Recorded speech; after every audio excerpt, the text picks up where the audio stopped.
Awesome. Ladies and gentlemen, for some of you who have come quite early, we want to thank you for honoring this occasion.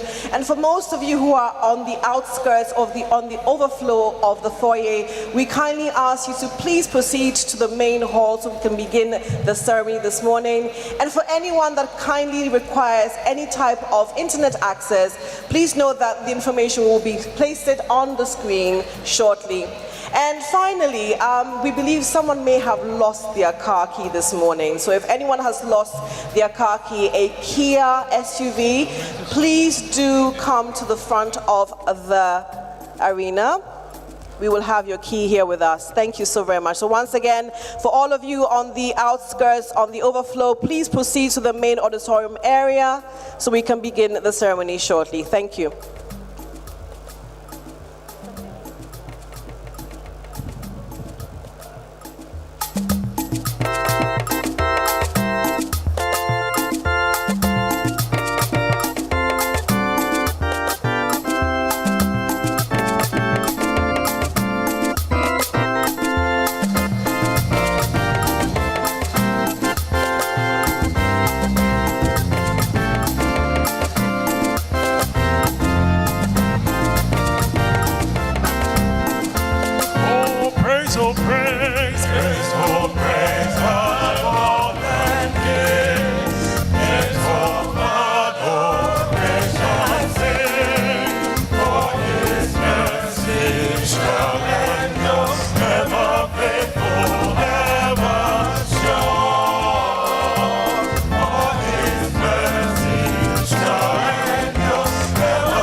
your praise. Praise your praise, all ending.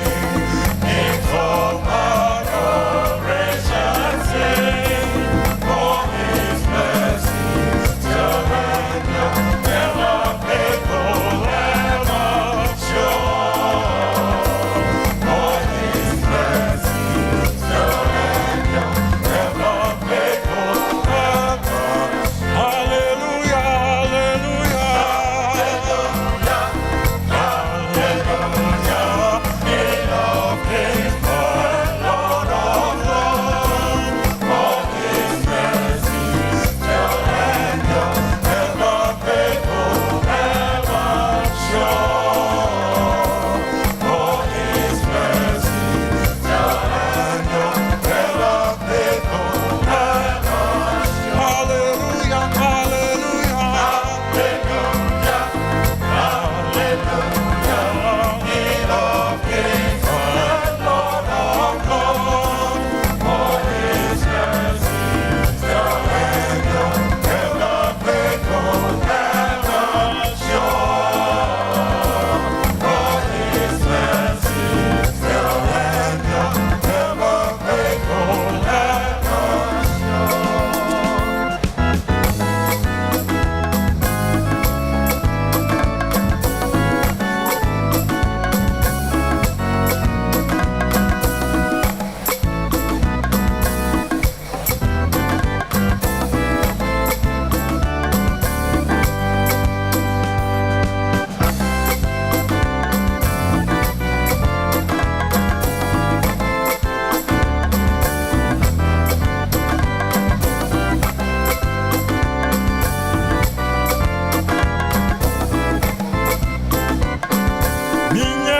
Yesu,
It's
As they want to feel, there we go.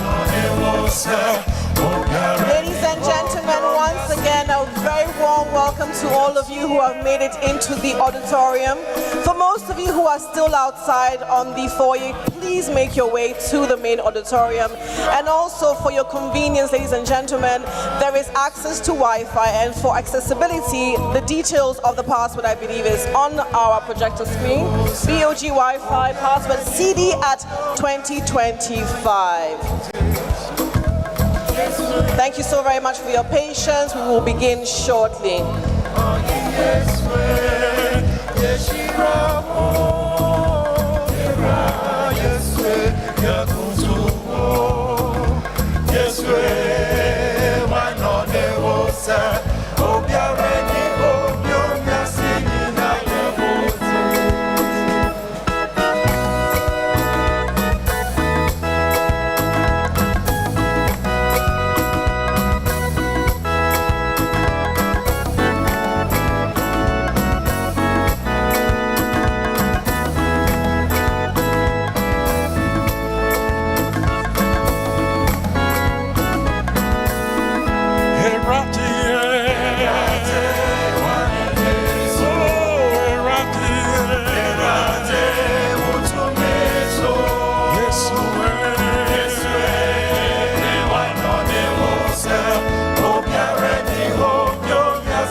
and gentlemen, as we anticipate the arrival of His Excellency, the President of the Republic of Ghana, I request that all members, all delegates, all participants kindly make your way to the main auditorium. Thank you.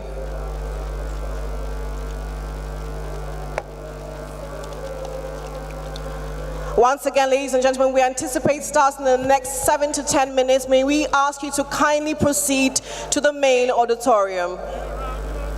Thank you.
Once again, may we ask everyone in the auditorium, outside the auditorium, to kindly make their way into the main auditorium as we anticipate the presence of His Excellency, the President of the Republic of Ghana, John Dramani Mahama. Kindly do make your way into the main auditorium. Thank you.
Once again, a very warm welcome and good morning to the Accra International Conference Center. As we begin this morning's ceremony, we'd like to give a big round of applause to our choir this morning, our melodious voices of the Enchita. Can we give them a big round of applause again? I'd like to personally extend my thanks to all of you, my appreciation for all of you being here on time and for being so gracious and patient as we begin this ceremony. At this point in time, I would ask that the police band kindly give us their rendition of this morning. Thank you.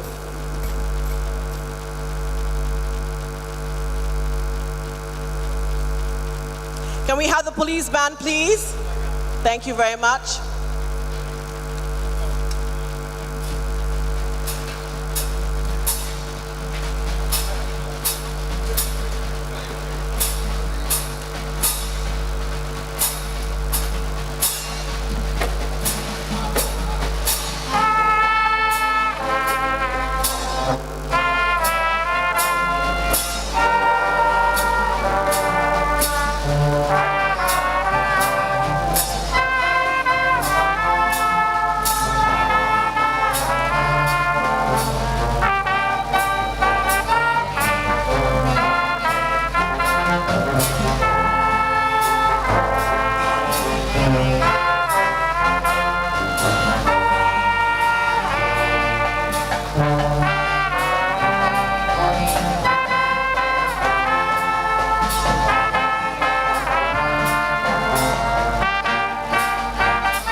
Kindly please make your way to the main auditorium. For all of you that need access to Wi-Fi, please note that we have access to Wi-Fi within this space. The access code is Ghana Cedi at 25. Thank you.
request that you be upstanding as we receive with the highest respect and honor. We acknowledge the presence of the President of the Republic of Ghana, His Excellency John Dramani Mahama.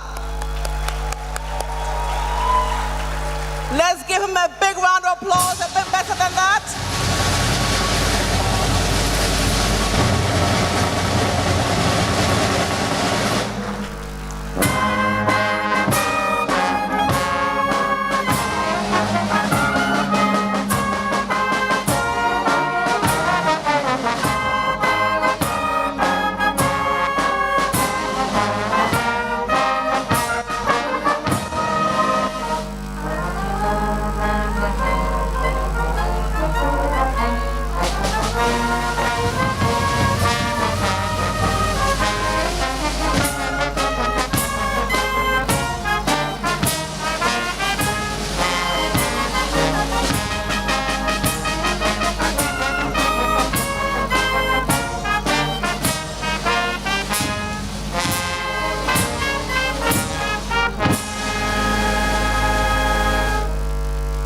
Thank you very much. Please be seated.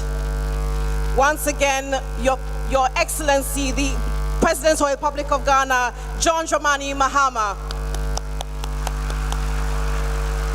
Your Excellency, your presence is truly, really honored. Thank you for being here this morning.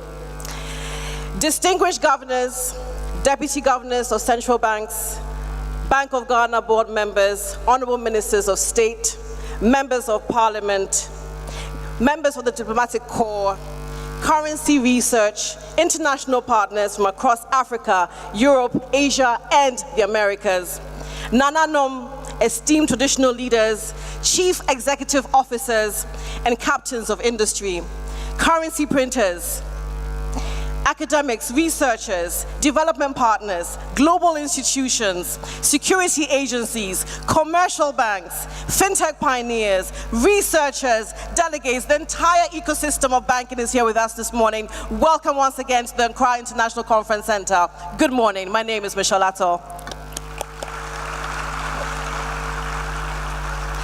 Now, ladies and gentlemen, today is no ordinary day because today history invites us to pause, to reflect, and to reimagine. Because exactly 60 years ago in 1965, Ghana made a bold declaration. Our sovereignty, our economic destiny would no longer be tied to colonial relic, but carried by our own national symbol. The Ghanaian Cedi was born of independence, shaped through resilience, and transformed by aspirations of every generation that followed, my generation, your generation, and those to come. Today we honor the journey. We honor the policymakers that defined its value, the innovators who designed it, the institutions that secured it, and the millions of Ghanaians whose hands have carried it across 6 decades from the savannah all the way down to Greater Accra here in Accra. Ladies and gentlemen, once again, welcome to the Cedi at 60 International Currency Conference, hosted by the Bank of Ghana and Currency Research.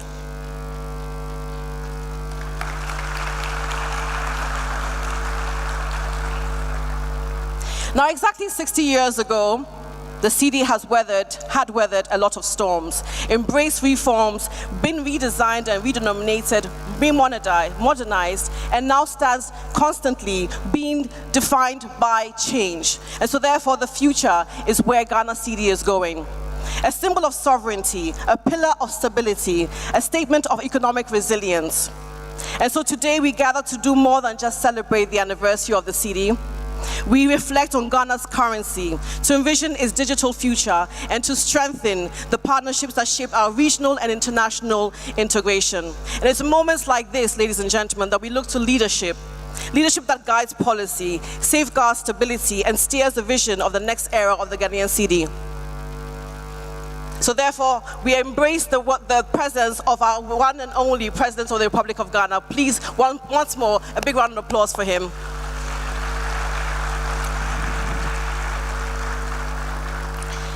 We also would like to acknowledge the presence of our hosts, the Bank of Ghana, in partnership with Currency Research, whose collaboration continues to elevate Ghana's leadership in currency management, innovation, and payments modernization. We would also like to acknowledge special guests. We have governors and deputy governors and representatives of African and international central banks, ministers and policy makers, CEOs and industry leaders, and of course, all central banks here with us this morning. Thank you once again for being here.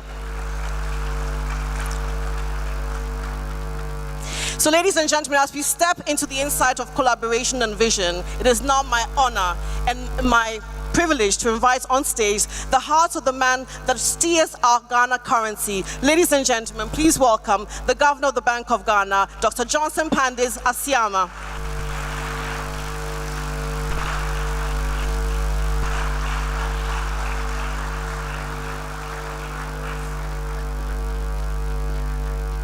Okay, thank you very much. Your Excellency, distinguished governors, colleagues from across the currency, payments, and security ecosystem, esteemed partners from currency research, ladies and gentlemen, good morning and welcome.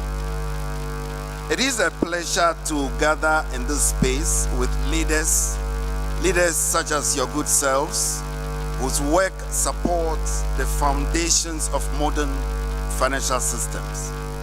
This conference here in Accra provides a unique platform for experts, platform for policymakers, and platform for industry leaders to come together, such as we have done, to discuss the latest trends, challenges, and latest opportunities in the world of currency.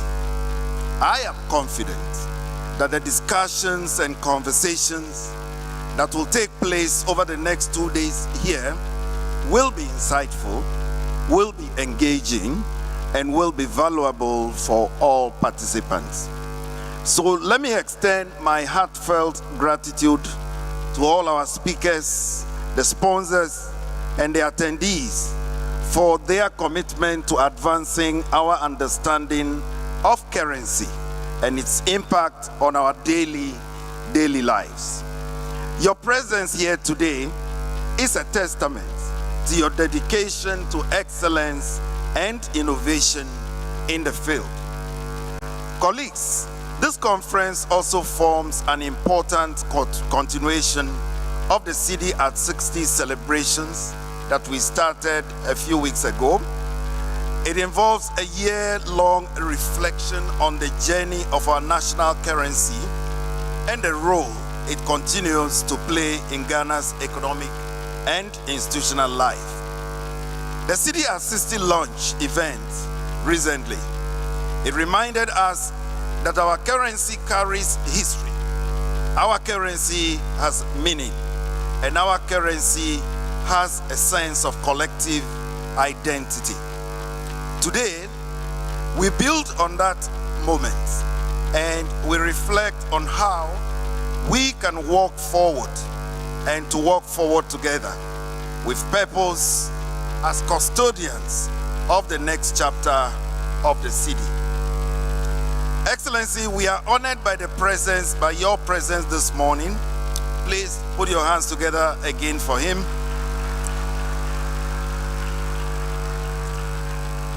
The President of the Republic.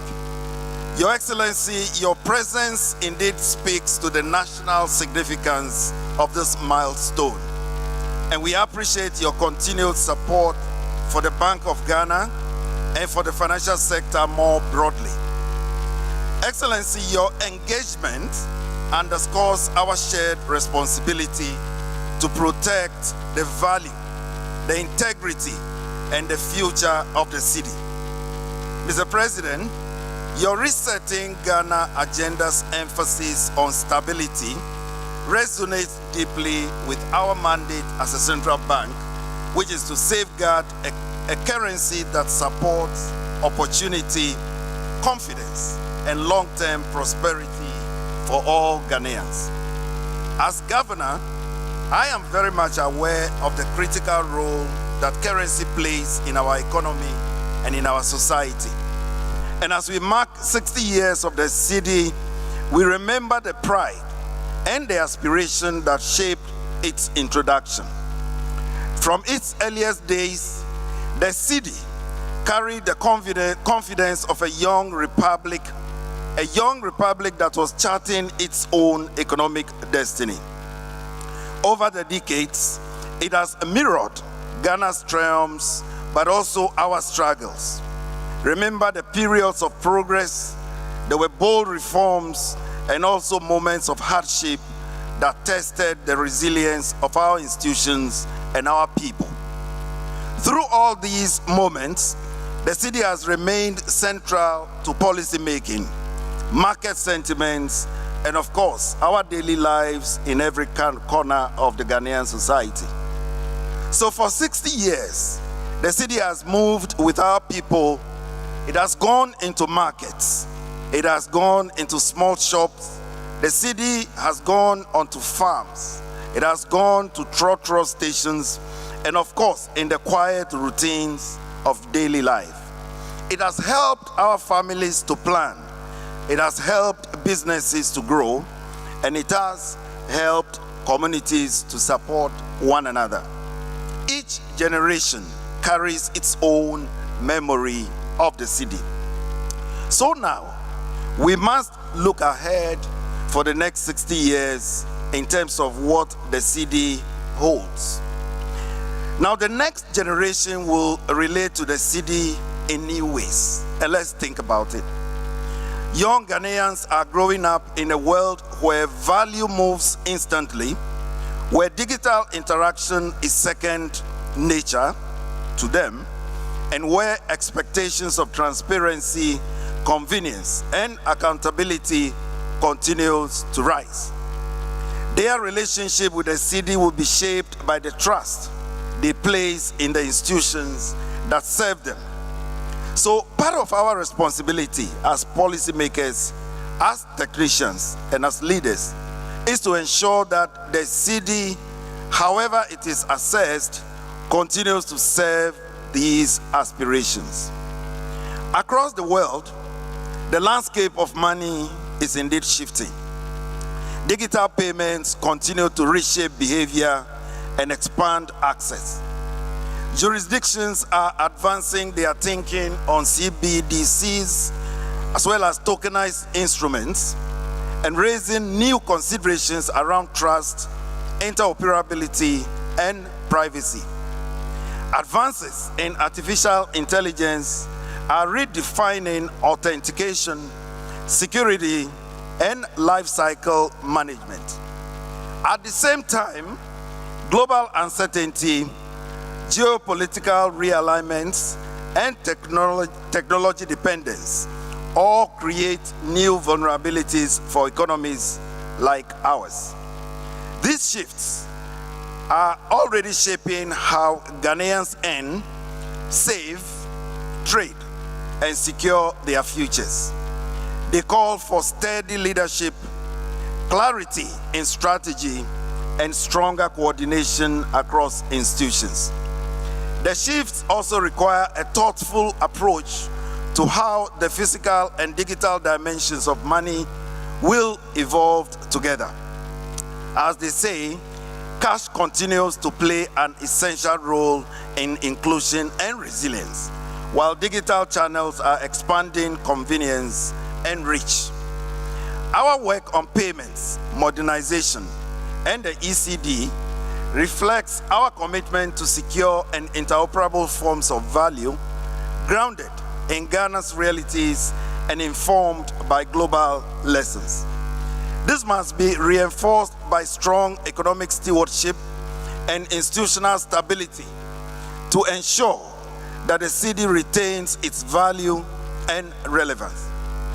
At the same time, we are strengthening efforts to re-anchor the Cedi as the unquestioned medium of exchange, addressing the pressures toward currency substitution and dollarization, which threaten our economic sovereignty.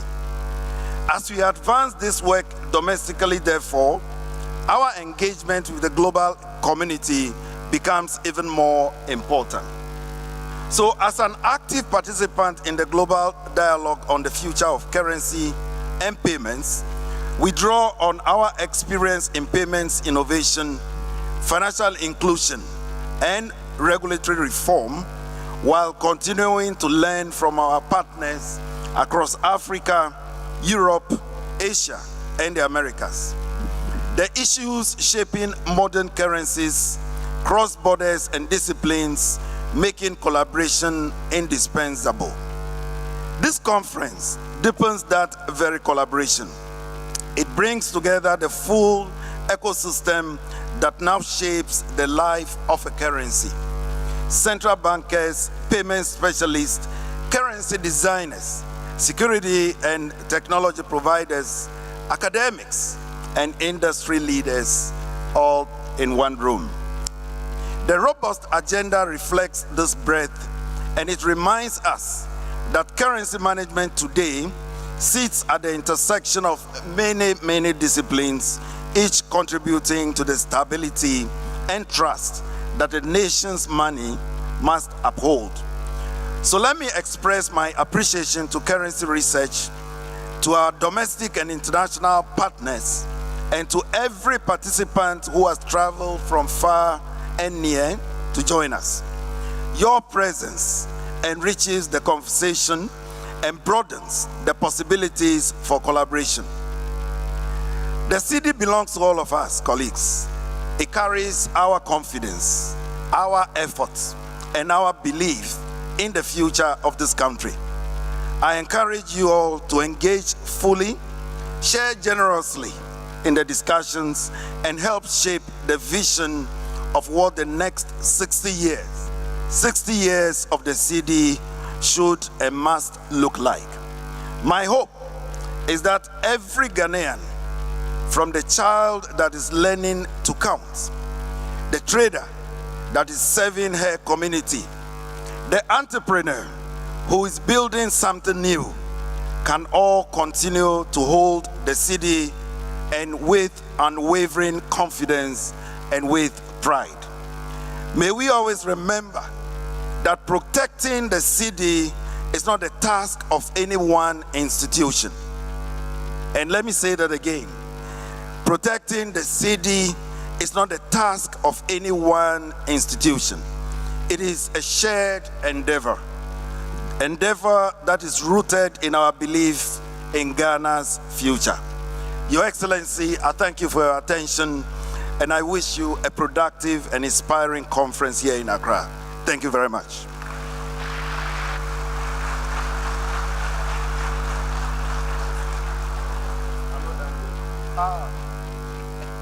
Can we please give him another big round of applause? The Governor of the Bank of Ghana, Dr. Johnson Pandis Asiama. Now, the first time I met Dr. Johnson Asiama, I said to him that he has a double barrel name because it's quite powerful. Can we give it another big round of applause? And whilst I was listening to your speech, Governor, you cast my memory back to when I was about 16, 15 years old, way back in Jamestown, when my grandmother said to me once, you must respect money because money is energy. So she gave me my very first 1 Cedi note. Until today, over 70 years ago, I'm not that old, by the way, I still have that banknote. So for some of us, as you know, our governor said, we must respect our Cedi, we must give it life. And as you can see, I'm wearing the color of life in your presence this morning.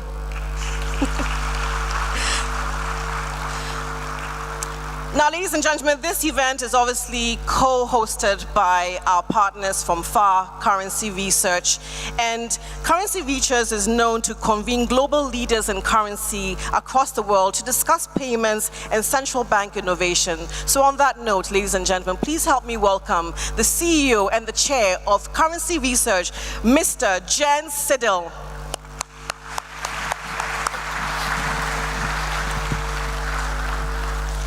Thank you very much. Good morning, ladies and gentlemen. It is an honor and a pleasure to be here today for such a prestigious conference in a beautiful country like Ghana, and being able to welcome all of you here to this conference. We are honored to have been asked by the Bank of Ghana to help with producing this conference for you, and I'm really looking forward to the next couple of days. For me personally, it's an even greater honor to follow the Governor of the Bank of Ghana, and to soon be followed by Your Excellency, the President of the Republic of Ghana.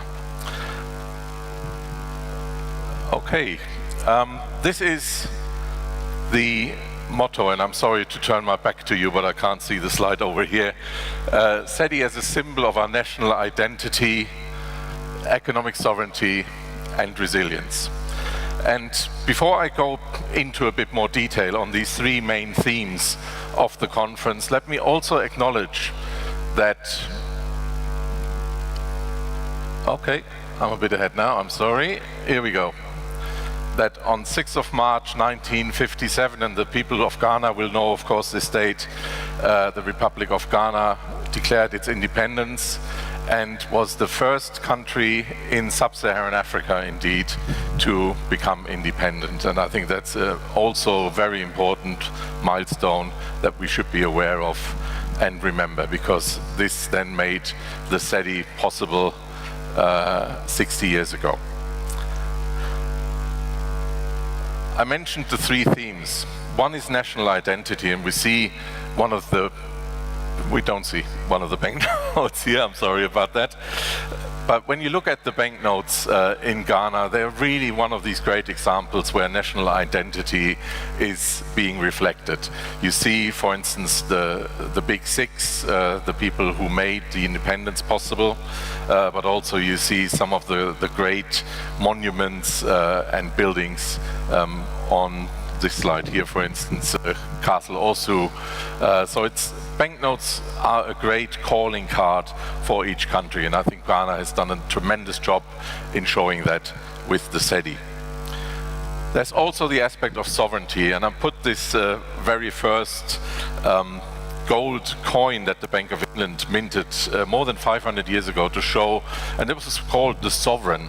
So sovereignty has always been associated with money, and having your own currency, having your own currency system and everything that's built around it is a key aspect of making sure that your economy and your country can prosper.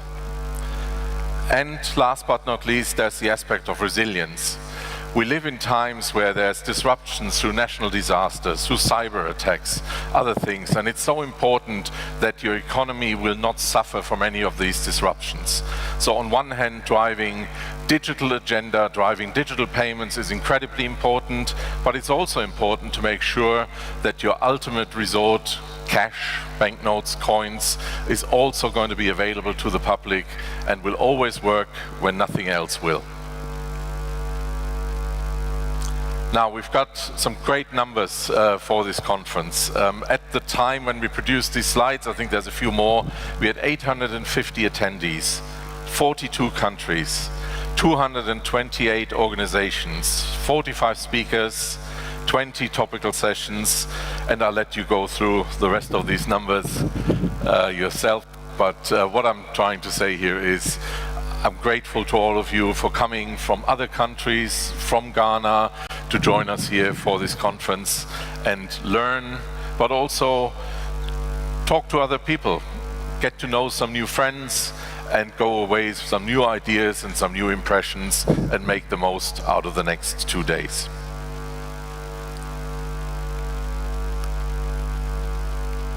I would like to move on to the next slide, but also thank the Bank of Ghana. Without the Bank of Ghana, none of this would be possible. We're incredibly grateful that the Bank of Ghana approached us, asked them to partner with them to put this program together, and we're incredibly proud of being part of this conference. I would also like to recognize the Cedi at 60 Anniversary Steering Committee, who we've been working with over the last 5 months, and it's been a pleasure to put this program together with you, and we're looking forward to a great couple of days. And with that, I'd like to thank you all again. I'll repeat my thanks to the Governor, to the President, and have a great couple of days. Thank you very much.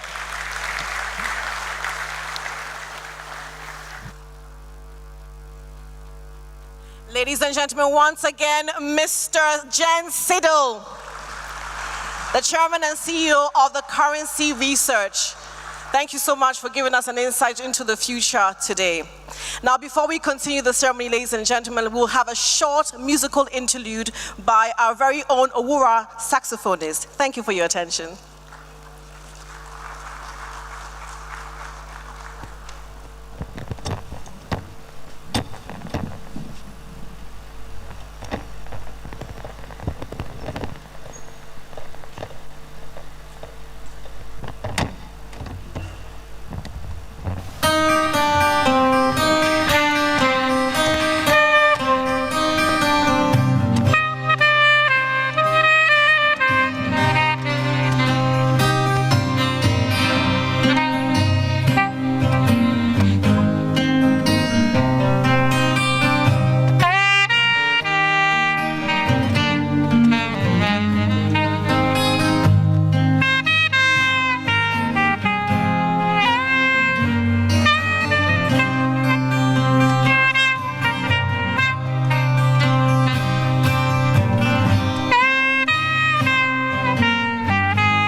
Once again, Owura, the saxophone, is giving us a rendition by Osibisa, Welcome Home.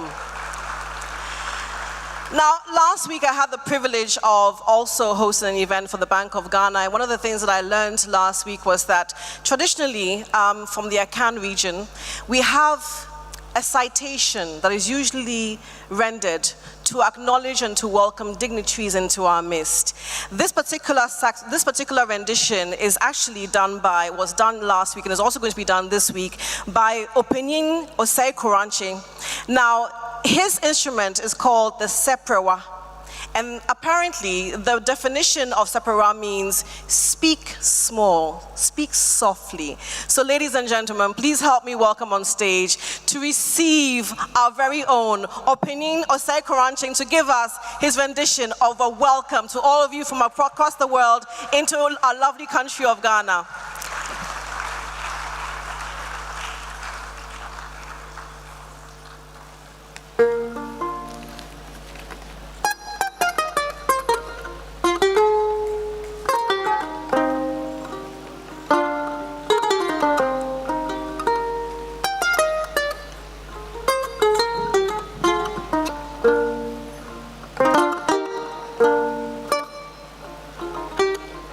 ago.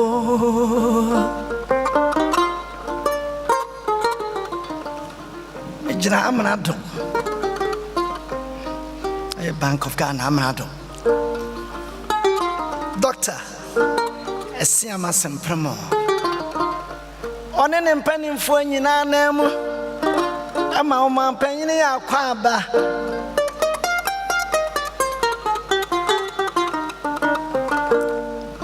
Amanoni Adishiamu Shiamu. A man may. Yenyanum Santra for. A Mamma Trasio. A black crania. You be chef, dear Imon. Ninaya Sikai child. Or Maimon 1965. I be drew 2025. If you have your senior, I to bravo be bow Maimon. Can I bomb modernization found dear and would chess as Sikai. And society be braba.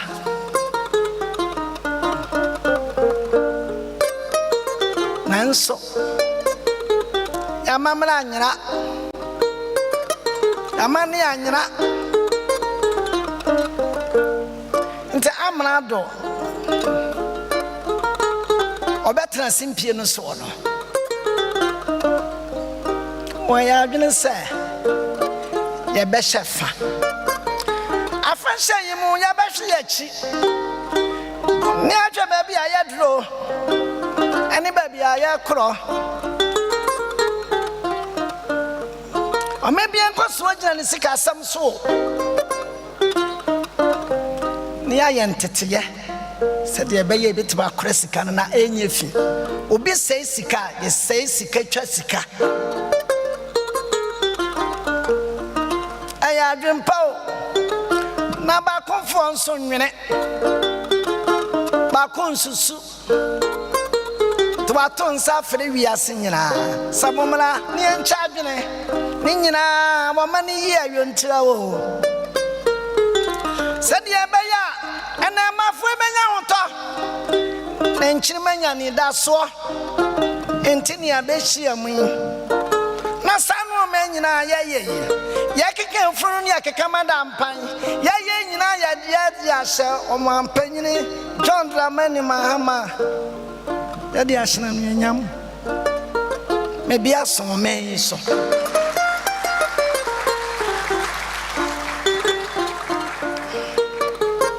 ya shase no bibinti osmana be dia kire ni e de kwa wieye omampanyina tua na mo aba fidie yi mo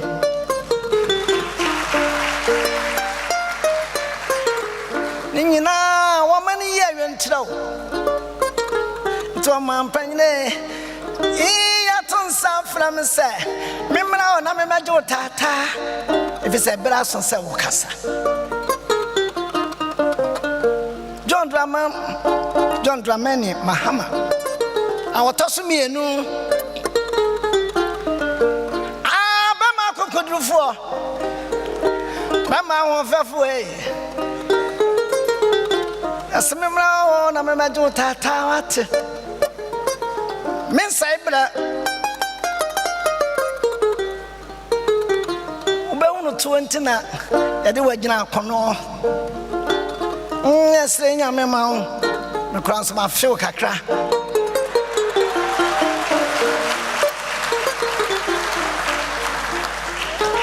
koni mosa me na wase Asana me de menwum ya kwa wi ayeyi eno ma nanam de gyaye no aya ma koma ko aduonu 20 instruments ya tuna jeje mu akwasi kokko de ne yebo enti ade a me de to anim ne se ya mo ho ban preservation me ba won chen aye ma me kwai ma me ma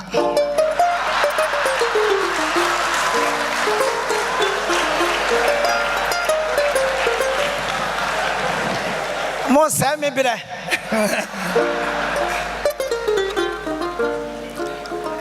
Nti Dr. Siama mama me kwan na me de to anim se no ma nanam de giaye no ye bo ho ban ya beboa efise no so a creative job na ma ba he Dr. Siama me nkomo be ye de ene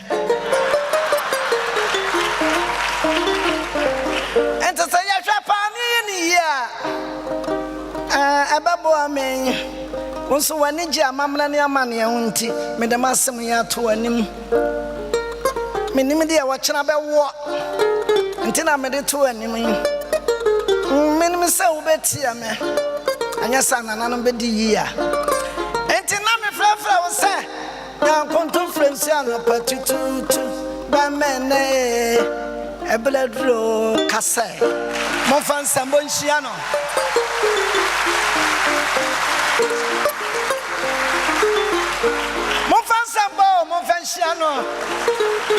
Ladies and gentlemen, give him a big round of applause.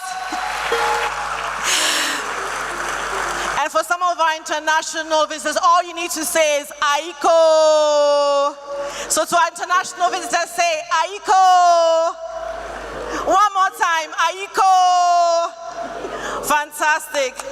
Ladies and gentlemen, one more time for opening Osai Crunching Seprewa.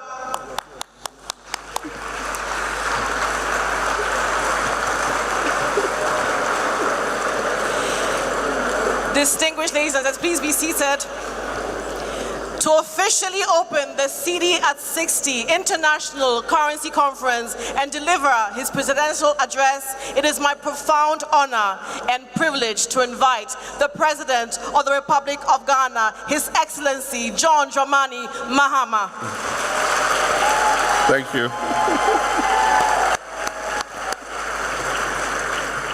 Thank you, Michelle. Thank you very much. I asked the Seprewa musician to pass this way to pick a number from my assistant so that he can come and see me.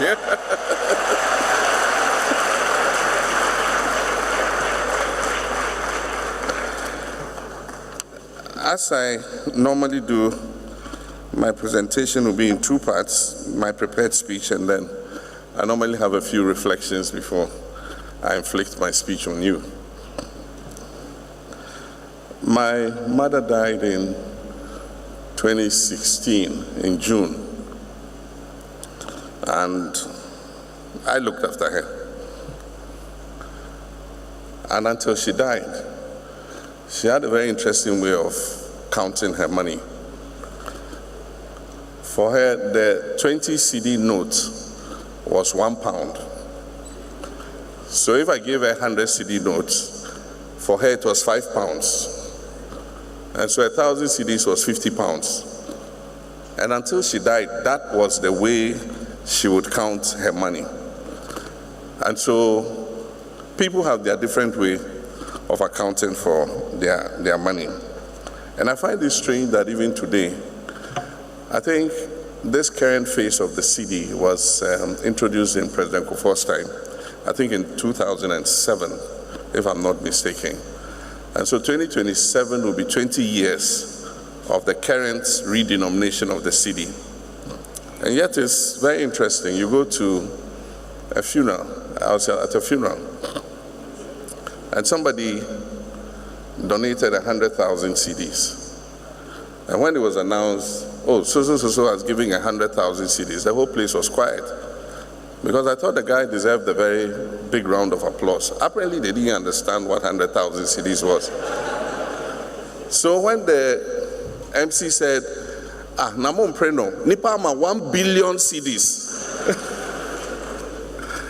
And I said, 20 years on, we still are calculating in 1 billion Cedis instead of 100,000 Cedis. I think that we must try and move on and call the Cedi for what it is. And then also, in the past, when we traveled with our security and drivers and others, and they got their per diem, maybe $500 or $1,000, whatever it is. Anytime they went to the shop to buy a few things and bring home, they always use their calculator on their phone And so if they see a shoe and they say, oh, the shoe is 120 pounds, they will calculate 120 pounds into CDs and say, what?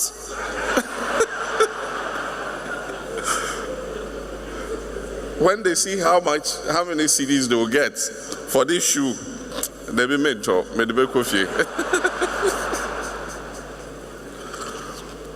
and I'm sure that they will not be very happy with the Bank of Ghana and Governor Isiama, because now when they use that calculator, it will not be as much as it used to be before.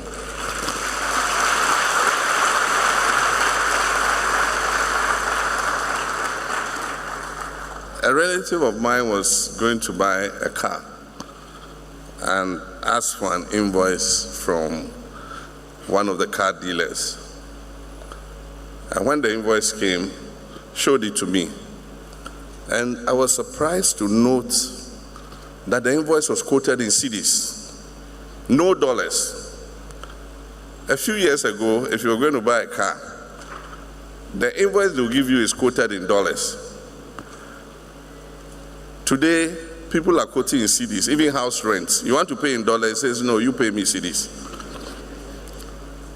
I just want to say that the governor and all your people, your team at the Bank of Ghana, the Ministry of Finance,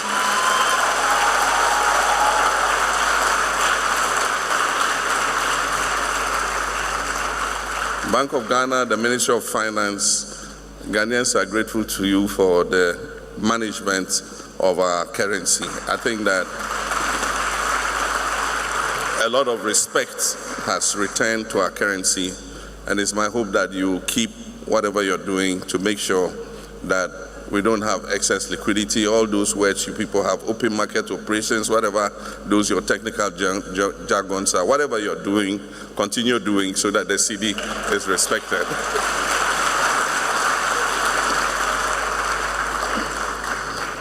And so allow me to proceed on established protocol and acknowledge the governor and your team and our visitors from outside, currency research, and all of you, and thank you for putting up this conference. And so it's a profound honor for me to join you for this historic Cedi at 60 International Conference, a gathering of leaders, innovators, policymakers, and practitioners whose work influences the past, present, and the future of money. I wish to commend the Bank of Ghana and the currency research team for uniting such a distinguished community to discuss the evolving framework for currency management, monetary governance, and digital finance. Your deliberations over the next 2 days reaffirm a fundamental truth that the future of money is inextricably linked to the future of national development, institutional credibility, and global economic integration. 60 years ago, Ghana took a bold and sovereign step by introducing the Cedi, not merely as a unit of account or a medium of exchange, but as a declaration of independence, our identity, and the capacity of our state. And so the Cedi symbolized our national aspiration to govern our own affairs, regulate our markets, and stand shoulder to shoulder with other nations in managing our own monetary destinies. Over 60 years now, the Cedi has, one, anchored the conduct of our monetary policy. It has shaped the expectations of households and businesses. It has absorbed shocks, domestic, regional, and global, and symbolized the resilience of the Ghanaian economy and the Ghanaian people. And so the Cedi at 60 is therefore more than just a celebration. It is a moment for analysis. It is a chance to consider what our currency stands for, how it has developed, and how it must be fortified for the years ahead. This conference takes place against the backdrop of a rapidly shifting global monetary landscape, from the rise of central bank digital currencies, CBDCs, to the accelerating adoption of digital payments, from increasing cyber vulnerabilities to the renewed role of cash as an anchor of resilience during crisis. The world is witnessing the emergence of a hybrid monetary ecosystem. And in this new paradigm, cash, electronic payments, and digital assets coexist. Traditional models of monetary policy are being tested. Trust in institutions has become as crucial as technical capacity. And this new reality places a significant responsibility on our central banks, not just as regulators of money, but as guardians of trust. And so this conference provides Ghana and Africa with an invaluable platform for evidence-based dialogue, comparative learning, and forward-looking policy innovation.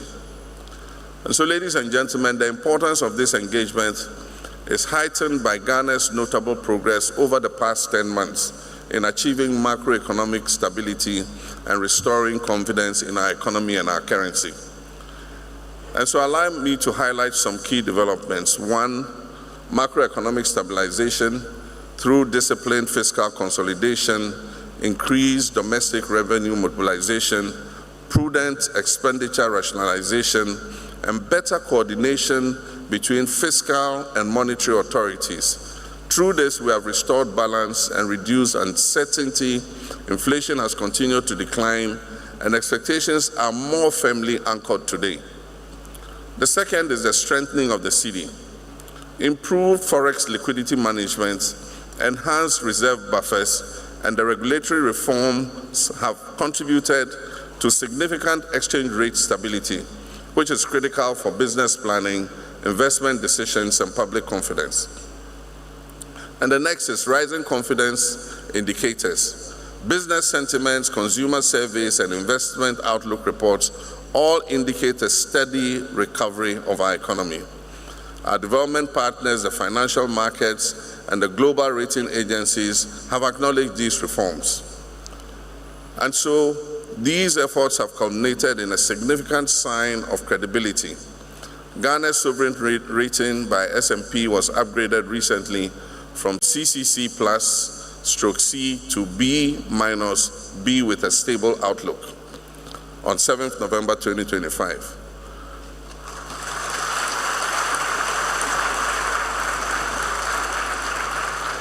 And that is why I give credit to our finance ministry and our central bank, the Bank of Ghana.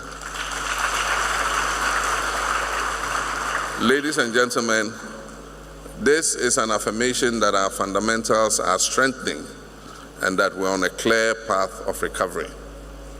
These gains must be protected, consolidated, and expanded through policy discipline and institutional coherence. A core principle of effective economic management is an independent, credible, and professionally insulated central bank. And so let me state unequivocally that the government of Ghana is firmly committed to safeguarding the independence of the Bank of Ghana.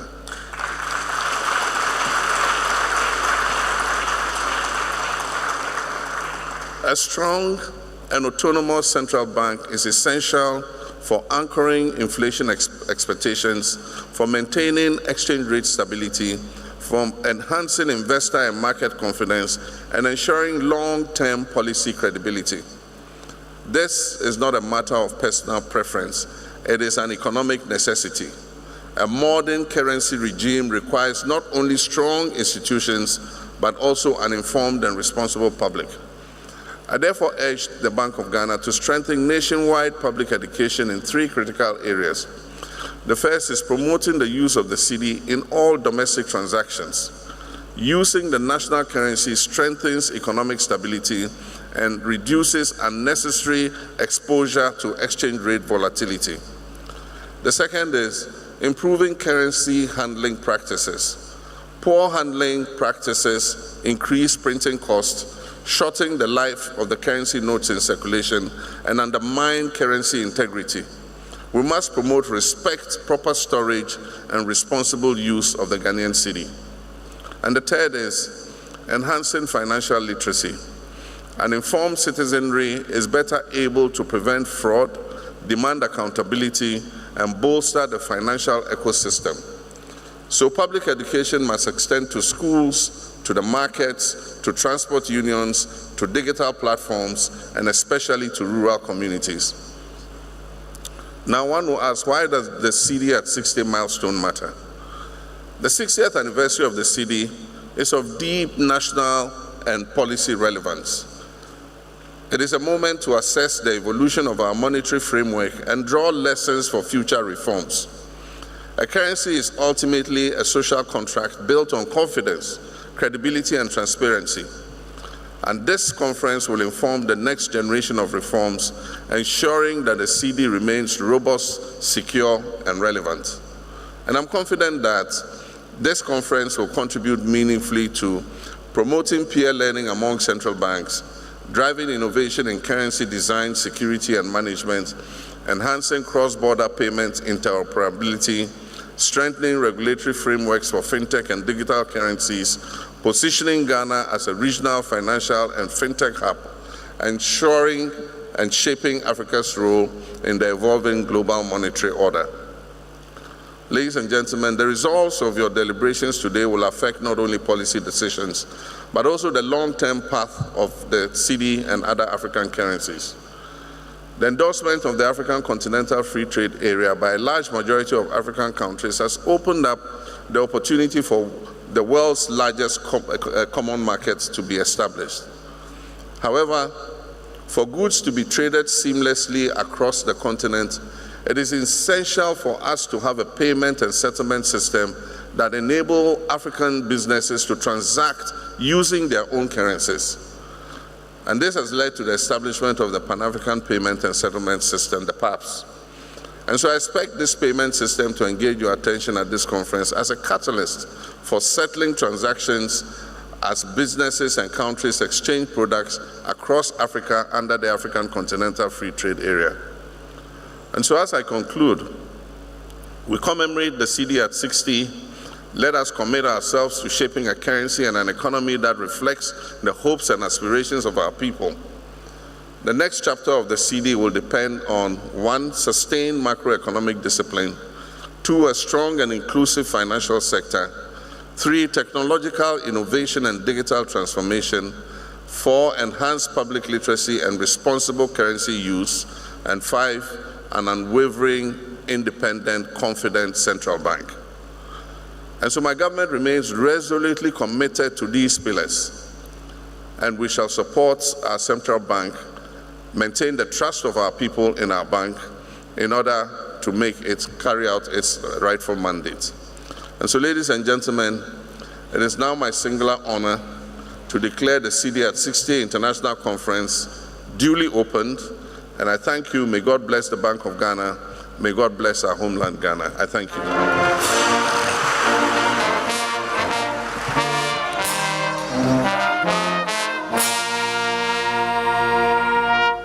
Thank you, Michelle. Thank you, Your Excellency. May we please request your kind presence, as you have already graced this occasion for us, to kindly honor us with a photo group for us this morning.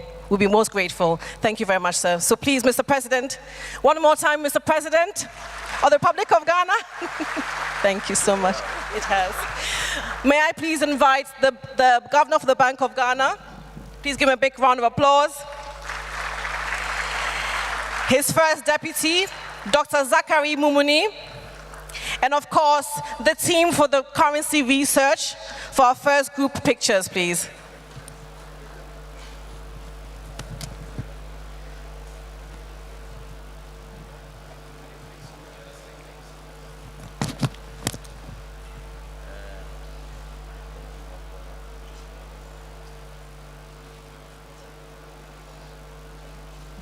As they make their way to the stage, can we please give them a big round of applause to the currency research team for this collaboration to enhance, to move the Cedi forward. And once again, we are so grateful to our President of the Republic of Ghana for granting us his audience in his time. We know you're very busy.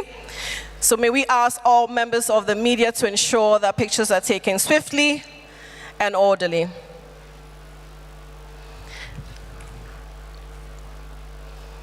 Thank you very much. Thank you very much. A big round of applause once again for the President of the Republic of Ghana, the Governor of the Bank of Ghana and his first deputy, and the currency research team. Your Excellency, thank you very much. We're most grateful for your time. But we'd like to steal one more minute of yours, sir. One more minute, sir. One last picture. Thank you. Can we please give him a big round of applause for being so gracious and kind? We do know that he has a very busy schedule. Okay, so on that note, thank you very much, ladies and gentlemen. Please be seated.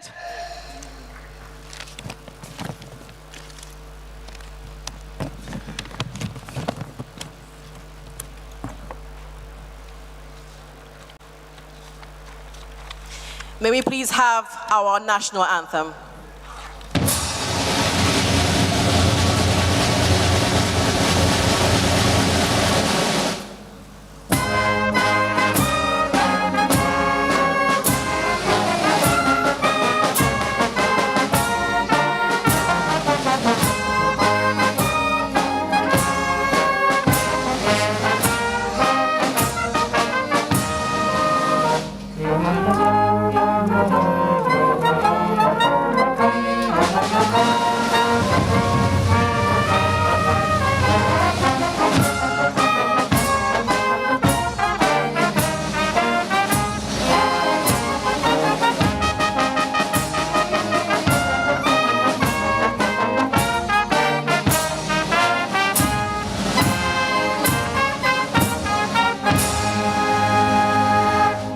Thank you very much, ladies and gentlemen. Please be seated. One more time, His Excellency, the President of the Republic of Ghana, Mr. John Dramani Mahama.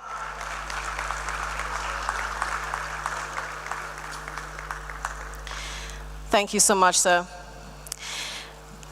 Now, ladies and gentlemen, this conference will be in several sections. First of all, we begin our leadership and sovereignty sessions, followed by a dynamic fireside chat, and then a headline presentation. We'll also continue innovation and culture sessions, and followed by a microeconomic panel, practical case study, and infrastructure insights. And we close, finally, our CBDC and interoperability panel later during the course of the day.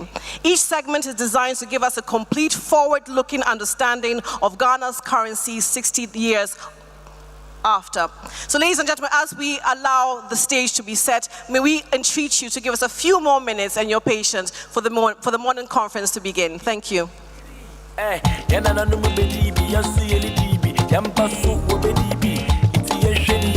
Yampongban, a findelway, Janafa, Ngo Ankekemu, Janafa, Ibuluan Jijem, Mamuaman, or less in a metro, Bia Wando, Cedi, Mayawaleni, Womayan Dinini. Celebration everywhere, Cedi now is 60 years. Mama and body, Mubano.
That has kept us afloat. Economic independence, sovereignty and freedom. Keep the city clean. Ghana Cedi, 60 years at Pessoa. Let's say cheers. Let's celebrate. Let's jubilate. Let's celebrate. CD. 19th July, 1965. Cedi as a Makudi, Ghana. Don't you go Dayanchi, Kai, Namulik in Malaka. Cedi as a Doya, Goda Karifi, Canada Sigabanta. Could he see it? Could he see it? Cedi no, the nation's pride, the power of the city.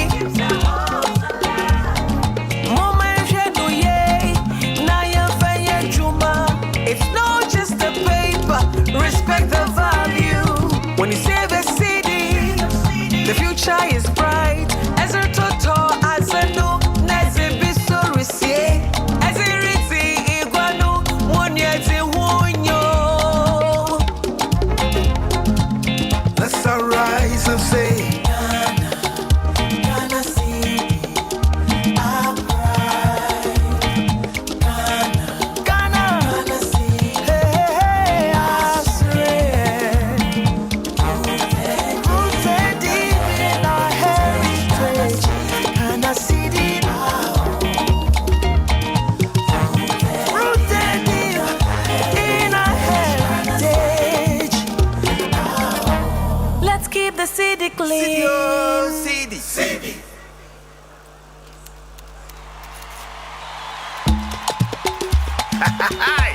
Cedi wait 60 years. One hour you Cedi won't if you know. One day, woman Cedi no one thought. Hey, ba. Cedi, oh, Cedi. Cedi, oh, Cedi. Cedi is 60 years. Cedi is 60 years. One man and Cedi. Hey, ba. Ghana city, our pride. Ghana city, our strength. Rooted deep in our heritage. Ghana city, our home. It's our home, say. Rooted deep in our heritage. Ghana city, Abedimpo, boof, Kobiko Fikinata, Orokodo, share, a pimpe, Cedi Lodge, share, Cedi no me in Waji, Casero, Cedi, Yalaka, Yafi, and it's Cedi, Yana no baby, Yancy, LDB, Yampasu. All right. It's my pleasure to moderate the first panel session of this conference. And if I please may ask my fellow panelists their names up here. So please, as you come on stage, try and find the seat that corresponds with your name. And please give a warm round of applause to our panel. So if you want to sit here, yeah. Joshua, Thank you. Okay. Wonderful. I will let each of you introduce yourself, mostly because I don't want to slaughter your surnames. I think I'm going to be okay with your first name, so I'll introduce you in a second. But more generally, we're going to talk about monetary sovereignty from colonial legacy to national currency. And we've got a great panel of experts here, from Joshua from the Monetary Policy Committee, we've got Philip from the Bank of Ghana, Abina from EcoBank Ghana, and finally Jean-Michel Godefroy, who was with the ECB as a general director. It's a while ago now, but I'll let you talk to that. So maybe if I can start with you, Joshua. Please introduce yourself in a couple of sentences and then talk a little bit about what monetary sovereignty actually is, what it means. All right, thank you. My name is Joshua Yinde Naba Abo. I'm an external member of the Monetary Policy Committee of the Bank of Ghana. I'm also a professor of finance at the University of Ghana Business School. So monetary sovereignty has two aspects. So we have legal sovereignty and policy sovereignty. The legal sovereignty has to do with the exclusive power of the state to designate a currency or a legal tender, issue and retire that currency, and also regulate the monetary system. Now, when it comes to, and so in the case of Ghana, the Bank of Ghana Act mandates the central bank as the sole legal authority to issue the legal tender. So, but when it comes to policy sovereignty, you are talking about the country's central bank having the exclusive right or authority to independently manage its monetary policy as well as the exchange rate policy. From a theoretical stance, monetary sovereignty, if you like, can be traced from classical economics to contemporary monetary theory. And it actually goes beyond just the technical ability to issue a currency. It encompasses as well the broader capacity of that particular jurisdiction to manage its economic environment or macroeconomic environment or conditions through independent monetary policy as well as fiscal policy. Monetary sovereignty cannot be said to be a binary. So you can't say this country has sovereignty, this country does not. If you like, it exists on a spectrum.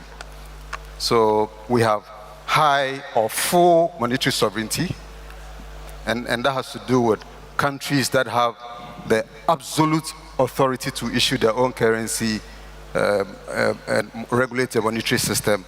But an important feature has to do with the fact that they borrow in their own currency. So the US, the UK, and if you look at the US, how the concept of Eurobonds emerged, they issue Eurobonds, so corporates issue Eurobonds.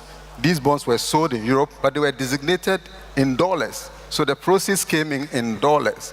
And that's a country with full or high monetary sovereignty. Then we can also talk about shared monetary sovereignty, and that has to do with countries belonging to a currency union who tend to cede aspects of their monetary sovereignty to a supranational institution, so like the European Central Bank.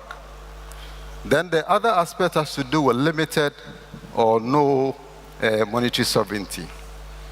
So here, these countries tend to peg their currency with a certain anchor currency. And it could be in the form of dollarization or currency board. Now, dollarization is where a country abandons the use of its currency in place of another. So in a country where people are using dollars or any other foreign, that is not dollarization. Dollarization is when you abandon the use of your currency and then you use that. So we can talk of Zimbabwe in 2009, adopted the dollar, the US dollar, the South African rand, and then the Botswana pula. We can talk about Ecuador, 2000 adopted the dollar, El Salvador, 2001, also adopted the dollar. So that is for dollarization. Then the currency board is where you peg your currency with an anchor currency. Now, these two forms of exchange rate management are forms of the peg system, so very similar to fixed exchange rate regime. And in the case of currency board, you can talk about Hong Kong, where the Hong Kong dollar is pegged to the dollar with a very narrow band. So you have 7.75, between 7.75 and 7.85 Hong Kong dollar to the dollar. So that gives a certain fixed, if you like, exchange rate. And we know from policy trilemma, or economic policy trilemma, that you can achieve 3 macroeconomic objectives at the same time. So you can have free flow of capital, you can have independent monetary policy, and then you can also have a fixed exchange rate regime all at the same time or simultaneously. At any point in time, you can have 2, similar to political trilemma or energy trilemma. So in the case of Hong Kong, and then the African countries within the CFA zone, they peg their currency. So in the case of CFA, those in the CFA zone, the currency is pegged to the euro. Initially was the French franc, but now it's to euro, and Hong Kong also to the dollar. Okay, great. Maybe if I can interrupt you there. Let's move on and be a bit more specific about Ghana then. Philip, if you can tell us a little bit about the history of the Cedi and what role it has played in helping with monetary sovereignty for Ghana. Thank you very much. So I'm Philip Otu, and I'm the head of the research department. I'll start my speaking lines by picking up from where Prof started off. He goes to make a very critical point by saying that monetary sovereignty goes beyond the technical ability to issue currency. Now, for me, I think that it embodies three things: issuing currency, setting interest rate, and then defining your monetary policy framework. But these things don't come easy. These things will have to be backed by strong institutions. These things will have to be backed by operational ways of doing things more efficiently. We just heard the president talking about open market operations and all those things. Those are operational things that we need to do to solidify monetary sovereignty. And I think that on the institutional front, there's a lot that has to be done. You heard the president again talking about both monetary and fiscal policies coming to deliver macroeconomic stability. And we need macroeconomic stability to anchor our currency, to make it strong, to make people like the currency, to make the demand for the currency strong. And I think this is what macroeconomic management is about. I think in terms of the history of the Cedi, we've heard a lot over the past 2 weeks. Your expose a while ago was also very insightful. You touched on some of the key critical issues.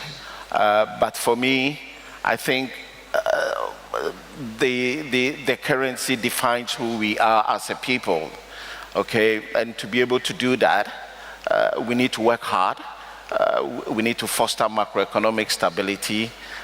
Without that, the currency will not exist.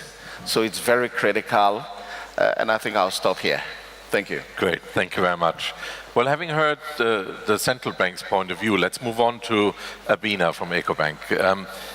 How do you see digital innovation actually impacting now how the Cedi is going to look like in the next, I don't want to presume the next 60 years, but let's say in the next 5 to 10 years, and how do you think that might change the role of monetary sovereignty, if at all? Right, thank you very much. Good morning, everybody. I'm Abna Osaipoku. I look after EcoBank in Ghana and what we call the Anglophone West Africa. That excludes Nigeria. So Cedi is 60, Abna is 30. It's my 30th year in banking at the moment. So direct to the question. So over the last 10 years, indeed, we've seen, a lot of innovation, as it were, or even transformation in the Cedi and payments landscape in Ghana. I recall, when mobile money interoperability was first introduced. I also recall just the instant or real-time settlement, systems like GIPS came into being. And then over the last few years, we've seen pretty much every bank, also come up with banking apps to help with payments. And very recently, the pilot of Bank of Ghana's own digital currency, the ECD. And these developments, for me, are generally very positive. The first is, without a doubt, is really boosting financial inclusion. The underserved now have access to secure and efficient financial transactions. And with the introduction of ECD, once it's fully rolled out as well, my understanding is even without connectivity, one can still go ahead and do their transactions.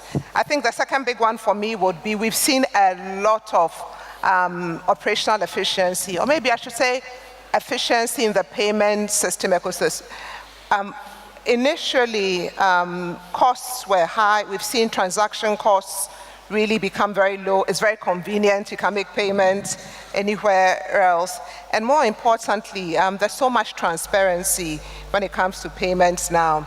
And thirdly, for me, if you look back over the last 10 years, initially, when all the innovation began, commercial banks were sort of wary. All we could see was, fintechs and other more agile and nimble players in the ecosystem eating the cake.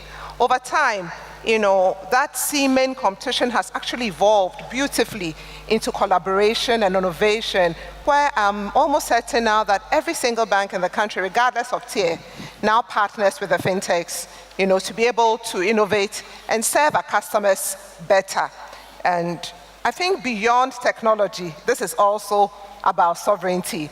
I heard somebody say something which I wrote down. The person said, digital innovation is inevitable. However, sovereignty is non-negotiable.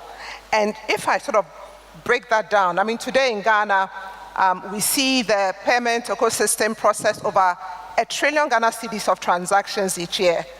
The whole sector cannot be ignored, as it were. So for me, digital innovation, especially with the introduction of the ECD, would strengthen the sovereignty in a number of ways, and I'll touch on a few. I think the first is that it will reduce reliance on foreign currency, and of course, on private payment systems. And this is totally in line with what Mr. Governor said. He said he wants the Cedi to be an unquestioned medium of exchange. Typically I would say the main medium of exchange, but he said the unquestioned, which means it's unrivaled, it's the sole medium of exchange. I think the second for me is, it would also mitigate the risks from, using all these unregulated private digital currencies that we see. We've seen a lot of either it's cryptocurrencies, stable coins, especially from the big tech, right? And these, pose a challenge to regulatory oversight and even financial stability. The beauty of having a central bank digital currency like ECD is, it provides an option, albeit a very safe and secure one, and I dare say risk-free. Let's ignore DDP for now, because it's coming from the government. And with that, it would mean, that those who hitherto were using these other digital currencies that have systemic risk have a safer option. Maybe a third one, we've also learned the lessons from Nigeria and China after they launched their CBDC, and overall, it gives the regulator, better visibility end-to-end, and control over the whole payment ecosystem. Just to add that whilst there's so many other, important things on monetary sovereignty, we shouldn't forget the fact that with all the innovation, we must balance it with also risk management. Otherwise, there are lots of unintended consequences, right? That we all know about potential cyber attacks, frauds, AML, and so many others. So what I see is it's going to make the whole payment ecosystem open up to more people, but there are risks to be managed, regardless of the efficiencies that we see. Great. Thank you very much for that. Let's move on to a European perspective. Jean-Michel, Europe, I think, is debating a lot about sovereignty at the moment. And do you maybe want to paint a picture for us, what the main headlines are that are currently being considered? Thank you, Jens. Thank you very much for Bank of Ghana and for Currency Research to invite me. I mean, I'm really delighted to be here today. Jean-Michel Godefroy, I used to be Director General at the European Central Bank. I was, in particular, Director General at the time of the creation of the euro. I was dreaming that I would see euro at 60, but I probably will be very too old for that. I mean, coming back to the monetary sovereignty in Europe. First, I'd like to propose a definition of monetary sovereignty. I would suggest the ability of a country to fully control the issuance and circulation of money within its territory. And in Europe, we have a very strong currency, the euro, but at the same time, there are some worries. There are some worries which are linked to money and to the payments which are linked to the money, to the circulation of money. I see three risks, and I'd like to say clearly that I retired from the European Central Bank, so I'm not expressing the views of the European Central Bank. But I think I express the views which is shared by many Europeans. We see three threats. The first one is the fear of currency substitution, unofficial currency substitution, something which does not exist in Europe today. But with the development of cryptocurrencies, and in particular stable coins, there is potentially a risk, for example, in e-commerce, that there is a need for a currency which circulates worldwide and which is linked to what? To which currency? Maybe not to the euro. And you remember the Libra story, and it may come back. And this is a fear of currency substitution in the field of retail payments. In the field of large value payments, the fear is more about the tokenization of assets, in particular securities. If securities are tokenized, then to settle the securities transfers, you would need a tokenized currency. And for the moment, stable coins who could play this role, they are issued privately and they are issued especially 95% in dollars. There are possibilities to, I do not believe too much about currency substitution for retail, but for wholesale, I think the solution will be to have a CBDC in euro issued by the European Central Bank. And I think that will happen. So this risk of currency substitution is not too big in my mind. Bigger is the problem of interference in the payment process, especially in the cards business.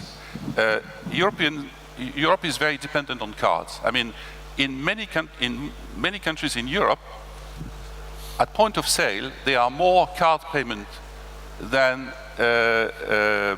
cash payments. This was the case in the Nordics, in Netherlands, but last year it was the case in France also. So you see, the cards is really becoming the payment instrument in Europe, and we are extremely dependent on it. The cards payment is dominated by two institutions, Visa, MasterCard, who are very efficient, but they happen to be US based. And they have to comply with the rules of the US government.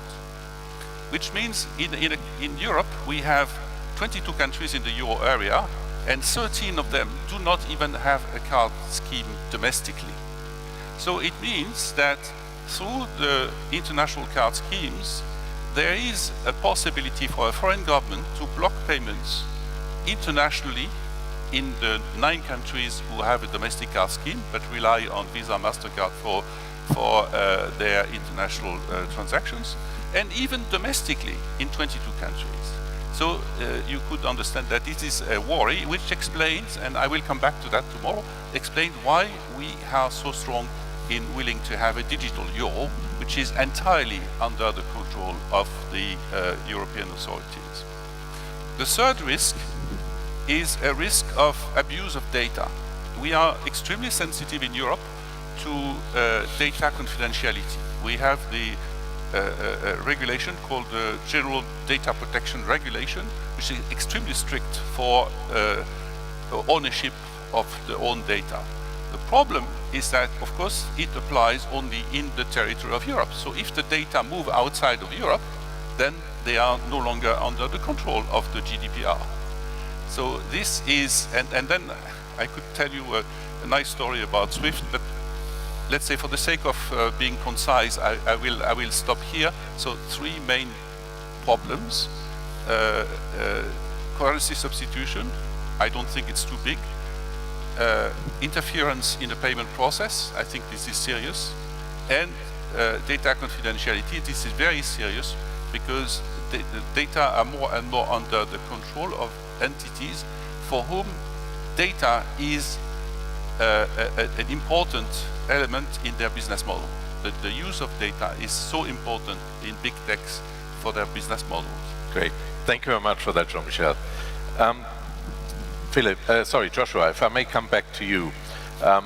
Obviously, the regulator has opportunities to react to some of these threats. And maybe picking up from what Jean-Michel said last, I think currency substitution in the year of the stablecoin hype is probably a good point to start with. How can you, from a regulator's point of view, and I'll come on to you, Philip, in a second, how can you actually react to that? All right, thank you very much. And of course, in addition to the points Jean and Abna made about currency substitution, the rise of private digital currencies, we can also talk about globalization and even participation in international corporations. These are also challenges to monetary sovereignty.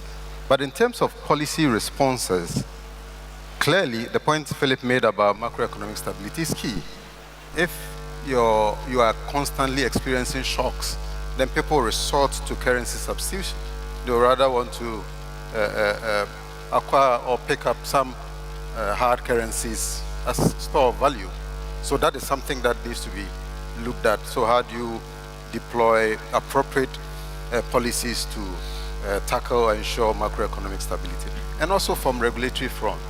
Apart from regulating the entire financial system, monetary system, even these digital currencies, private currencies, digital money, you need to seriously focus on regulating them. And I'm excited that the central bank is looking at regulating that space. I always say that technology tends to go ahead of regulation, and regulation is always struggling to catch up. But I think we need to be very proactive in looking ahead and trying to put up the right structures and framework to address some of these problems. And of course, the insistence on the use of the local currency, and that's what the central bank is doing. I think that's extremely important.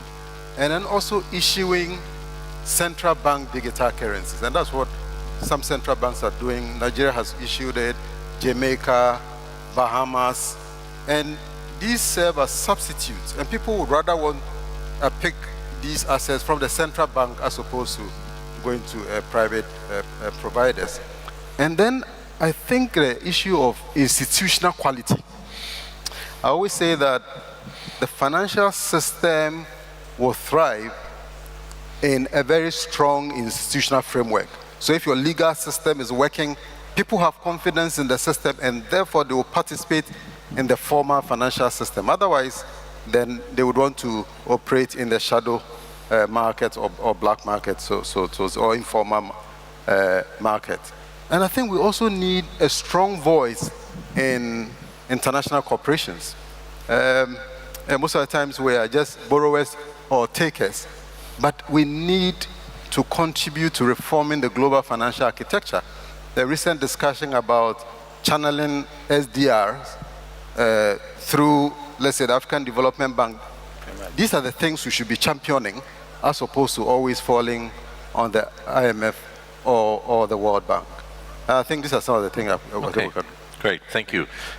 Philip, we just heard issuing your own CBDC is an option. Of course, Bank of Ghana have done a lot of work on the Cedi already. I would presume there's almost like plans in the drawer now that could be actioned. But beyond that as well, we heard from Jean-Michel about the dependency on technologies from other regions, from other parts of the world. Can you maybe put some light on both of these aspects? How can the central bank actually deal with those risks? So for me, the way I tend to think about the payments landscape is that if you look at Ghana, we've seen a lot of changes over the years, and these changes are still ongoing. The payment system has changed. We've evolved from using cash. Now we are using some form of digital money that is moving around. We've seen the fintechs also come into the space. I think what the central bank has to do, which he touched on, is that we need to be very intrusive in the way we regulate these institutions so they don't create the next bubble down the road. That is how I tend to process it. The changes will come because the world is constantly changing. It's not a static world. Innovations are coming in all the time. And the way we make payments will forever change. 20 years, 30 years from now, there'll be something new in the system. He said that these institutions do get ahead of the central bank all the time. But I think as a central bank, we need to be very agile.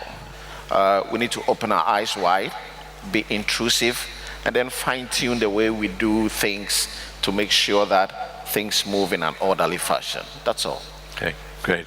Abena, from your perspective in representing the commercial sector, how comfortable are you that you are in a good position to manage those risks, or are there things that keep you awake at night? Right. I think certainly we've seen significant strides. Indeed, the regulator has pretty much completed the key pilots of the ECD. We've seen that regulators also strengthened the payment infrastructure. Regulation around fintechs and cyber have all been strengthened. My opinion is that we are in a position now to have a controlled rollout and scale it up. Scale the pilots, ensure that monetary and fiscal policy are coordinated. But even more importantly is to make sure that there's more education and awareness, so that the ECD is not just technically viable, but also is widely adopted, and it's seen as, and is trusted, as it were, by the users of the currency. That for me is what good looks like. Then it pulls together both financial inclusion, but also monetary sovereignty. Absolutely. Great, thank you. And Jean-Michel, coming back to you, I remember vividly we were in Berlin at the Central Bank Payment Conference when the Libra white paper came out, and that really sent ripples through the system. Do you think that with the stablecoin hype, we're facing another Libra moment where around the world central banks may feel, okay, here is something that could destabilize their national currency systems because stablecoins could become prevalent in more coming forward? Personally, I'm not sure, but there is a fear, and this fear is no longer, as with the Libra, the fear of a composite currency. But obviously, the fear would be that it is a currency pegged to the dollar, because only the United States has made very clear that it would accept only this.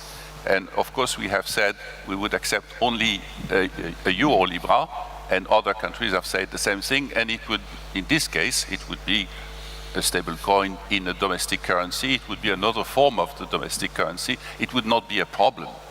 The problem is if our people, our citizens, are using the currency pegged to another currency. And this is contrary to monetary sovereignty as we understand it in Europe. We have a shared monetary sovereignty. That is to say, there is no longer a French franc and a Deutschmark. There is a euro, but we look at sovereignty from the perspective of the euro citizens, the European citizens of the euro area. Okay, great.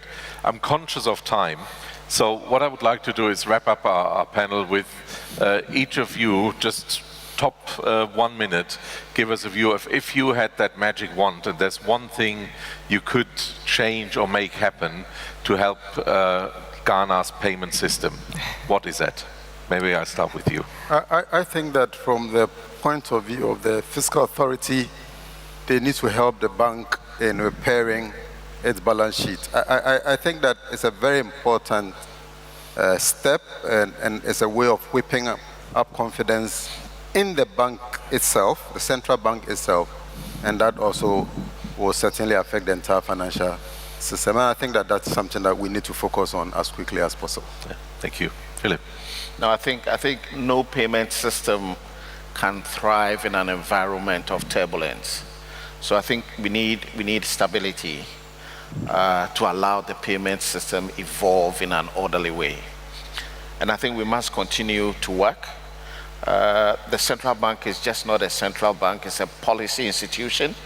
We need to continue to work to foster macroeconomic stability to allow payment system evolve and to foster growth in the economy and to alleviate poverty.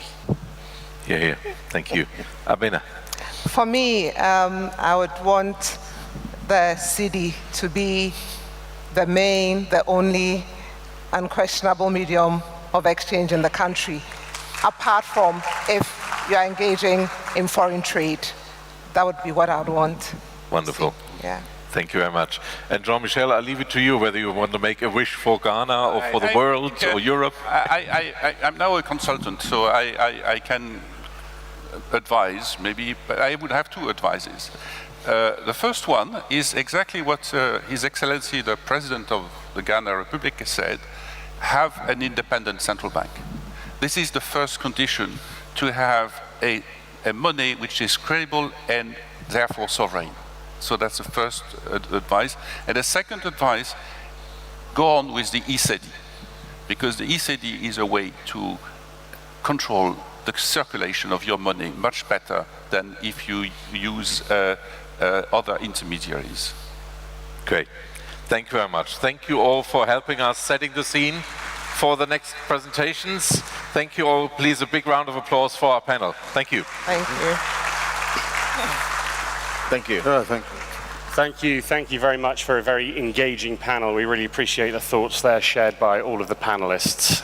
We're going to get straight on with the agenda, and I'll invite Pearl and Cynthia, who are in the room, to please come and join me up on stage. I think I have the delight and honor to host what's probably going to be the most colorful set of presenters who are going to be on the stage this morning, which is fantastic. But we're going to be moving into a session that will focus on how currencies represent the people.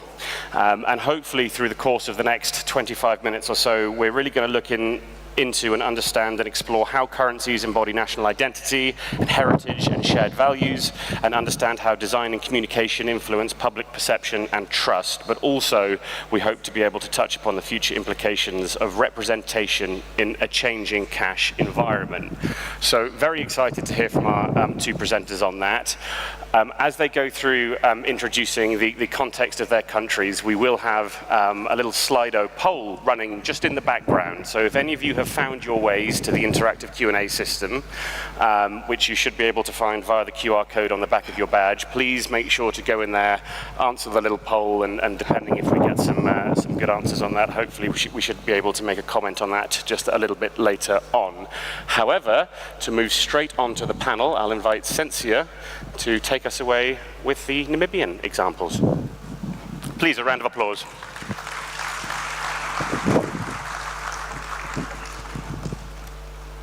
Very good morning to the Bank of Ghana, the governor, everybody in absentia, the president. I am representing a country from the belly of Africa, where the desert meets the sea, with the second biggest canyon in Africa and in the world, the least densely populated country from Greenland, Mongolia, and then follows Namibia. I am the director responsible for currency management and banking operations at Namibia, Bank of Namibia.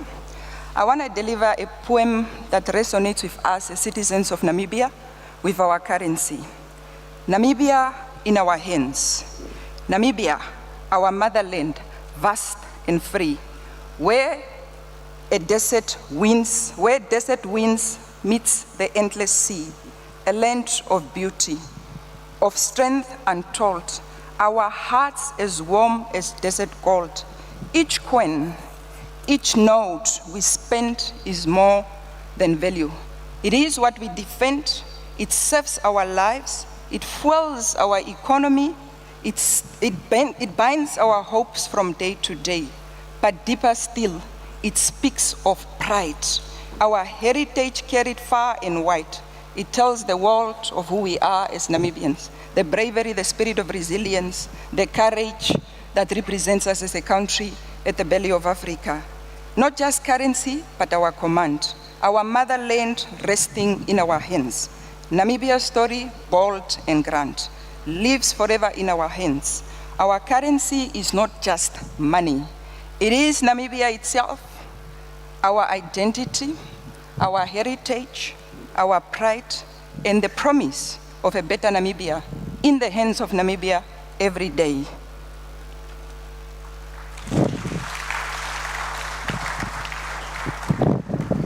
I will play a very short video for those who have never visited this beautiful country in the southern part of Africa, to just have a glimpse of how our currency resonates and talks to us and represents us as Africans on the African continent, but on the southern part of Africa. Please enjoy.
Indeed, our currency is our heritage, our pride, and it's who we are.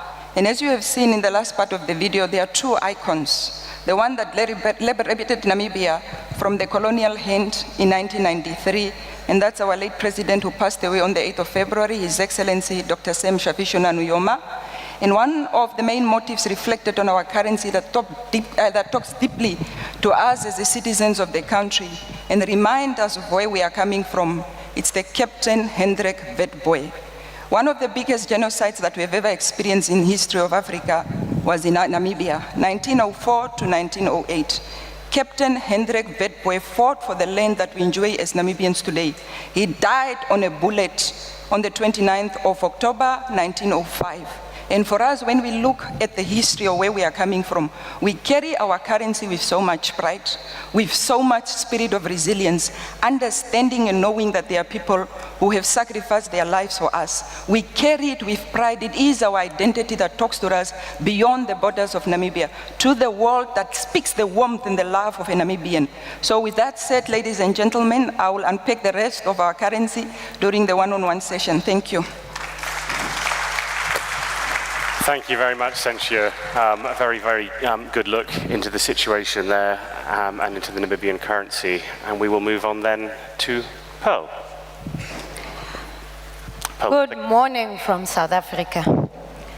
We've got 11 languages in South Africa, but the one language that I like and I think it will resonate with all of you is that when we are excited and we are happy, we ululate.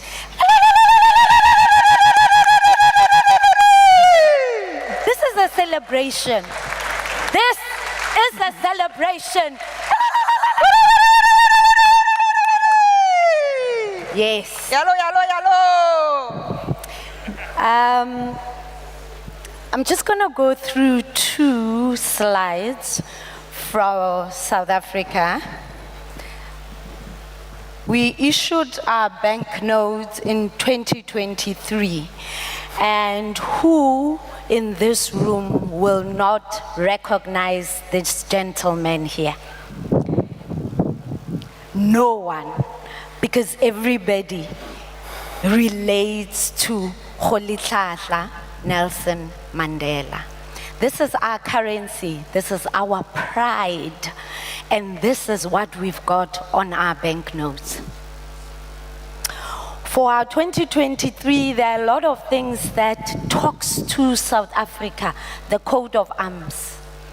The coat of arms is on our banknotes, and that talks to diverse people unite. That's what we are saying as South Africa.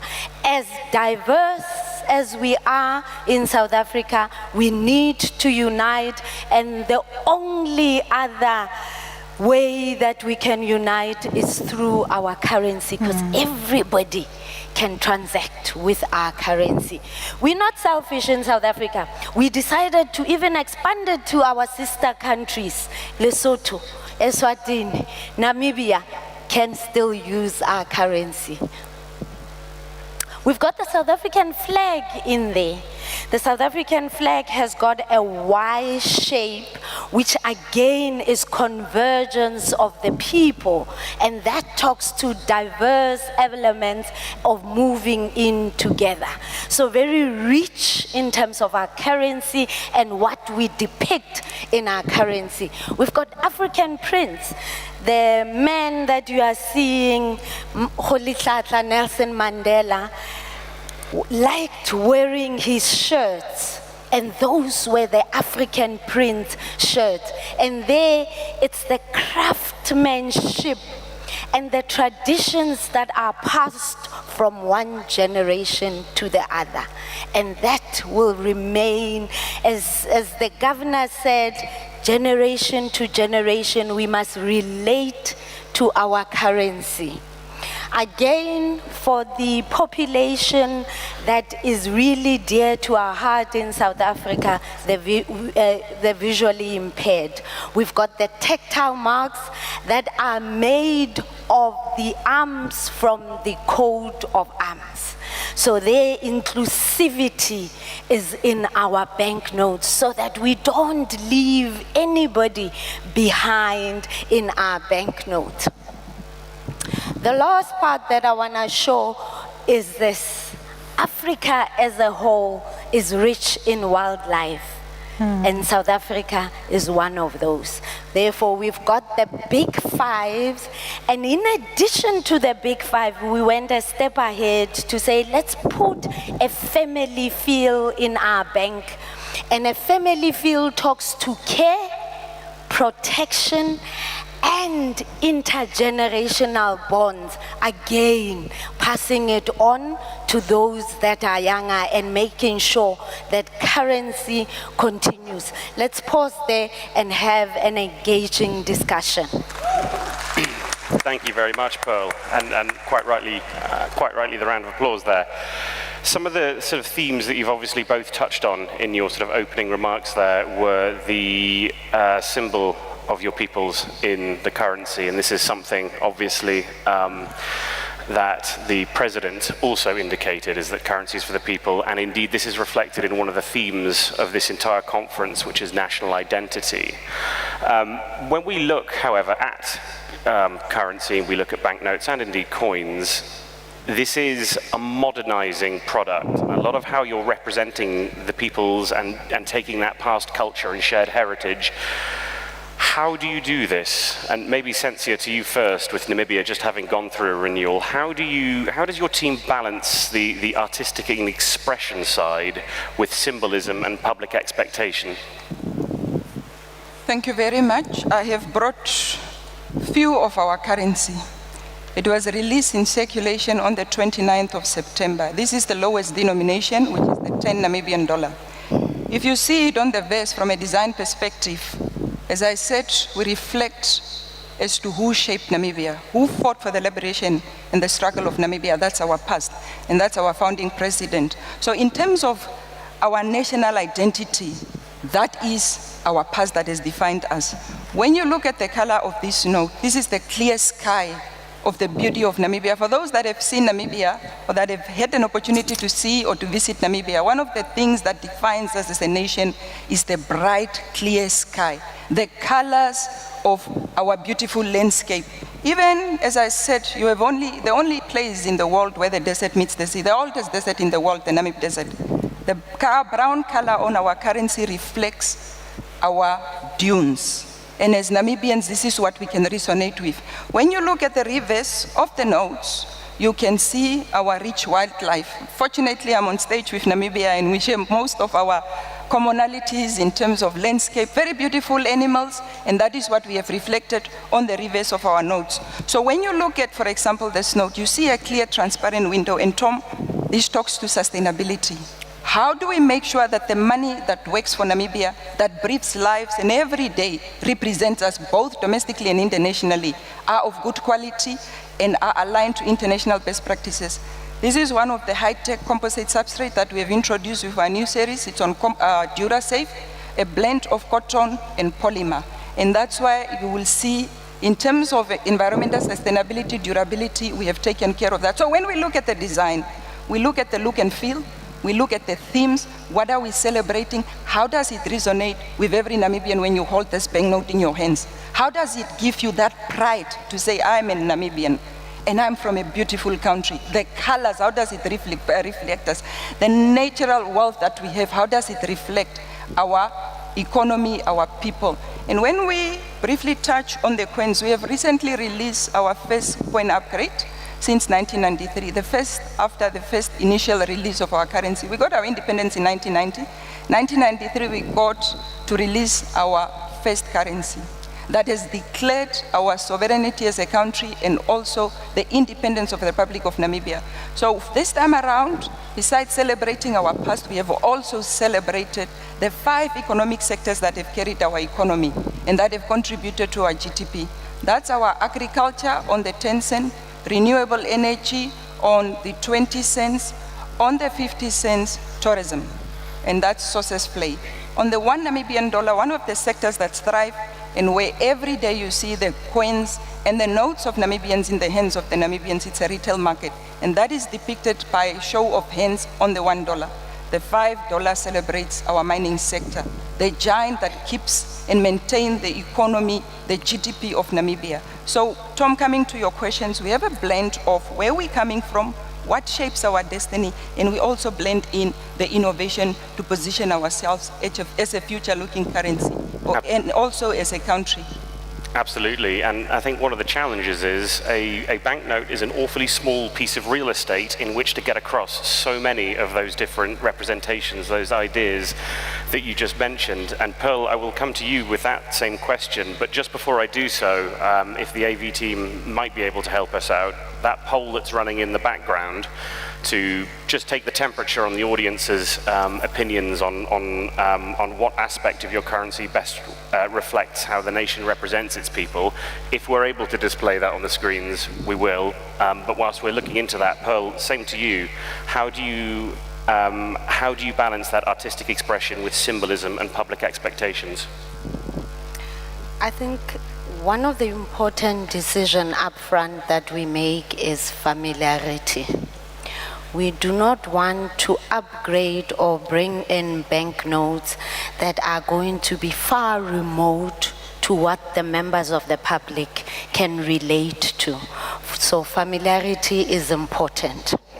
There's also what we do in the Reserve Bank is we do focus engagements with historians, cultural experts, SMEs in various fields, so that they can assist and help us and confirm that whatever motive that we've got is not offensive to any. As I said, South Africa, we've got 11 different languages.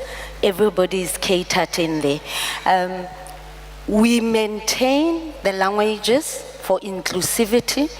We maintain the main motive as Madiba so that everybody can relate to. But most importantly, so that it signifies the unity that and the struggle where we come from as South Africa. So that depicts what we do as South African for our banknotes and the balance that we strike. Excellent, thank you for that. And I can see that we've got the results of the poll displaying just behind us. So the poll was, which aspect best reflects how a nation's currency represents its people? And this is not a scientific poll, this is just to understand the room. And I think the clear winner on that is history and heritage, which is exactly, I think, sort of where you've both been covering is a lot of the opportunities so far, which is fantastic. I think though, obviously, history is looking slightly backwards. Important, but let's look forwards, because currency is an ever-evolving product, and in particular in many regions of the world, there is a very rapidly changing mix of cash and payments. And I know from having shared the stage with you both at future events in both Namibia and South Africa, this is also the case. Cash remains a critical function, but as digital payments grow, how do we ensure that cash still retains its value to the citizens? How do we make sure cash is front and center of mind? Pearl, could I come to you first on that? Often we hear people say cash is king. In South Africa we say cash is queen. Yes. And I refuse to relegate cash as a substitution for digital payments. Cash has been there and has withstood the test of time and will continue because it's offered as an option for those that do not have the means. So in South Africa, as I said, cash will continue. There are a plethora of digital payments that are introduced on a yearly basis, on a weekly basis. Everybody's coming with an innovation to try and displace cash. However, cash will not be displaced. A couple of years ago, for those that traveled to South Africa, we had what we called load shedding. I shouldn't be talking about it because it's not a nice thing. However, during load shedding, we needed to still continue and transact. And we didn't have electricity. Therefore, cash was there, and it ensured that everybody is included in the economy. So that's what's happening on our side. Thank you. And Sensia, to you. The dynamics in Namibia is very different, and I think it's in favor of cash. The size of Namibia is 3 times the size of Germany, with a mere population of 3 million Namibians. Very vast country. The challenge that we have is the network coverage. So the Namibians prefer cash. When we see year-on-year growth in terms of currency in circulation, it's around 8 to 9%. So the demand for cash will still be there, and that's why as currency officers or people responsible or appointed by the Namibians to take care of their currency, we need to make sure that the Namibian banknote, when it is in their hands, it's a safe payment instrument. They can trust it and they can transact with it with confidence. With that said, also our dynamics dictates that cash is a payment instrument. With all other digital payment instruments, we need to give the Namibians a choice. All of them will co-circulate, but you just need to make sure that as a Namibian, I can transact in any payment instrument that I prefer at that particular point in time that serves my needs in terms of cost, in terms of reliability, and in terms of security. Absolutely, and I think for so many years, perhaps it was a case of cash or payments, but Pearl, the Chief of Staff who delivered the opening speech at the EMEA Cash Cycle Seminar, I think summed it up perfectly when she said, no, it's cash and payments, and the two have to develop hand in hand. We just have, we're already running out of time on the panel, so a final comment, I think. We've talked about where the banknotes are now, where cash is now representing the people, and we've said that it's not going anywhere. Obviously, the conference will close with a look forward of the Cedi into 60 years. But use your crystal balls. 20 years time, what will be the role of cash in 20 years time, or what will be the role of banknotes? Will it be as prevalent as it is today? Might it change? Will there just be a slightly different case? Pearl, may I come to you on that first? I believe cash will not be replaced or displaced. However, we will reimagine cash. So we'll reinvent the way that we are doing it, and cash will still be there 10 years to come. However, as we see now, the velocity of cash will reduce, and we need to embrace that to ensure that we have the infrastructure to carry the cash that will still be remaining in the system, but also ensure that the digital payments as they come, they are very interoperable with cash to allow the shift from physical cash to digital cash. Central bank, what is important for us to do is to retain the knowledge, because there's a lot of knowledge if you look into the Cedi and what they have done with their currency in Namibia and so forth. And that is what is important, to retain the sovereignty of a country, the pride of a country, and the history of a country. Absolutely. And Sensia. Namibia, when I represent Namibia, I speak from the heart, because Namibians, they love their cash. I'm sorry to say. As you all might know, or some might know, our sitting president died on the 4th of February last year. Very vibrant, very joyful person who just died after a short illness, His Excellency Dr. Hage G. Kenkop. Namibia, in celebration of his life and legacy, issued a $60 commemorative banknote. Very limited edition. I just want to paint this. 2 million pieces. We are hardly seeing that $60 in circulation. They're holding it on. They said, it's an insult to put our president in circulation. They're holding it on in their Bibles at the back of their cell phones. So the love for our currency and what it means and stands for us as an independent Republic of Namibia, the sovereignty, our identity.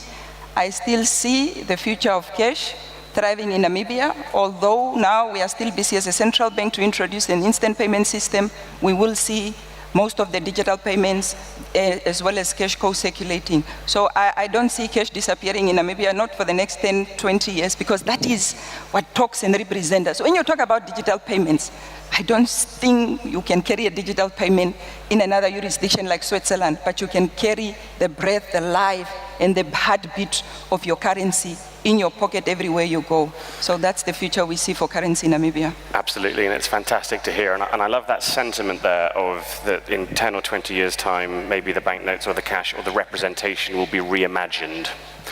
Obviously, we've got two very rapidly changing economies, societies, peoples, and the representation through currency will need to keep up with that as time goes on. Unfortunately, that brings us pretty much to the end of the session, so we don't have the opportunity to delve into what could that design response be, but we will have some sessions covering that a little bit later on in the conference today and tomorrow. There's obviously, when we talk about how do currencies represent the people, a lot of topics we didn't manage to get to in just our last little, our short little panel here, but I'm sure I can speak on behalf of both Pearl and Sensia that they will welcome any engagement, dialogue and discussion on the conference floor throughout the rest of the day and tomorrow. For now, however, please, a round of applause for Pearl and Sensia.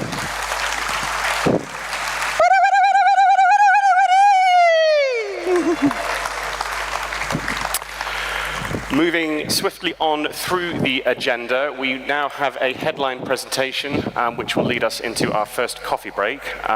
So as Pearl and Sensia leave the stage, please provide a large round of applause for Todd, who is going to talk us through from Crane Currency. Please.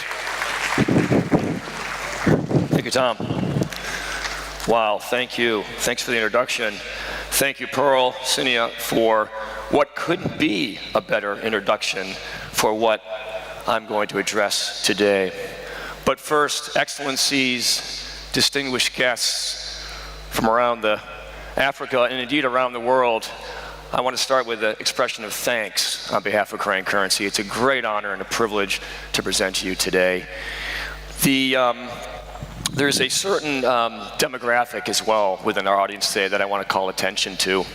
And that is our central bankers, our fellow central bankers, partners and peers to the Bank of Ghana who are here with us today.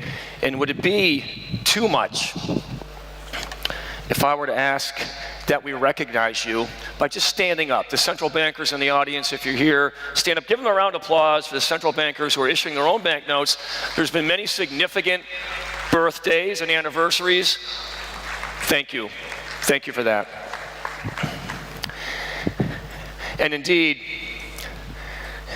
if you weren't to stand, I would have you listed here. And indeed, the registrations were so strong coming to the event that I may have missed a couple of names. If I did, I apologize. In helping to herd us and keep us on track, there's another thank you I want to give, and that's the really talented team of currency research, Jens and Sean, Shelley, the whole team. Thank you for that too. Now, why are we here? It's a birthday party, right? Are you ready to get the party started? Are we? Yeah. All right. Okay, so to start, I want you to come with me on a little journey. I want you to put yourself back when you were about 8 or 10 years old, when birthdays always had a unique quality, sometimes attracting unwanted attention. And when they saw you, maybe a friend or a distant relative, a whole year went by, they walked up to you, and what did they say? Look how you have grown, right? They would always say that because it was true. As kids, we're always growing. But as adults, maybe, a middle-ager, right? And sometimes I go to a conference, this same conference, 1 or 2 years in a row, and I see somebody I haven't seen in a year. They don't run up to me and hug me and say, wow, Todd, look how you've grown. They say, how are you? You look tired. Yeah. Well, why? Why is that? Well, because we don't want to confuse age with growth, right? They don't always correlate when birthdays come around. And this audience probably knows that better than most audiences. Why? Because you're economists, central bankers. You talk in the terms of not age, but in growth, the accumulation of wealth, the growing of income. 2024 GDP. Who can tell me what GDP is? Just shout it out. Gross domestic product, right? Gross domestic product. That's the value of all goods and services produced in a country or a location, in this case the world, in a given amount of time, in this case 2024. Not my figure, it's from the International Monetary Fund, 3.3%. If you had a savings account, you got 3.3% interest, you'd think, oh, that's okay, right? Let me ask you a question. The GDP of Africa, do you think it beat the global average growth or was under the global average growth? What do you think? Did Africa beat it? Did it not beat it? Yes. It beat it. Of course it beat it. Okay, next question. By the way, this is a birthday pop quiz. You have to participate in a birthday pop quiz. How about the host country of Ghana? Did Ghana beat the Africa average for GDP growth? Did it? As my 17-year-old daughter would say, crushed it. Crushed it. Now, if you think this growth is good, and it is indeed very good, but especially for Ghana, consider this, it's better than you think. If we go back 2,000 years, growth was the exception. Zero growth was the rule. 0.017% growth in a year, right? That's 2% GDP per century. You could be born, candle, maybe a horse if you're lucky, live your entire life, nothing much would change until something did change about 1820 or so. Yeah, the industrial age came. And then compounding factors that would increase value, innovations would increase growth and wealth. Then things took off. Candle, a horse became limitless watts of candle power. Let me tell you about it. Engines with hundreds of horsepower. Changed everything. And all along the way, there was money. Well before the Industrial Revolution hit us. Economists love this photograph. I like this photograph because it's got a great short story associated. This is an anthropologist by the name of Scott Fitzpatrick, University of North Carolina in the United States of America. He's standing next to a big, literally, big Yap coin. It's Yap money from a tiny little island in the South Pacific. It's in the Micronesia chain of islands today. And this was money in the Yap economy. Believe it or not, you could call this a Yap coin. Why do I say that? Because it had 3 central elements that we have today in modern currency. You have a unit of account. That's sort of agreement on what is value and how to account for it and record it. Store of value, pretty safely stored here in a massive stone. By the way, that stone is limestone and weighs about 7 to 8 tons. 2 small automobiles. And here's the magic of the Yap economy. Way back then, medium of exchange. This big stone coin was a medium of exchange. I could convey ownership, all or in part, to an individual or a collection of individuals, but it was so heavy that would I have rolled the coin to somebody else? No, it would just be agreed. I own some of that now, you own less, you've traded it to me. Think about how you transact with money, move money from your accounts. It's a little similar. And by the way, there is no limestone on the Yap Island. Back hundreds of years ago, perilous crossing across the South Pacific Seas in boats they made themselves. They went to a different island, quarried the limestone, and brought it back.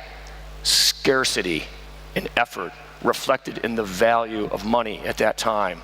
Let's move forward. Scarcity. Gold and silver. Everyone knows gold and silver. People sailed all over the world in search of it.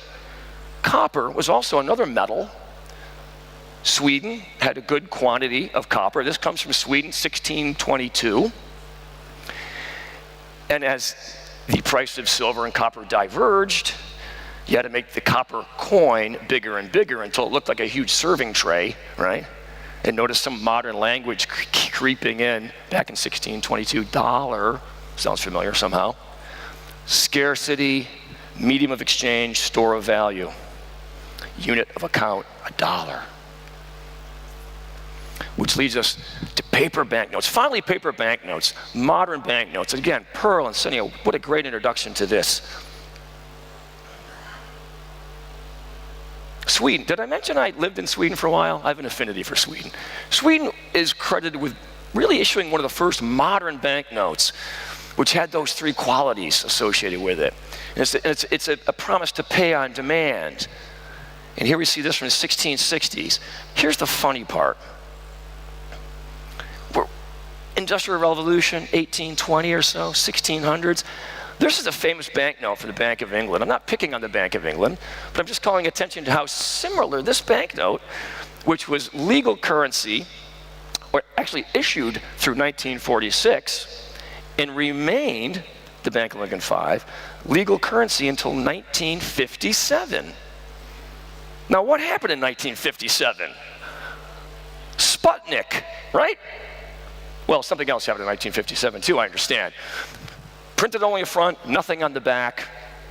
Pretty simple. It's like the industrial age just moved on without that banknote. But it didn't move on from all banknotes. This is the second birthday pop quiz. Considering what we just learned, do you feel that the Ghana Cedi is today nearing retirement, sort of getting ready to totter off stage to retire? Or is it maybe a middle-aged currency? Kind of the best years are behind it, still some hope before getting to retirement? Or Bank of Ghana, get ready.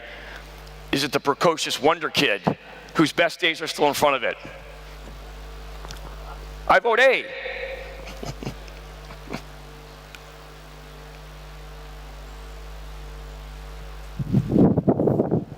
There's a wind here. Oh, it sounds like the seashore.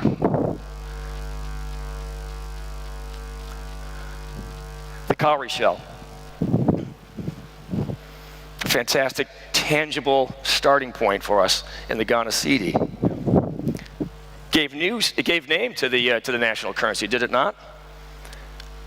The trust, the effort, glorious history, and a bright future. It continues. And I was so pleased to see in the survey that was just conducted how strongly you favored history. Everyone was voting how strongly important that is to the national currency, indeed its banknotes and coins. And I agree on 2 levels. The physical embodiment of the currency, absolutely, but also in the fact that history is not about the past. I really believe that. I think history is about the future. Because as many panels we have and questions we have about the future, nobody can really predict what's going to happen, right? No? All we have is to look at the past, challenges and opportunities, how we confronted those, to understand and help shape what our responses will be to the unknown things that do come in the future, and how to get ready for them. Now, I already mentioned, I know, and you know, sitting there, some of you are economists, highly skilled in your practitioner. Some of you might be Keynesian economists. You know, Keynesian economies, thinking about this, is the idea that technology will continue to evolve and evolve more quickly so that life will get easier for us, right? That's the idea. As we leave the industrial age into the information age, we will, and we're seeing it today, confront and use technologies that are much more powerful and much more pervasive than we've ever had before. That's going to shape and impact everything. So taking a lesson from history, how do we adapt? And adapt we must. I'm also hopeful that as we move into this new period of the information age, we can apply some of this technology and hopefully some of this free time, creative space, to think about the importance of some of those ecosystems which are so important to us.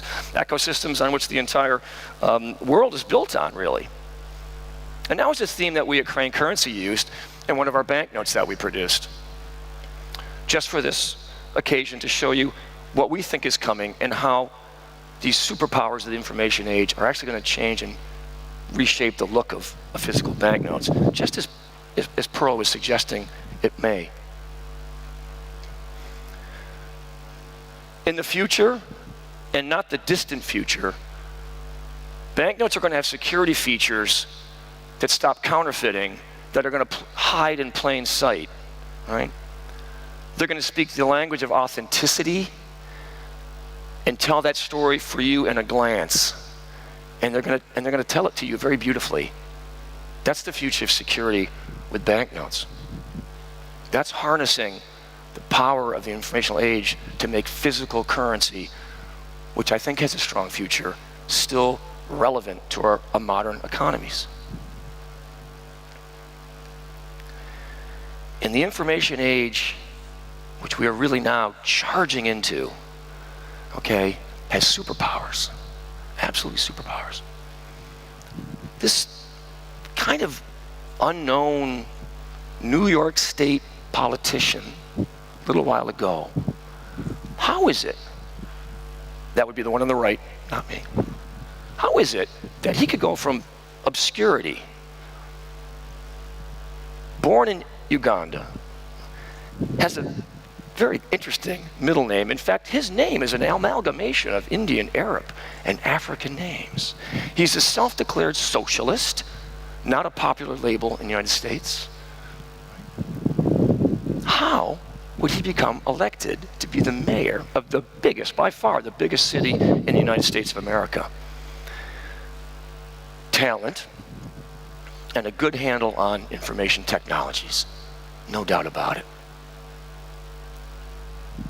Mayor-elect Namdani has a great handle on technology, and he used technology, including selfies, TikTok, short video interviews, spontaneous interviews on a smartphone on the street, to build a political network, to broaden and expand it, and to create a political network into a political movement. And that's exciting, and I really think it's good. The other side of the banknote, if you will, is that I've never met Donnie. I've never had the pleasure of taking a selfie with him. This is an AI trick that even a middle-ager can perpetrate, because we're in the information age now. It's things like this which will continue to prompt us to ask the question, is it real? Is it authentic? And that will be the same with our money. And there'll be, I believe, a relief in knowing that physical cash and coin can be made to be very secure and very real. 18 months ago, Crane couldn't produce this futuristic thing. Now, the wet, moist-looking skin of the salamander, highly secure, engaging, well, now you can just fold it up and put it in your pocket. It's here. And we couldn't have done this 18 months ago without AI, great computer chips, talented engineers. Shape of money to come, I believe. And harnessing the power of AI to do good. Growth and good growth. And currency is going to come along with us. So, I want to come back to the question, or maybe just ask of you, the message I intended to send today about the Ghana Cedi. Is it nearing retirement, do we think? Is it middle-aged? Or is it young still? Is it 60 years young? I believe it is. Almost like a kid when you think about that long, expansive time. Ghana Cedi, huge progress, still a kid. Let's watch and see how much it grows. Hey, like all kids, I promised a party. Kids like birthday parties. You like a birthday party. I think it's time now for me to ask you just to blow out the candles. Everybody game with that? You're on with that? Remember, the break is after the candles go out. So, hey, Bank of Ghana, you want to help to blow out the candles? Yeah? All right, all right. Now, being respectful to the person who sits in front of you, okay, I want you to do a couple of breathing exercises. Come on with me. Okay. And we're going to go with this, baby. You ready? Make a wish. Don't forget to make a wish. Okay. Ghana, 60 years young. Here we go. 1, 2, 3.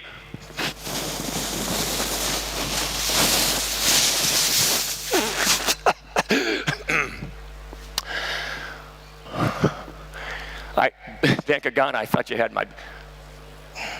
I apologize. If you were paying close attention to my presentation, you know I mentioned a couple of very significant superpowers that every great banknote has to have, every great currency. What does every banknote need? I mentioned it probably 5 times. It needs security, right? Every great banknote needs security. Let's see if we put some security in the equation, we can extinguish these candles. Strength and security. Are you in the house? Let's give us some round of applause. See if we can find it to materialize here. Strength and security. Well, that's the living, breathing image of strength and security in my book. How are you, sir? Strength and security. Another big hand for strength and security. Okay.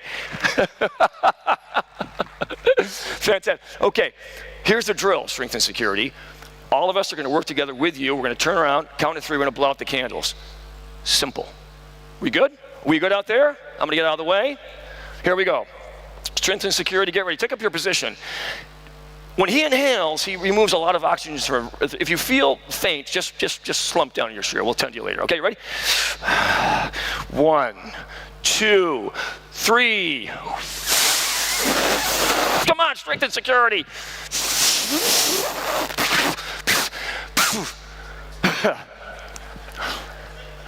What happened to the... Okay, one more time, you think? Hold on a second. Oh, no, wait a minute. There was another element of successful banknotes I mentioned.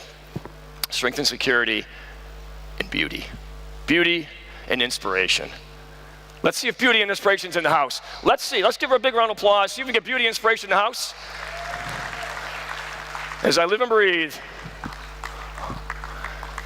making your way to the stage, every great currency, now and in the future, is going to have a balance of security and strength. Hello, nice to see you. Beauty and inspiration. All right, now this is it. This is for the money. So I really want everyone to focus on this. Strength, beauty, count of 3, audience, get ready, particularly you in the Bank of Ghana now. We're going to turn around, we're going to get ready. Here it comes. 1, 2, 3. Oh! Keep going. There it is. Strength and security, beauty, inspiration, and on behalf of Crane Currency, thank you to the Bank of Ghana. Happy birthday to the Ghana Cedi. Many happy returns and a fantastically bright future. By the way, selfies are powerful things. If you want to take a selfie with either or both beauty and security, come by the Crane booth right outside at the break. We'll see you there. So long. Thank you. Thank you very much, Todd and Crane Currency. Well, you've blown out the candles, and now it's time to go and eat the cake. So as Todd mentioned, it is time for a coffee break. So speakers and dignitaries are invited by Bank of Ghana to head under the big TV screen this way to head for a coffee, and for the rest of us, we're heading out into the exhibit area. Please make special attention to visit the Bank of Ghana's Cedi wall, which is to the right as you exit. It's a pretty impressive chart of the heritage of the Cedi. Make sure that we are back here, please, for 12:40, so approximately a half-hour coffee break. Back here, please, for 12:40, and we have sessions coming up after the break, innovation sessions from KERS, SICPA, Jura, and CPS, and also a panel discussion on the Ghanaian economy and the Cedi. Coffee break now, please. One big final round of applause for this morning's speakers.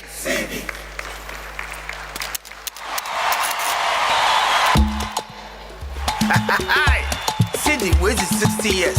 One hour you Cedi won't if you know. One day, one must Cedi no one thought. Hey, Cedi, oh, Cedi.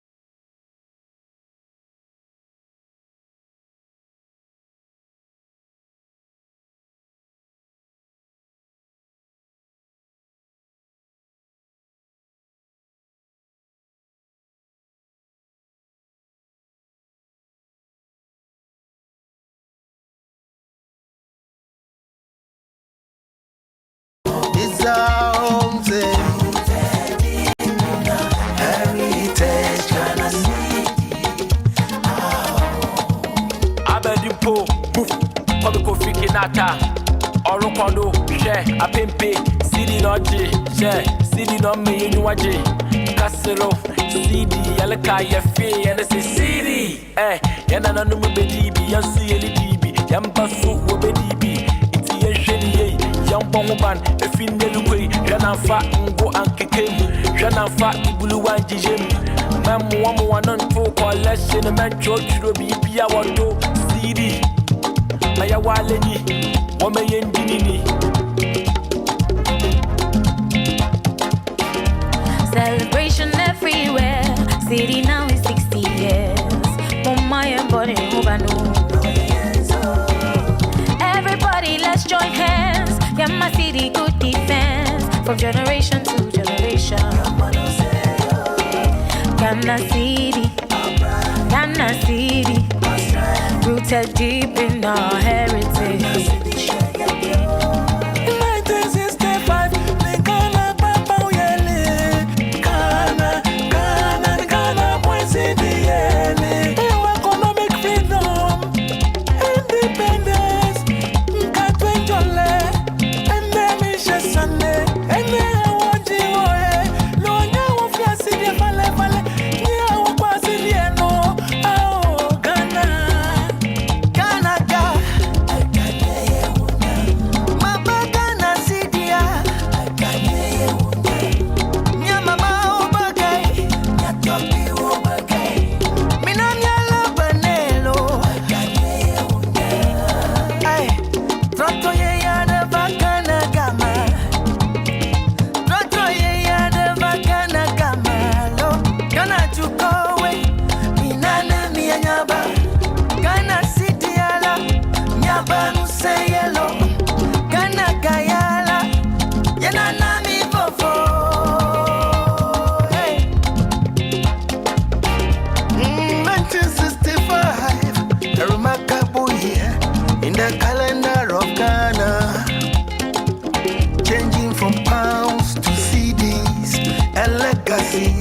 That has kept us afloat. Economic independence, sovereignty and freedom. Keep the Cedi clean. Ghana Cedi, 60 years at Beswa. Let's say cheers. Let's celebrate. Let's jubilate. Let's celebrate. Cedi.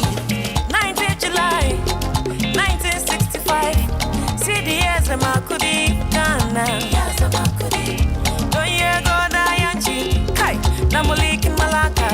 Cedi as a Doya. Goda Karifi, Canada Sigabanta. Could he see it? Could he see it?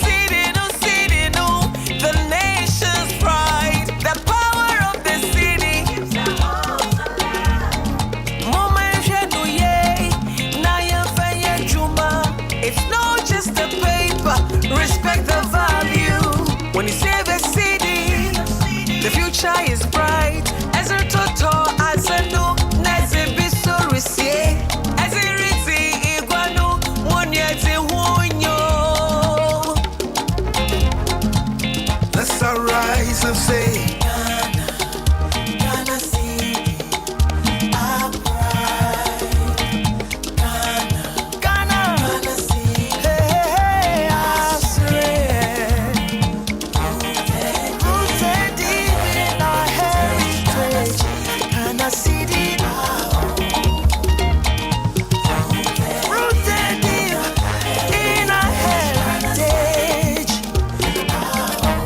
Let's keep the city clean.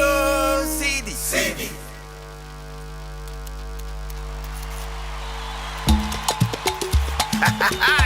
Cedi wait 60 years.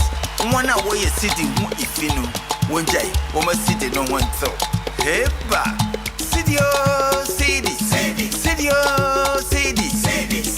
is 60 years. Cedi is 60 years. One man Cedi. Heba.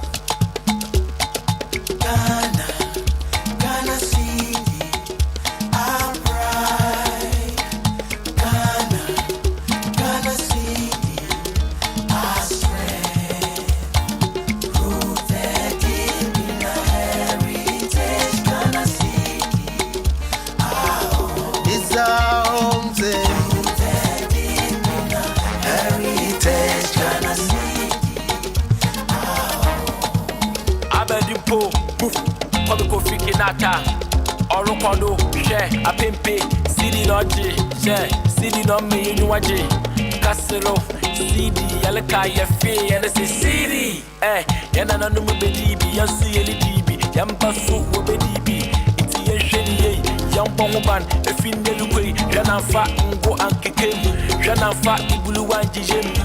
One on two collection, a man George be our do Cedi. Maya Waleni, Womayan Dinini. Celebration everywhere. Cedi now is 60 years. Maya body everybody, let's join hands. Yeah, my Cedi good defense from generation to generation. Ghana Cedi, rooted deep in our heritage. 1965, the Ghana Papa Yele, Ghana, boy Cedi Yele. Economic freedom, independence, Nkatwenjole, and then Misha Sunday, and then I want you, no, now of your city, Vale.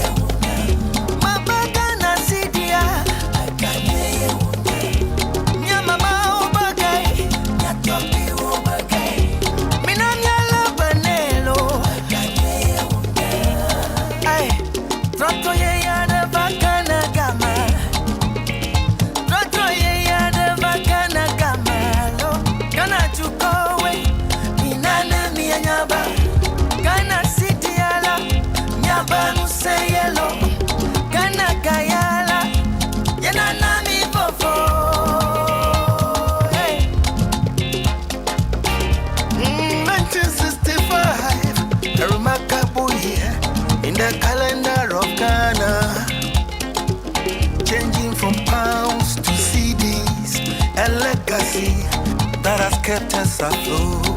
Economic independence, sovereignty and freedom, keep the city clean. Ghana Cedi, 60 years, and Pessoa, let's say cheers. Let's celebrate. Let's jubilate, let's celebrate. Cedi. 9th July, 1965. Cedi as a Makudi, Ghana. As a Makudi. Don't you go Dayanchi, Kai, Namuliki Malaka. Cedi as a Doya, Goda Karifi, Canada Sigabanta. Could he see it? Could he see it? The nation's pride, the power of the city.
Cedi wait 60 years. One hour you Cedi if you know. One day, woman Cedi no one so. Hey ba.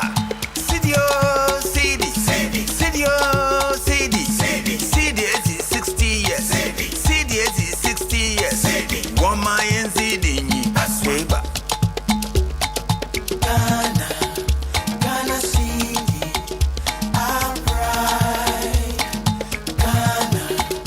Ghana Cedi, our strength. Rooted deep in our heritage. Ghana Cedi, our home. It's our home, say. Rooted deep in our heritage. Ghana Cedi, our home. Abedimpo, move.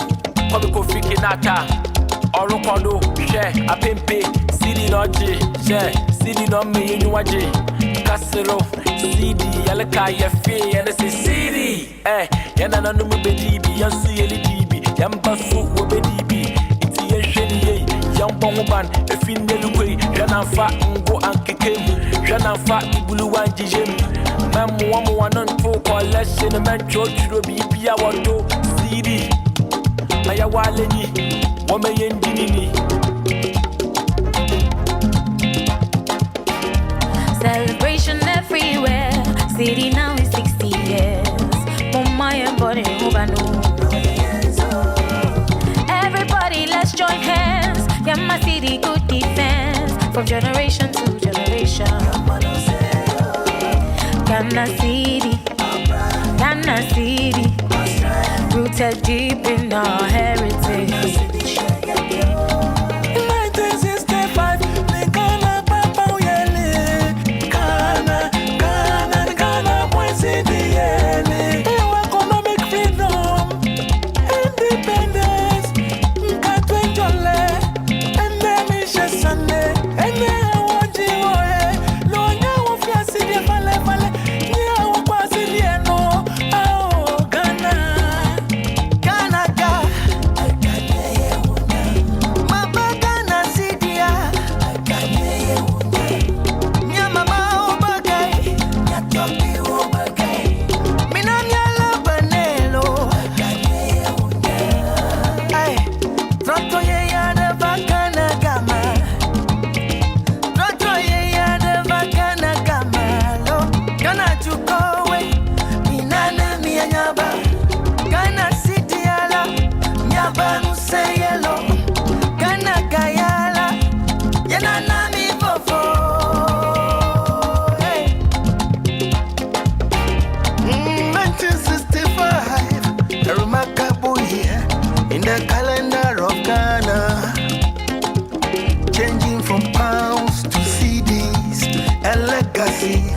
That has kept us afloat. Economic independence, sovereignty and freedom. Keep the city clean. Ghana Cedi, 60 years. And Pessoa, let's say cheers. Let's celebrate. Let's jubilate. Let's celebrate. Cedi. 19th July, 1965. Cedi as a Makudi, Ghana. Yes, a Makudi. Don't you go Dayanchi, Kai, Namulik Malaka. Cedi as a Doya. Goda Karifi, Canada Sigabanta. Could he see it? Could he see it? Cedi no, the nation's pride, the power of the city.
Cedi wait 60 years.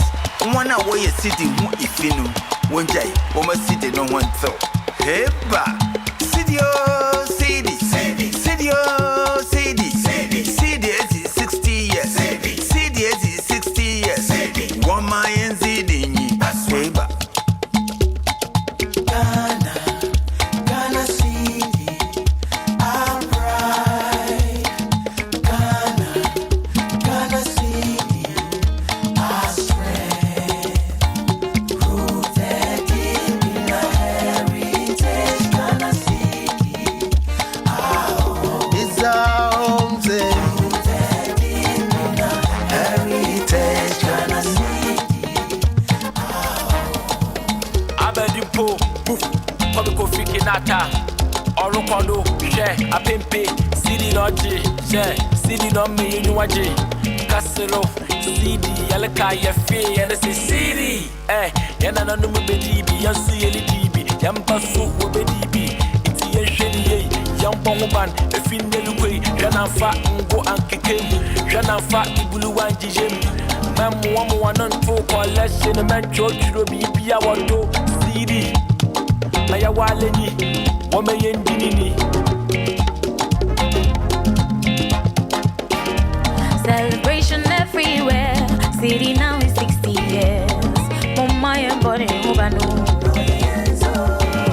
everybody, let's join hands. Yeah, my Cedi, good defense from generation to generation. Ghana Cedi, rooted deep in our heritage. in 1965, we Ghana Papa Yele. Ghana, point Cedi Yele. Economic freedom, independence. Nkatwenjole, enemishe sane, enewojiwoe. Lonya wofia Cedi vale.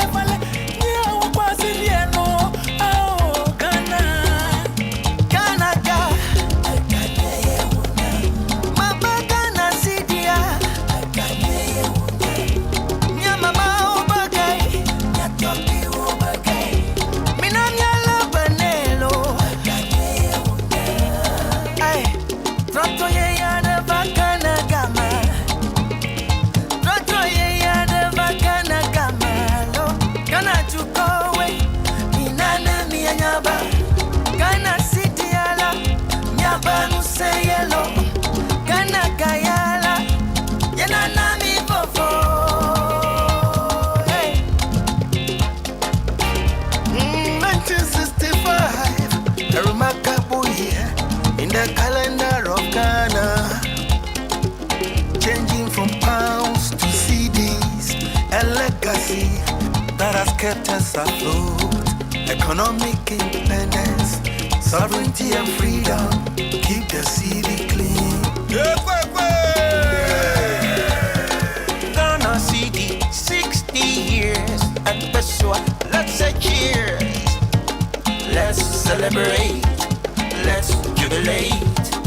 Let's celebrate. Cedi. 9th July, 1965.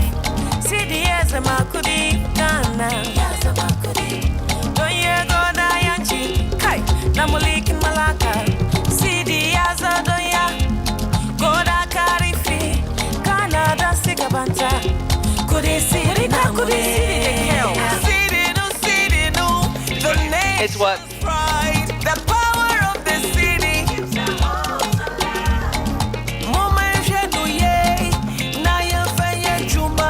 It's not just the paper, respect the value. When you say the city, the future is bright. As a toto, as a no, as a biso risie, as a riti iguano, one yet a Let's arise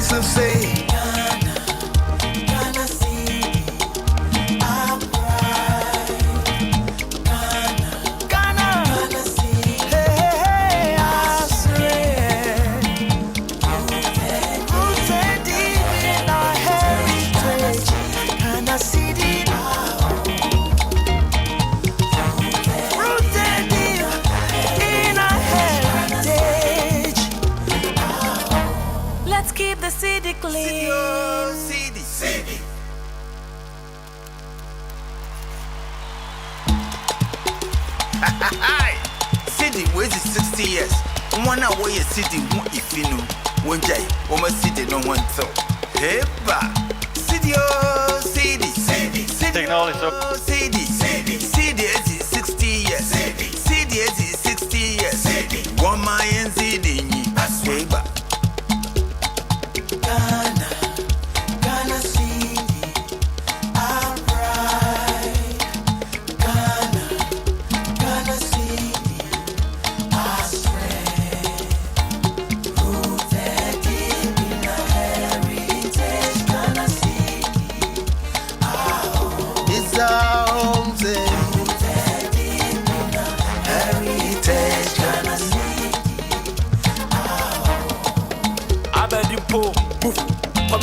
Nata, Orokodo, share, a pimpe, Cedi Lodge, share, Cedi no me in Waji, Casero, Cedi, Yalaka, Yafe, and I say Cedi, Yana no baby, and see DB, Yampasu, baby, it's a shady, young Bongoban, a fin de Luque, Jana Fat, go and Kikim, Jana Fat, Bulu and Jim, Mam one on 4 collection, man, George Roby, Piawato, Cedi. Maya Waleni, Womayan Dinini. Celebration everywhere. Cedi now is 60 years. Mumaya body everybody, let's join hands. Yama Cedi, good defense. From generation to generation. Ghana Cedi, Ghana Cedi. Rooted deep in our heritage. 1965, Ghana, Papa, Yele, Ghana, Cedi, economic freedom, independence, Katwenjole, and then Misha Sunday, and then I want you, no, now of your city, Vale, now was in the no, oh, Ghana.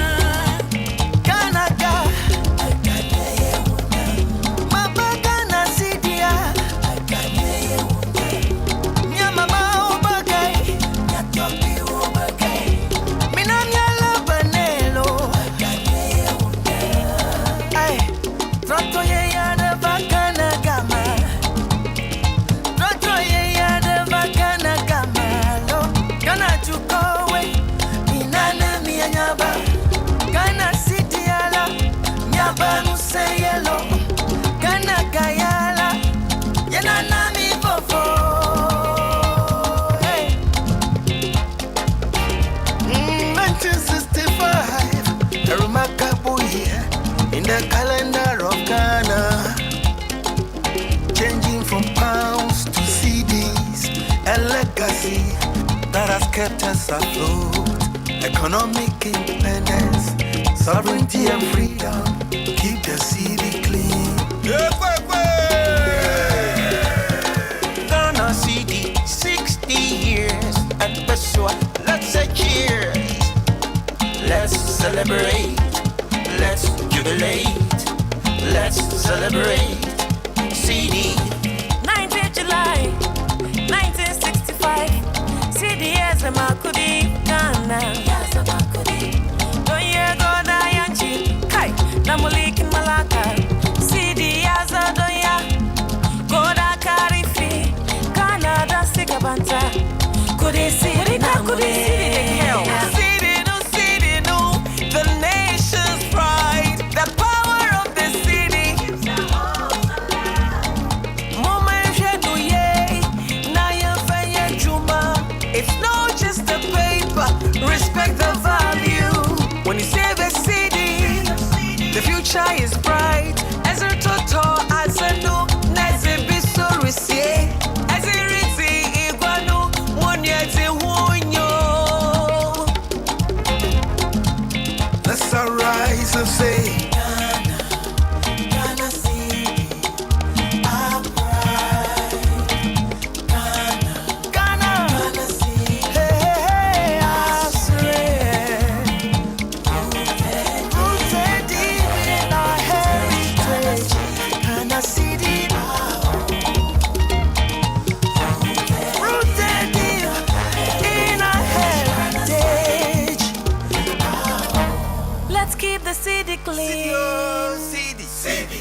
Cedi wait 60 years. One hour you Cedi if you know. One day, woman Cedi no one so. Heba. Cedi oh Cedi. Cedi oh Cedi. Cedi is 60 years. Cedi is 60 years. One man Cedi. Heba. Ghana Cedi. Our pride. Ghana Cedi. Our strength. Rooted deep in our heritage. Ghana Cedi. Our home. It's our home. Rooted deep in our heritage. Ghana Cedi. Abedimpo, Kwabiko Fikinata, Orokodo, Share, Apempe, Cedi Lodge, Share, Cedi no me Nuaji, Casero, Cedi, Yalaka, Yafe, and it's a Cedi, Yana no Bedibi, Yansi Elibi, Yampasu, Bedibi, it's Yasheni, Yampoman, a Findelway, Janafa, Ngo Ankekemu, Janafa, Ibuluan Jim.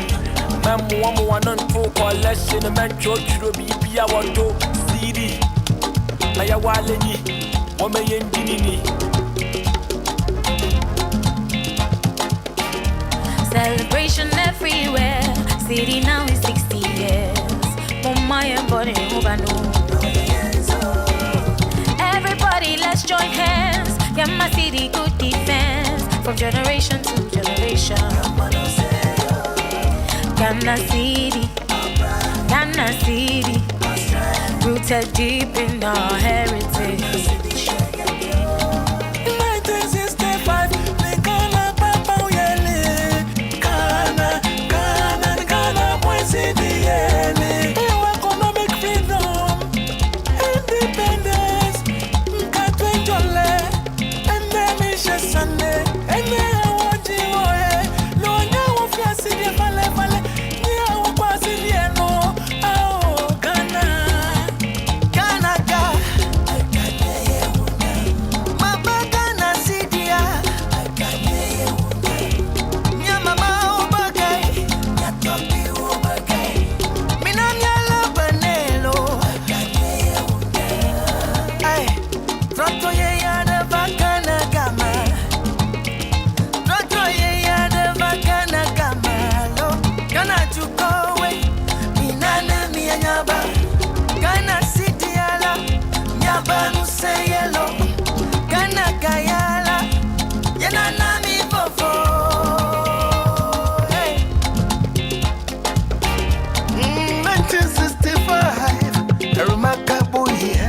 In the calendar of Ghana, changing from pounds to CDs, a legacy that has kept us afloat.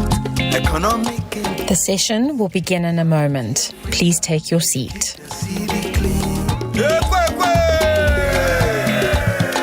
Ghana Cedi, 60 years, and let's say cheers. Let's celebrate. Let's jubilate, let's celebrate. Cedi. 9th July, 1965. Cedi as a Makudi, Ghana. Don't you go Dayanchi, Kai, Namulik in Malaka. Cedi as a Doya, Goda Karifi, Canada Sigabanta. Could he see it? Could he see it? Cedi no, the nation's pride, the power of the city.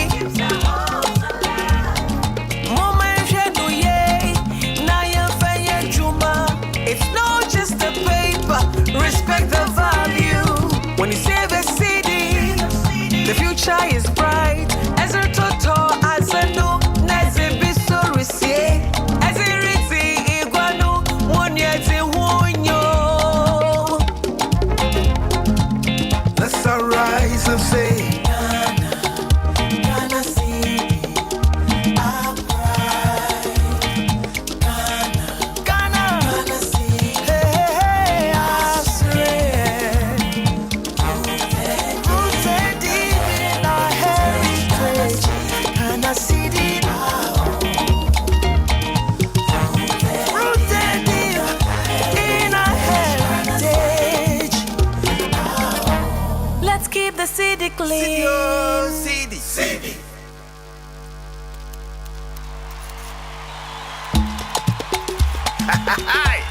Cedi, where's the 60 years? One hour, you Cedi, if you know, one day, woman Cedi, no one thought. Hey, ba, Cedi, oh, Cedi, Cedi, Cedi, oh, Cedi, Cedi, Cedi, is 60 years. Cedi, is 60 years. One my and Cedi, I swear, ba. Ghana, Ghana Cedi, our pride. Ghana, Ghana Cedi, our strength.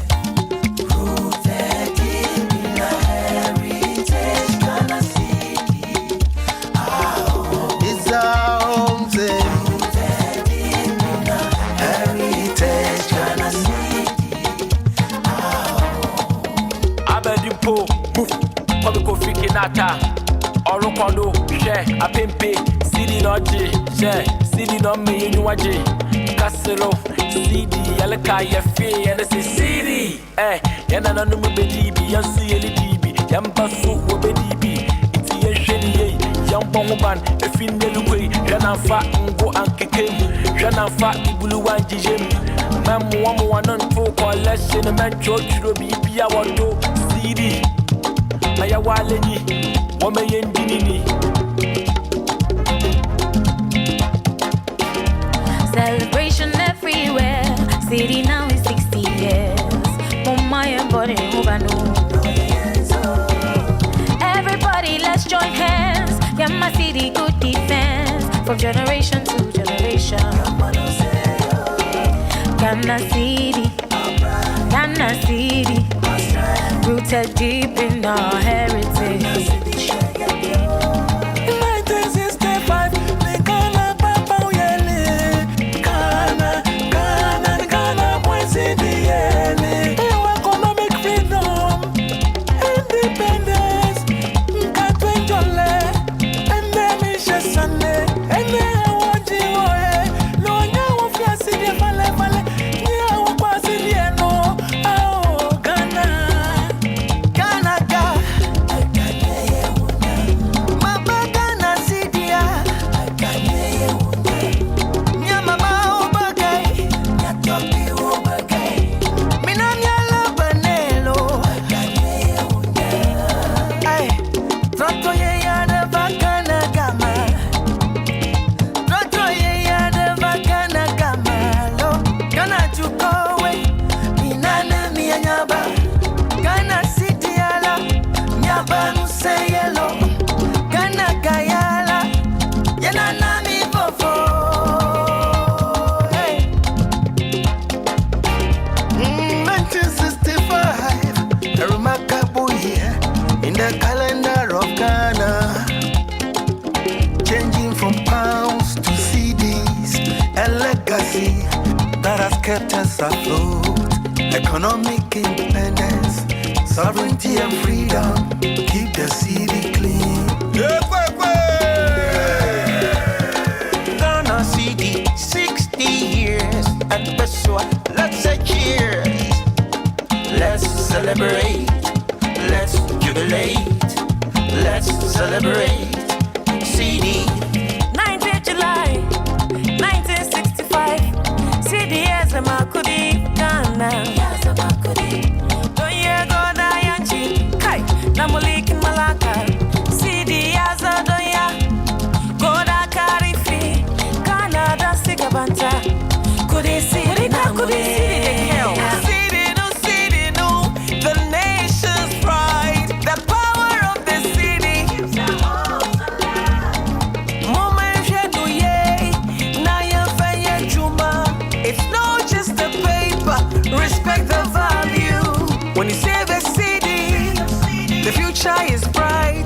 As a toto, as a no, as a biso risie, as a riti iguano, one yet a wonyo. Let's arise and say, Ghana Cedi. The session will begin in a moment. Please take your seat.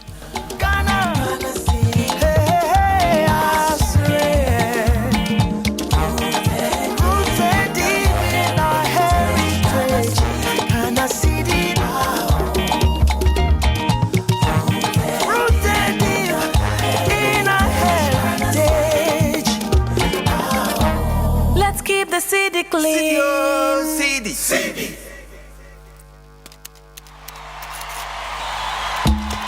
session will begin in a moment. Please take your seat. One hour is sitting if you know one day, woman sitting on one thought. Hey, ba, Cedi, Cedi, Cedi, Cedi, Cedi, Cedi is 60 years, Cedi is 60 years, one my and Cedi, hey, ba. Ghana Cedi, alright. Ghana Cedi, our strength, rooted deep in our heritage. Ghana Cedi, our home. It's our home, rooted deep in our heritage. Ghana Cedi, our home. Abedimpo, move, Kwabiko Fikinata, Orokodo, share, Apempe, Cedi Noji, share, Cedi no me Nuaji, Casero, Cedi, Yalaka, Yafi, and it's Cedi, Yana no Bedibi, Yansu Yelibi, Yambasu, Bedibi, it's Yasheni, Yamboman, a Findelway, Janafa, Ngo Ankikim, Janafa, Buluan Jim, Mam 112 collection, a man George Robi, Pia Wando, Cedi. Ayawaleni, Womayendini. Celebration everywhere. Cedi now is 60 years. Mama and body everybody, let's join hands. Yeah, my Cedi good defense from generation to generation. Ghana Cedi, Ghana Cedi, rooted deep in our heritage. 1965, the Ghana Papa Yele, Ghana, boy Cedi Yele. Economic freedom, independence, Nkatwenjole, and then Sunday, and then Wajiwoe, no nyawo fia Cedi fale, nyawo kwa Cedi no, Ghana.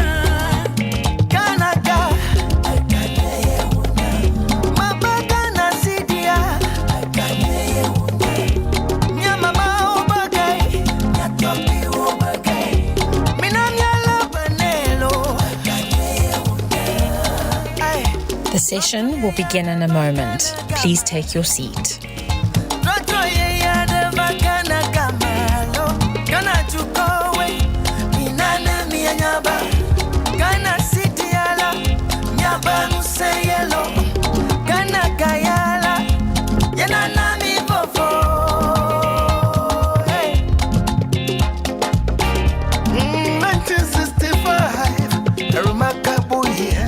In the calendar of Ghana, changing from pounds to CDs, a legacy that has kept us afloat. Economic independence, sovereignty and freedom, keep the city clean. Ghana Cedi, 60 years at Beswa. Let's say cheers. Let's celebrate. Let's jubilate, let's celebrate. Cedi. 9th July, 1965. Cedi as a Makudi, Ghana. Don't you go Dayanchi, Kai, Namulik in Malaka. Cedi as a Doya, Goda Karifi, Canada Sigabanta. Could he see it? Could he see it?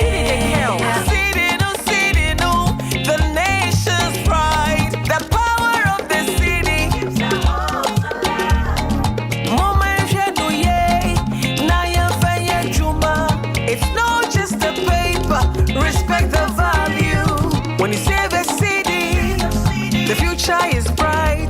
As a toto, as a no, as a bisorusie, as a ritzy, Hello, everybody. Hello. Akwaba, everyone.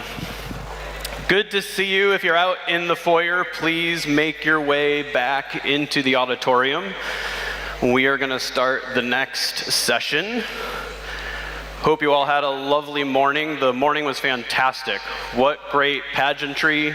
How great to be welcomed by His Excellency, as well as the governor. Such a fantastic opening to the day and rich with culture as well. For those of you that don't know me, my name is Sean Ferrari. I'm the Chief Commercial Officer here at Currency Research. And it's wonderful to see so many people celebrating the 60th anniversary of the Cedi. I would like to note a few housekeeping things before we get into our next session. If you haven't already, please log into our conference app, the Currency Research app. You see the QR code for that on the back of your badge. Through that, you'll have access to pictures that are taken throughout the day. Later this afternoon, some of the pictures that you've seen being taken will be loaded into an AI platform where you'll be able to access them and see your own pictures that you appear in throughout the 2 days. So please take some time and sign up for our app and for the picture service so you can see your pictures, post online, get some good social media traction for this event, and share the greatness that is going on here in Ghana the next 2 days. With that, I am going to move us on to the next section of the agenda, and I'm going to invite Natalie with Kurtz up for a presentation to tell us all the latest in her world. Natalie? Thank you so much for the introduction. It's wonderful to be here today. So thank you so much to the Bank of Ghana and Currency Research for inviting us to present this fabulous event. And what a privilege it was this morning to hear from His Excellency, the President himself, talking so fondly about the Cedi and in such a personal way. So, today, my presentation, apologies for this, will concentrate and reflect a little bit. It's a very short presentation, but reflect on how design of our currencies go beyond economic value of those currencies. They represent the people. They represent all of us. So let us reflect a little bit on it. So here's the beautiful banknote of the Bank of Ghana, and I would very much like to start this presentation by congratulating the Bank of Ghana on the 60th anniversary of the Cedi banknotes. The beautiful banknotes that really feature modern design and sophisticated security features. The Cedi has become one of the most important financial instruments on Africa. It has appreciated greatly, as we heard this morning, and it boasts a very high value across Africa. It's very much this performance, the perceived performance is fantastic. So big congratulations to the Bank of Ghana.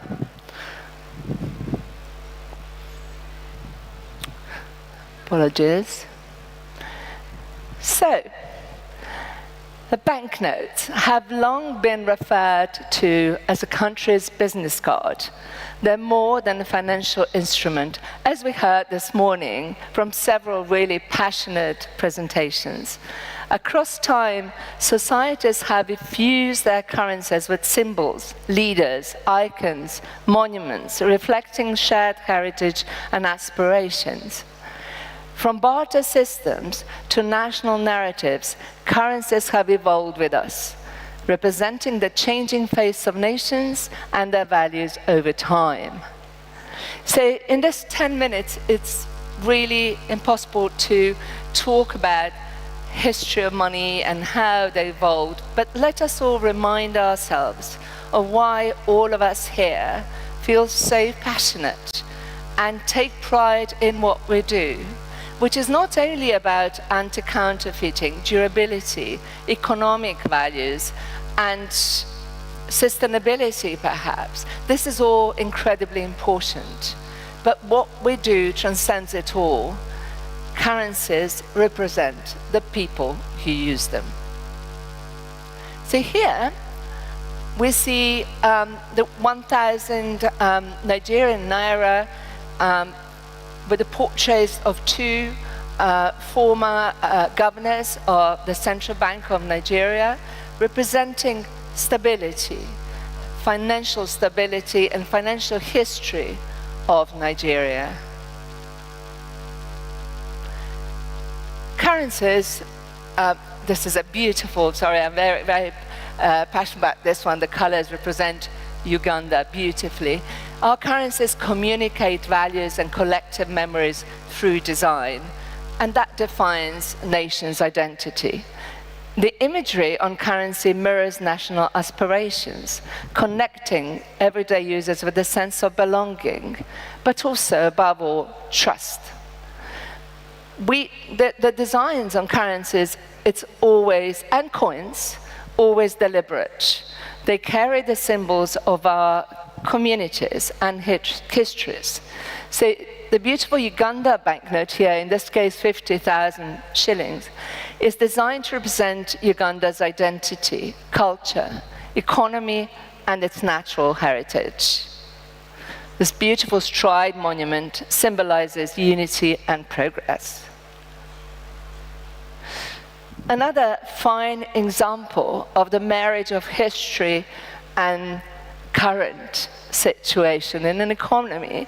So on this BCAO 10,000 francs, we see an interesting motif, which is the swordfish-shaped motif of actually acorn scales. And the scales were used at the time to weigh gold dust. So that was a very important part of African commerce, traditional part of Africa. Here, the modern banknotes feature it to honor it, this historic trade. But they also feature alongside internet, telecoms, to showcase and be proud of the current digital economy that the countries are. And then from Africa, we jump into Central America with this very colorful and beautiful banknote from Costa Rica, 10,000 colones, which features the portrait of the 3-time president, Jose Figueres Ferrer, which symbolizes the nation's identity as a peaceful democracy that cherishes also natural biodiversity and embraces modern, sustainable progress in the shape of the polymer banknotes. So a bit closer to home, not for you all, but for me, Bank of England currency designs with the latest ones, with King Charles III, but his portrait represents a new era of monarchy, while ensuring continuity. So the depiction of historical figures like Winston Churchill, Jane Austen, William Turner, and Alan Turing on the back of the series of this current banknote series of the UK, they symbolize heritage, stability, culture, and scientific achievements through evolving identity. These banknotes are very innovative, they're modern, they feature strong substrate, but they're also incredibly inclusive.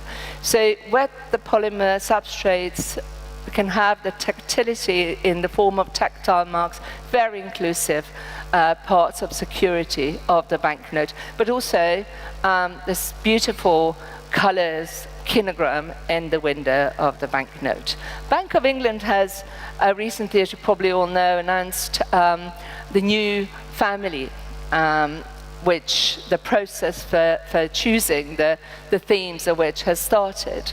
So they have basically asked the public to contribute towards choosing, well, not choosing, but actually presenting some designs. And interestingly and very encouragingly, a lot of young people responded to that call.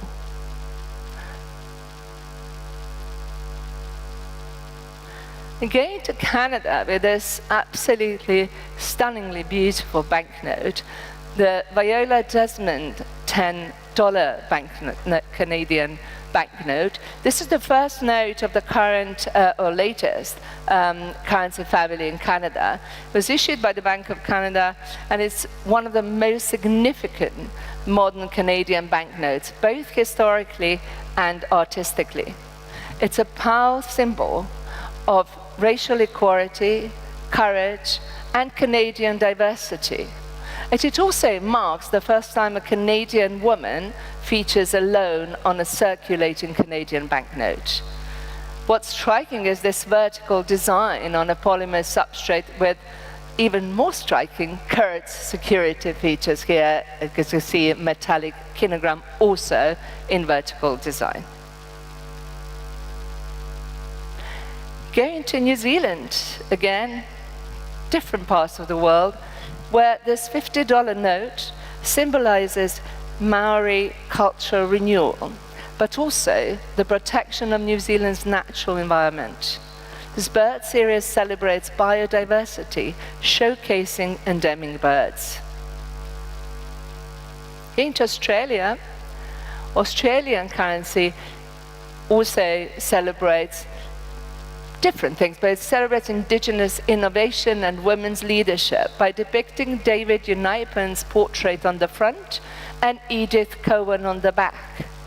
But striking design storytelling through these security features creates a visual of an endemic black swan, showcasing security, beauty, and nature diversity.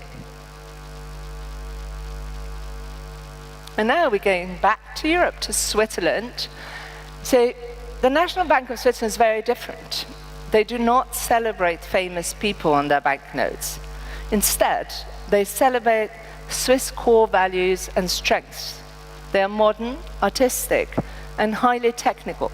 Swiss banknotes celebrate precision, creativity, nature, science, and culture diversity through themed designs rather than the portraits. So Swiss National Bank has recently announced the theme for the new series called Switzerland and its Altitudes. 12 designs were shortlisted from many after an online public consultation to rate the designs. Interestingly, more than 100,000 people responded to this call. Very encouraging for the interest in cash.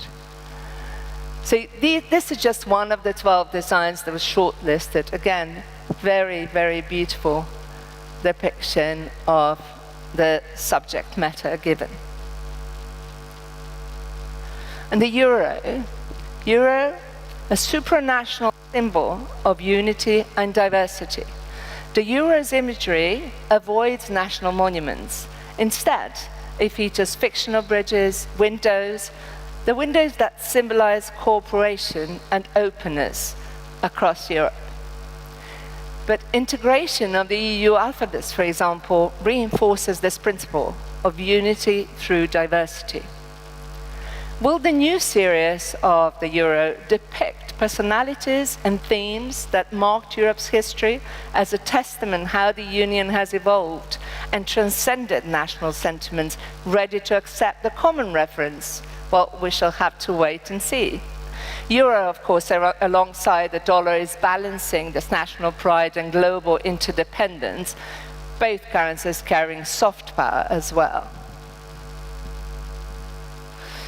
And now this really interesting, very massive banknote from UAE.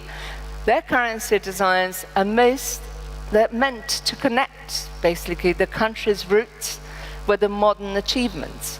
The symbolism that acts both as currency, but also as national branding artifacts. Security features chosen are features of today, with technical sophistication through to seamless integration into banknote narrative, adding another layer of security for their banknotes. Algeria's 2000 dinar banknote was issued to mark 60th anniversary of Algeria's independence. This Durasafe substrate here, the window on the substrate reflects the shape of Algeria, and by depicting the powerful national symbols well known to the people of Algeria, celebrates Algeria's independence, pride, and heritage, showcasing a fine design and fine design integration and currency security features alongside it. So here we are, the depiction of banknotes in this very short presentation includes currencies that carry Kurtz's security features, and in that they are very special to us.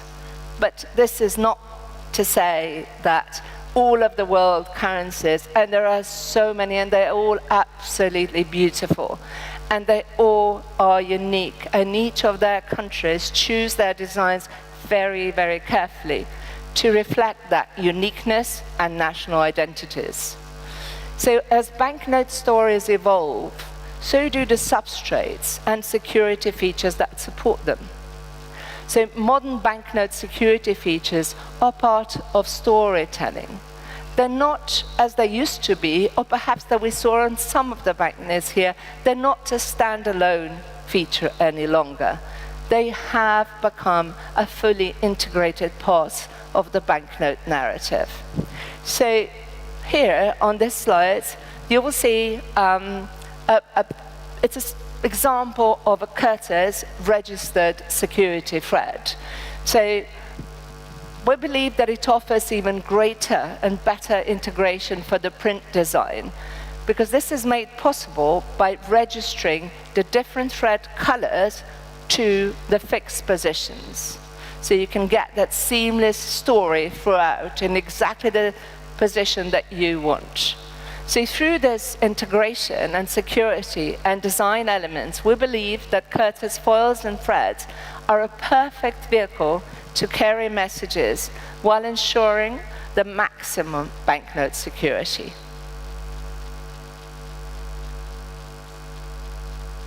So, looking ahead, and we heard about it a lot in the past presentations, very interesting, and we know we're all incredibly passionate. We heard beautiful presentations and passion from Bank of Namibia and South Africa. Absolutely wonderful to listen to it.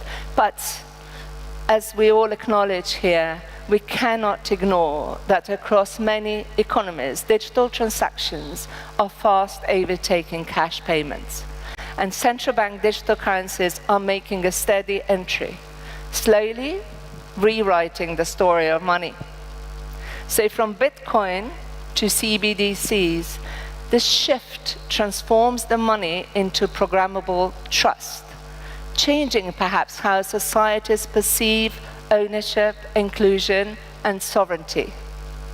So through the gold-backed currencies like Zimbabwe's ZiG and the planned digital currencies, the countries seek legitimacy through innovation and transparency.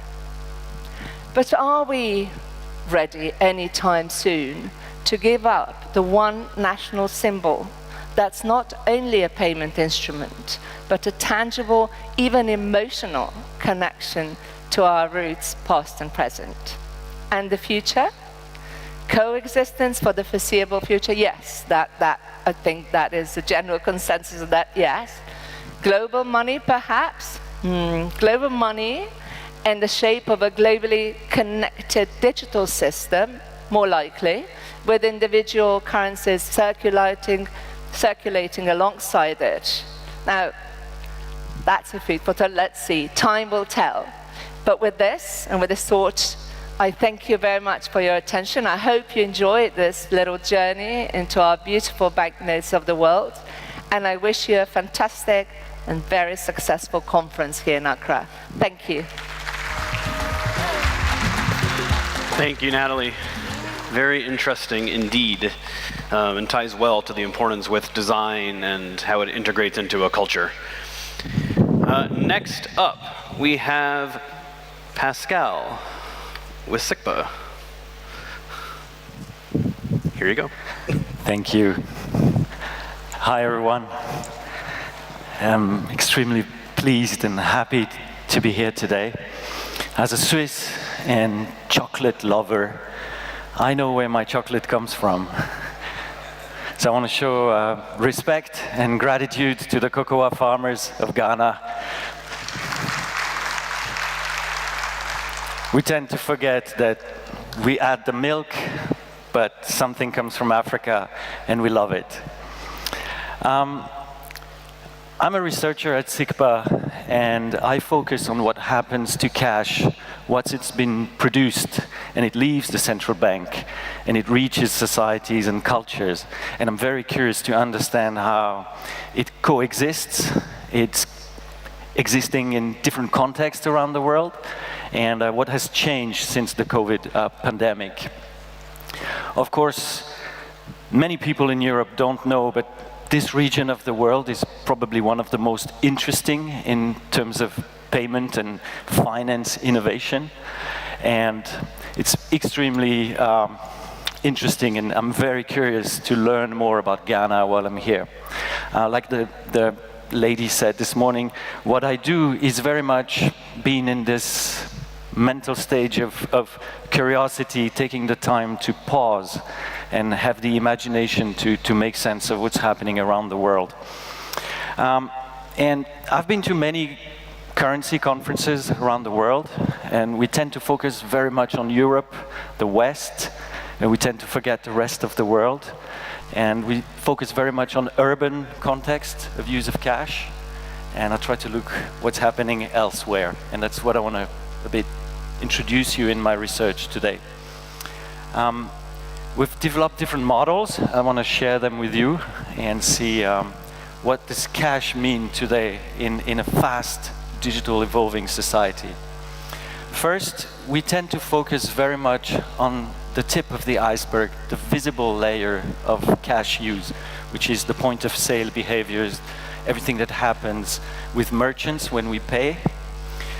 And the more digital systems globally erode the amount of cash that is used at the point of sales, we tend to see the social role of cash that keeps growing. And it's very much about personal and family use, a lot of resilience, a lot of solidarity, a lot of rotational saving associations around the world. I think around here you call it susu or osusu. Europeans, most of them don't know what that is. And of course, a lot of cultural and community-driven usage, and of course what we call the informal economy, which tends to be this catch-all term where everything that doesn't happen at the point of sale in cash, we call it informal. Also, there are different types of cashless transitions around the world. They're not all the same. You can have a telco-led cashless transition, and then cash will play a very different role. You can have fintech-led cashless transitions. You can have state-led, very different, and bank-led cashless transitions. And in each context, cash will have a very different type of behavior and will adapt differently to the context. So I like to say that most fintech and mobile money systems don't always talk to each other, but they all speak cash. And cash remains this globally most interoperable payment layer. You can cash out, put cash in somewhere else, and that's very important about cash. Now, in Europe, we tend to think cash versus cards or cash versus Visa and MasterCard, but the reality is much more layered, much more complex. In a lot of places around the world, you will see cash in local currencies, you will see a lot of remittances, you will see a lot of dollarizations or hard currencies, you will see a lot of mobile money, e-wallets, you will see a lot of merry-go-rounds, like I said, susu, hawala networks, very poorly understood in the West. You will see crypto, stable coins, and you will see a lot of prepaid and multi-currency payment cards. We're carefully examining and trying to look at the adoption of CBDC. It's very new, and I think adoption is the key here. How will users around the world see the value for CBDC? How will CBDC enter this kind of multi-layered system of payment? Big questions for the future. So money is really not one system, but very layered, uneven stratigraphy of payment system, and people really survive by moving between them. People don't subscribe to one payment. They move and shift between payment systems. Now, if we look at Kenya, these are our estimates, but we know that about 59%, about 2/3 of the Kenyan GDP transit through M-Pesa. But yet, out of all these transactions, 1/3, one transaction every 3 transactions implicates cash in or cash out.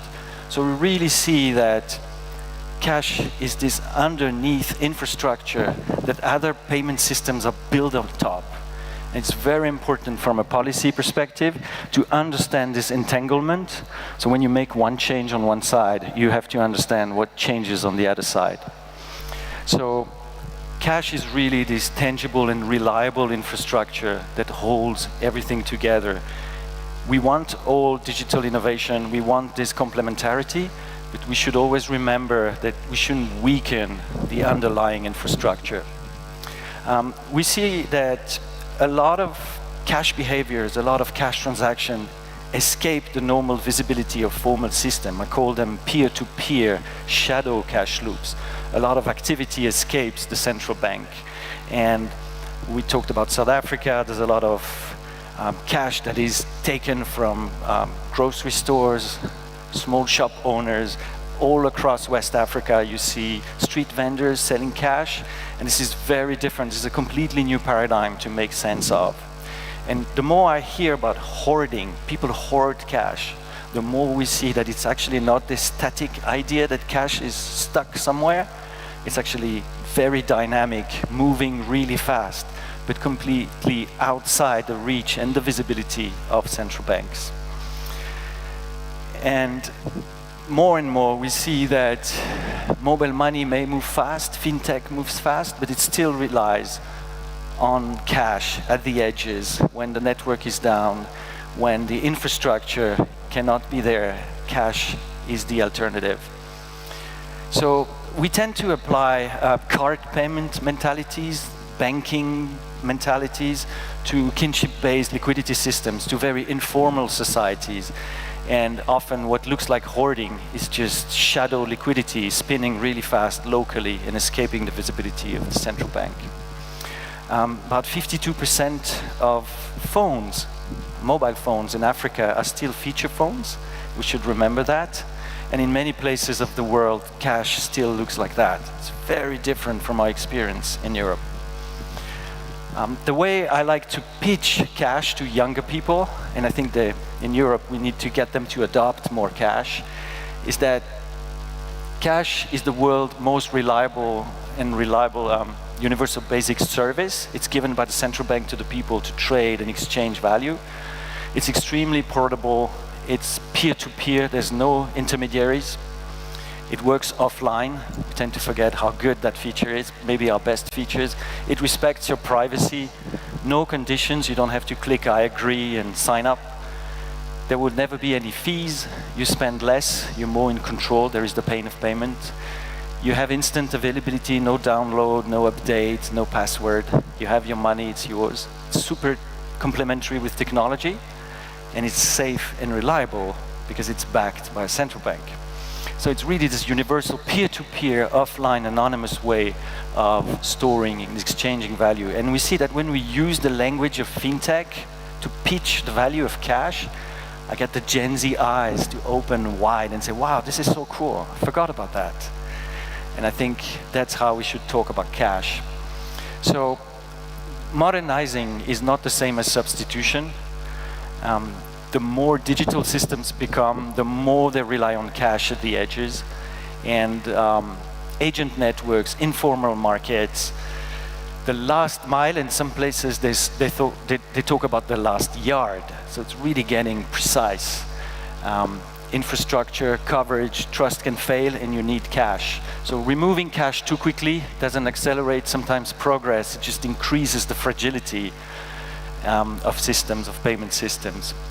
So with this research at SIGBA, we really invite policymakers, researchers, and innovators to explore with curiosity how cash circulates through everyday life, and in this very hybrid, multi-layered financial systems. And it's only through this system that we can maintain this balance between cash and other systems. And like I like to say, with cash, no one is left behind. Thank you very much.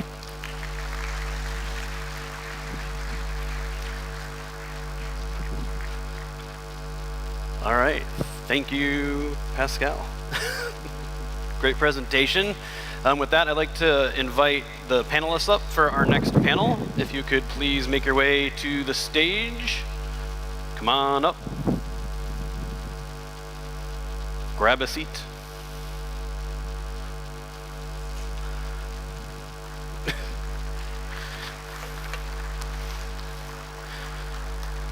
While they're making their way up, we do want this to be a discussion. So if any of you do have thoughts or questions, if you haven't already done so, you can log into Slido.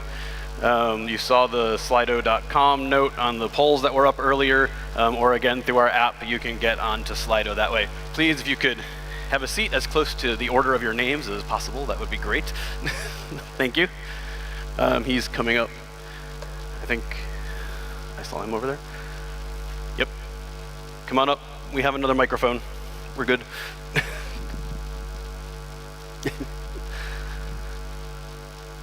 All right. Yeah. Welcome, everybody. Thank you for joining us this morning, or getting into the afternoon. We had a great conversation this morning, which I think really led us into the topics of stability and what's going on in the economy in Ghana, and how the Cedi is so important to protecting against volatility and what can be done with that. So this panel's all about discussing navigating volatility and recovery.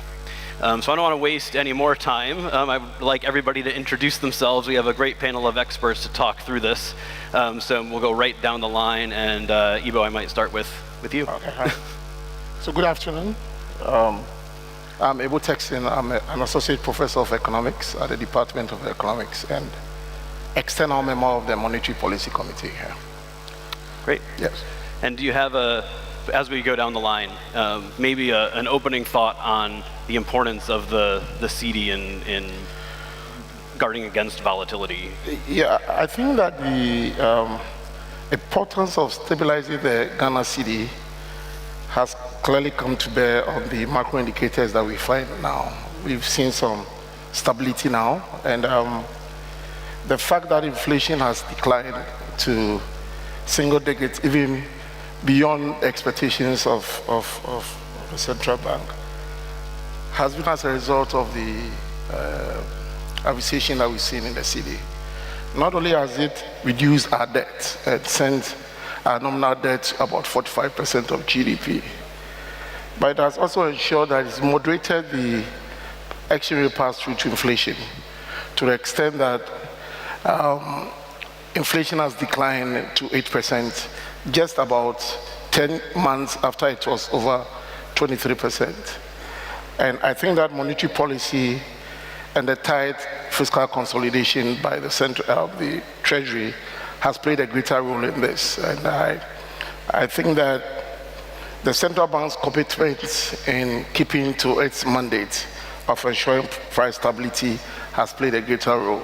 Not only has the central bank, through its monetary policy committee, maintained a tight monetary policy stance, and also ensured that it has used its tools like the open market operations to mop up liquidity in the system, as well as also build its reserves through the domestic gold purchase program, where Ghana keeps some reserves in gold. And this has allowed the central bank to build reserves, as we speak, to almost 4.8 months of import cover. Reserves that were somewhere less than a month, about 2-3 years ago. And this has enabled the bank to offer the support that the market needs. I mean, in times when the pipeline demand for Forex increases. So not directly to intervene to keep the the exchange rate at a point, but to ensure that the volatilities that come with the sharp depreciation and so on and so forth are corrected by market support. In any case, whatever reserves the central bank builds is partly from exports, receipts. So there's nothing wrong if the central bank goes in to support the market when there's the need to reduce the volatilities in the exchange rate. And all of this has played together to enable Ghana to maintain a particular level of policy coordination between the central bank and the fiscal authorities. And so as we speak now, we see that monetary policy, fiscal policy coordination, and trying to support the stability that we find now. So as we speak, I mean, almost everything looks good. It's just that it's a little bit fragile. We need to be consistent in policy to maintain that stability over a period of time so that we build the resilience that we need as an economy to be able to withstand the shocks when they come in. Okay. Yeah. Great. I mean, there's a lot to unpack there. We'll get to some more detailed questions on that as we go along. Yeah. But with that, Godfred, maybe over to you for a little introduction and your thoughts on the Cedi and its role in stability. Okay. My name is Jamal Eddin from the West African Institute for Financial and Economics Management, Lagos. So I will maybe take the historical perspective of what is happening not only with Cedi, but most of the currencies within the English-speaking West African countries, namely Nigeria, Ghana, Sierra Leone, Liberia, and then the Gambia. We all know what happened during COVID-19 pandemic when economies around the world were locked down. Aggregate demand was down, and then there was this need for government across all levels to stimulate the economy. And then the fiscal authority came up with a lot of stimulus aimed at boosting the purchasing power of the economies. Yeah, that's happened across all economies, including ours. Where we got it wrong then was, so like by the year 2020, the fiscal deficit for a country like Ghana went around 15%. For Nigeria was 6%. For Liberia, around 6% as well, and all the countries in the sub-region. So that is not an issue as well. Where we got it wrong was the monetization of that deficit by central banks. That is consistent across all countries. So that's where the crisis starts. The other specific issues for the economies, like if you take Nigeria, there were a lot of subsidy thing that takes a lot of fiscal space. And also the rigid peg where Central Bank of Nigeria trying to defend the Naira. So we blow a lot of reserve, more than 15 billion to just try and defend the Naira. And then for Ghana, we know the exposure on external debt, the high cost of debt servicing. So if you take all these things, and then we saw the debt crisis that happens by the end of 2022. And then if you go to Sierra Leone, they had serious external sector imbalances, where the commodity export crashed, then very high import bills with very little reserve to, so it becomes a problem with them.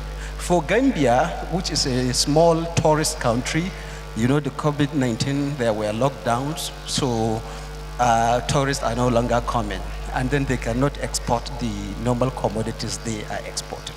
So it's like a problem for all economies. But that monetization of the deficit by central banks in the sub-region led to three things. One, inflation spiral. Inflation went up to 54 in Ghana, in Nigeria to 28.5, in Sierra Leone it went up, all countries. and now that followed by currency depreciation. So CD depreciated to I think around 16 naira. Even with the rigid peg, it had to go up to around 600 per dollar, and then with all currencies in the sub-region. Now, so what with that, then I think IMF came on board. That's around 2023. Of course, you know, for all countries, 4 of 5, IMF came with the extended credit facility.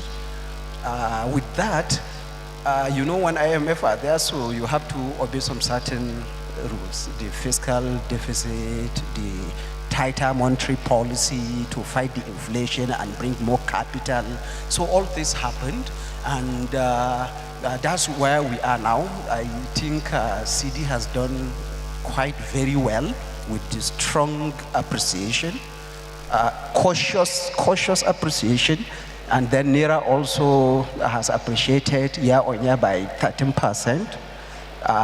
Liberian dollar has also appreciated. So I think if you take this, I think there is a little stability in the sub-region, but not a soft landing.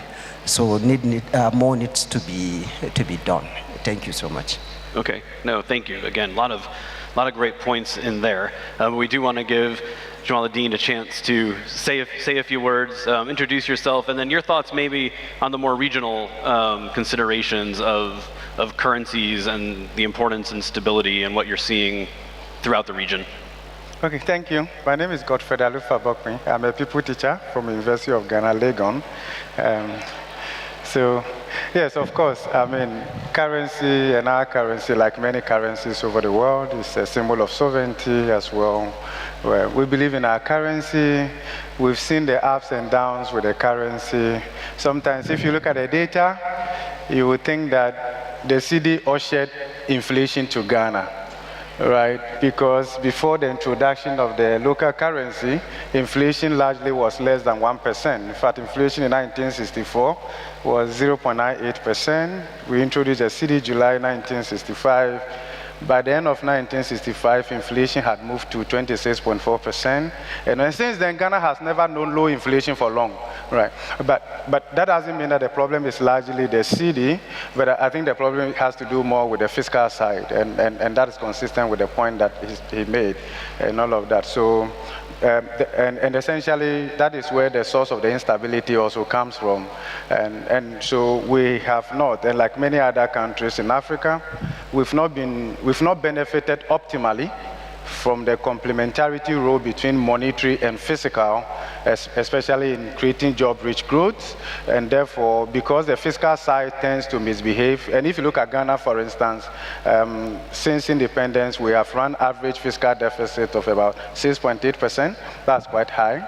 And because of that, that undermines the ability of the central bank to deploy monetary policy effectively, to bring down inflation and engineer growth. Even this is across different monetary policy framework that we have used. And even now that we talk about inflation targeting, of course, the effectiveness of inflation targeting, the key requirement is actually outside the central bank.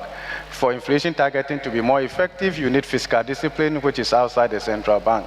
So once the fiscal side usually tends to misbehave, then we tend to deploy monetary policy as subordinate to fiscal side, more or less a master-servant relationship where the fiscal is the master and the monetary is the servant and all of that. But I think that we've seen how this also changes under different programs that we've had with the IMF and the World Bank and all of that. So we have come a long way, and I believe that we can learn our lessons in the last 60 years so that we can do better going forward. Thank you. Okay, great.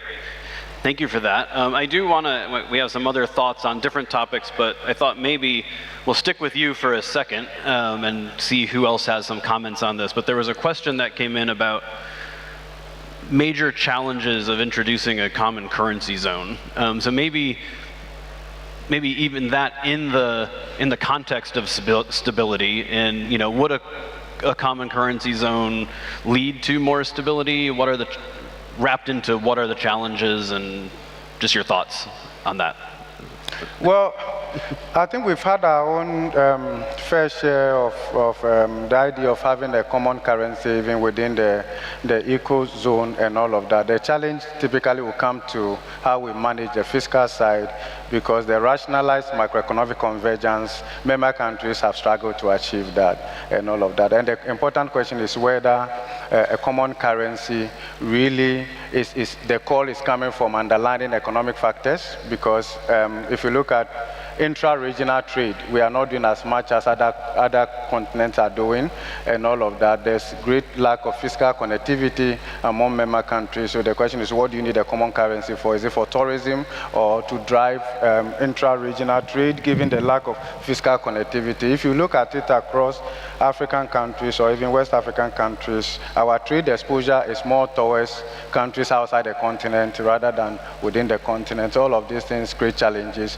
for the idea to drive a common currency. And then again, there are differences when it comes to maybe how we manage our economies. There is the Francophone zone, then we also have who have their own independent currencies and stuff like that. But the important thing is, are we willing to pay the price of having a common currency where we entrench fiscal discipline across member countries, which is quite fundamental for a common currency to operate, and the extent to which we can have monetary cooperation and all of that. But I think the underlying drive in terms of transactions, trade, volume, economic drivers and all of that is quite low now. Perhaps now that we are talking about African continental free trade and all of that, probably the need to have a common currency will be on the front burner.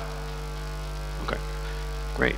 I don't know do either of you have a thought on that question, or not really? A common currency zone, thoughts? I've had this impression that this issue about a common currency in West Africa might not materialize after over 2 decades of an attempt to come up with a common currency. One, because most of these 5 countries are exporting commodities, and because of our similarities in our comparative advantage, there's not much trade that takes place between us. And therefore, normally currencies come up when trade is booming between countries. And so we cannot force a common currency when there's not much trade among the 5 countries. What we need to do rather is to see how best we can add value along the value chain so that we can begin to export simple manufactures. And if we get to that point, then we'll see some increase in trade taking place within a sub-region. And the traders themselves would, through their activities, make it necessary for a common currency. I mean, we've tried to meet the convergence criteria. As we speak, for Ghana now, we've met almost all, apart from a fiscal deficit of less than, I think, 3%. And we've not been able to achieve that. And for me, I think that we should concentrate more at reducing the cost of doing trade within a sub-region. We need to improve on infrastructure, trade logistics, so that if we begin to see some increase in trade within the sub-region, I think that a common currency will call for the need for countries to come up with something of that sort. But I don't foresee a common currency coming up anytime soon. Okay. Yeah. Fair enough. And then maybe, Professor Bafkin, there's a question there for you that just disappeared. But it was essentially what prevents the monetary policy authorities and the fiscal policy authorities from working together? How can they work closer together, the different authorities? Any thoughts? You want to go ahead, take it. Well, I can use Ghana's experience. Of course, it's not so different across a lot of African countries because the fiscal side is very dominant. And oftentimes, the fiscal side resides in the hands of politicians. Okay, so where they think that when you win power, you've won knowledge, you've won wisdom, you can just do anything at all, and expect that the monetary side will also cooperate with you. So that is the challenge. So you will find that across a lot of African countries, technocrats, there are very qualified, competent people who drive their central banks, and they know what they are doing. But the reality also is that the ability of the central bank to function effectively in bringing down inflation and engineer growth, you have to look at the other side. It's almost like chasing the rabbit in the forest where there's the lion. So whilst you chase the rabbit, you have to keep an eye on the lion, right? So that's what constrains us and all of that. So we haven't seen that kind of complementarity rule, but what we've seen more is a kind of a subordination or master-servant relation. So to that extent, countries on the continent that have independent monetary authority or have monetary authority on their own have not been able to deploy this effectively to engineer additional growth, right, or essentially create job-rich growth. How do we go forward? If I take Ghana, for instance, and across all the 17 IMF-supported programs, you will find that there's always an intervention in all these programs trying to manage the relationship between the fiscal side and then the monetary side. So, for instance, what we were contended with just 2 years ago, we had a similar challenge from 2012 through to 2015, which occasioned the 16th IMF supported program. And one of the program objectives was to eliminate the fiscal dominance of monetary policy. Okay, so we did that over 3 years. We had just 2.5 years to mess that up. Then we went into our recent program. We call it the 17th IMF supported program. That was incidentally approved also on May 17th, right, for us by the IMF. And one key objective of that program as well is eliminating fiscal dominance of monetary policy, do away with budget financing from the central bank or resort to zero financing. So we have reviewed our fiscal framework. We have amended the Fiscal Public Financial Management Act. We have an undertaking with the IMF to keep to zero financing of the budget, even though within the Bank of Ghana Act, we could finance up to 5% of previous year's fiscal revenue and all of that. Typically, given the structural challenges we have, the huge fiscal infrastructure deficit, a 5% deficit financing, if it goes to the productive sectors of the economy, it shouldn't create a problem, right? But the problem is the abuse, especially when the fiscal side tends to be in a certain direction, contrary to how we want it to go. But I believe that my understanding is that 60 years we have enough data to be able to learn from this and do better going forward. And I'm hoping that the fiscal side will be more responsible. This way, it gives comfort for the monetary side to also deploy monetary policy effectively and then engineer growth. Thank you. Great, it's a good challenge there. Any other thoughts on that topic? Yep. Okay, I think for me, it's just to redefine the status quo. So that's what I see. Now, if you look at Ghana is an inflation targeting central country. The Bank of Ghana is an inflation targeting bank. So if you take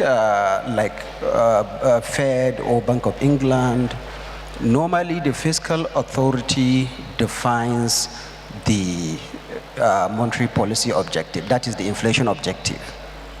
So once you have the maybe Minister of Finance telling the inflation objective, now you have the parliament or the legislatives that will hold the central bank accountable on that inflation objective. And then the central bank gets an independent operational autonomy to pursue its own policy. So you will see this will be the top level of coordination, and then you will not see that fiscal slipperage coming again. I mean, so the budget will be in line with the inflation objective that is set by the Ministry of Finance itself, and then the central bank is free now to respond to using its own policy toolkits to ensure that that inflation objective has been achieved. I think that's what is attainable in the US, UK, and elsewhere. So we have to, beyond telling the moral suasion, we are, engaging the finance guys, trying to make them prudent on their spending, or central bank cutting different, right? So let us redefine the interrelationship between the three arms, not arms of government, between the fiscal side, the monetary side, and then the legislatives who will hold the central bank accountable. So I think that will, to a large extent, address the issue of the fiscal dominance. Thank you. Okay, great. Maybe we'll transition a little bit to the future and look at the digital side of things and the ECD. I'm curious, the first question there on the screen is talking about, do you think at some point there's the possibility of currency notes being taken away completely? I'd say there's that question, but also, we heard earlier and we know Ghana's doing a great job working on the ECD. And, how do you think digital innovation can support monetary stability and inclusion as we go forward? So kind of two questions. One, the stability angle of moving to a more inclusive ECD digital future, as well as, does that mean notes are going to go away? Okay, I think that if we look at the piloting of the ECD and other digital currencies, it has implications for monetary stability and then financial inclusion, in the sense that it improves the policy transmission and precision, because it gives monetary policy direct access and more targeted implementation of the policy, rate decisions to transmit to the market. It also allows for enhanced financial oversight and resilience. So you can trace the trail, with e-currencies, and therefore it allows the central bank to be able to have that financial oversight. It does also enable us to also, as a country, to manage the external pressures from alternative assets like bitcoins and so on and so forth. So you provide an ECD as an alternative to that, so that those external pressures that could come from bitcoins and other things, we try to bring that to very low level. And then it also gives access to the bank public to use digital technology to have some banking, services. And also, so in all of this, what we need to do to enhance financial deepening and financial inclusion is to ensure that we promote financial literacy, so that people get to know about the need to also go digital with their finances. And I think that should work out in trying to provide some support for monetary stability and then financial inclusion. Yeah. Okay. Great. Other thoughts on this one? Going down the line. Okay, I think one area is on the issue of monetary policy transmission mechanism. So once you have with the large informal economy, so with the coming of ECD on board, I think that will help greatly in improving the way monetary policy transmits to the economy, and that will make the Bank of Ghana's policy much more effective, taking a bunch of data, that informal side. And then secondly, so this issue of the ECD will now improve the data availability for real-time decision making, where so the Bank of Ghana can utilize the use of this artificial intelligence, machine learning, deep learning to see how they can make their policy more effective, which, with the heavy fiat money or other forms of money, that will be a little bit difficult. I think that will greatly improve the policy-making process of the Bank of Ghana. Okay, great. Good. Okay, so we're coming down to time. There's a lot of other questions up there. Maybe we quickly have time for the top one there. If you think about the condition of physical notes and how they get worn over time or crumpled, does that have any effect on confidence or economic stability? You're nodding vigorously. I'll go. Yes, it does. The fiscal condition of the note does, in terms of how people can relate to that. And also, again, the footprint of the central bank in the environment as well is also very important. If the longevity is very short, just because it crumbles very easily, in addition to the fact that this imposes cost on the central bank in terms of replacing, it also undermines the confidence of people in that note. I believe that may also explain the reason other central banks are switching to, let's say, polymer, right? Because its longevity is very high compared to the paper note and the rest of that. And then the environmental footprint is also quite better, consistent with the energy transition and all of that. But I also do know that given the huge informal sector, people really just don't handle the currency well. They think that the currency is their property. They don't know that it's the property of the central bank, right? So they can just handle it anyhow because they believe that they got this money. Unfortunately for them, they don't know that it's the value of that currency that belongs to them and not that note, because that note doesn't have their signature on it. Okay, terrific. With that, I'm going to come to one last question for everybody, a short one, because we're running out of time. But if you have one thing, one recommendation to strengthen confidence and resilience in the Cedi, what would that be? Just like one thing for this room of policymakers and central bankers that could apply to their own currency as well. I think that we need to structurally transform our economy. I mean, the sort of stability we find here is because of policy, but we need to look at underlying causes for the depreciation that we've seen over the years. And if we need people to have confidence in the Cedi, we need to stabilize the Cedi. And so we should move beyond the current policy of trying to maintain the Cedi stability to look at where the increased demand for forex comes from. It's because we become import dependent.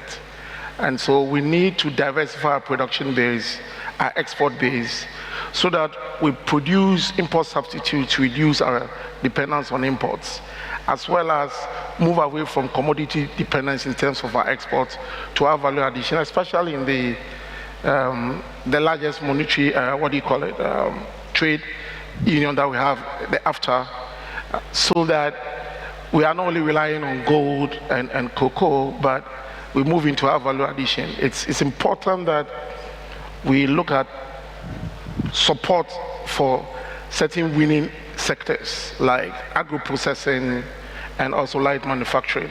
These are sectors that offer labor-intensive economic activities to employ the youth that we have who are looking for jobs that are non-existent. And if we're able to transform our economy, it would assure some stability of the Cedi, and it would get Ghanaians to gain confidence in the Cedi, as the president indicated this morning. Perfect. Thank you. Yeah, so I think for my advice will be building institutional credibility. First, with true independence of central bank, to have an enforced fiscal rule, and then effective communication by the Bank of Ghana, and then transparency. And then the bank also needs to create this psychology of stability. We know what happened. I think the Cedi was up, appreciated, and it went down. So that is not a good way to go. So that psychology of stability has to be created such that even if there is a drift it will not be from the policy side. I mean, look at what is happening in the US. Inflation has been above the target for a very long time, but if you look at the inflation expectation, it's well anchored because they know that the FOMC at any time they utilize that instrument to ensure that the inflation is on target. So I think this issue of policy consistency need to be well taken. It's a good factor that the bank should look at. So I think that's perfect. Thank you.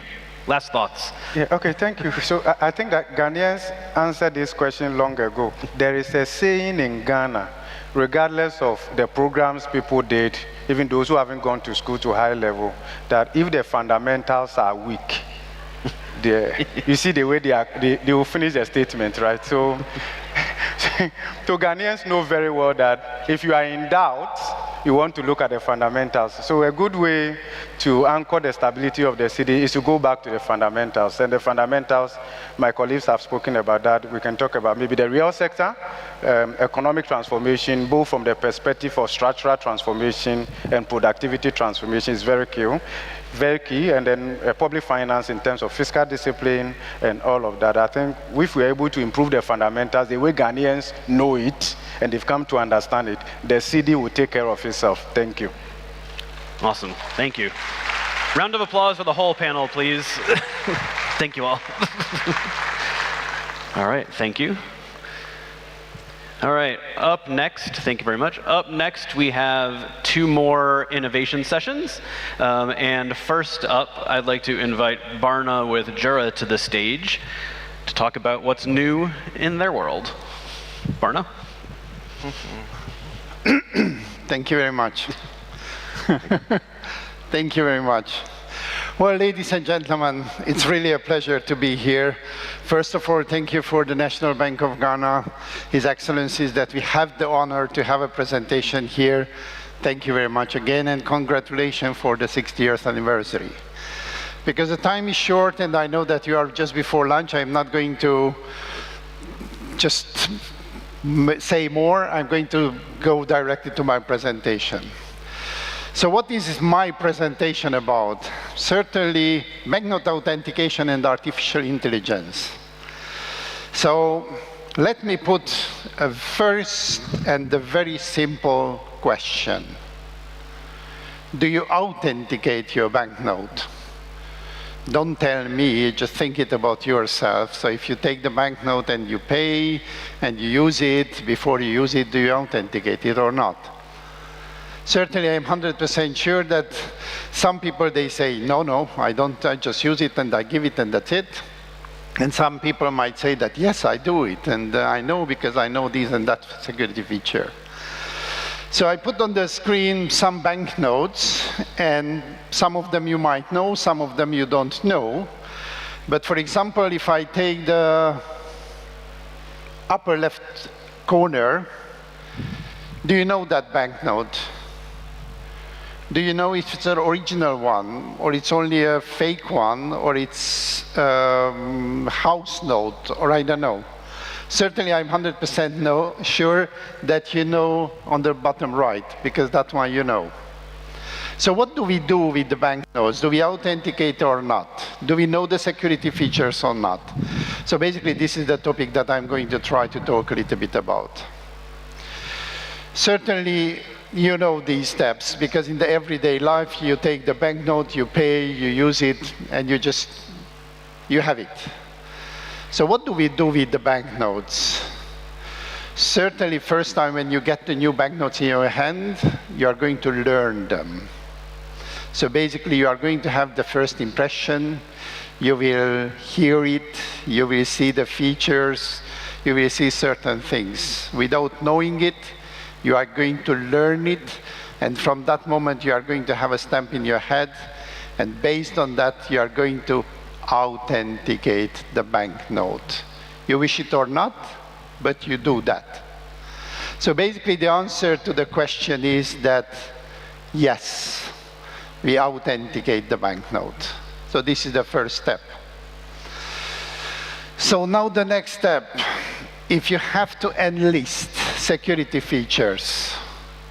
Don't tell me, just think it about them.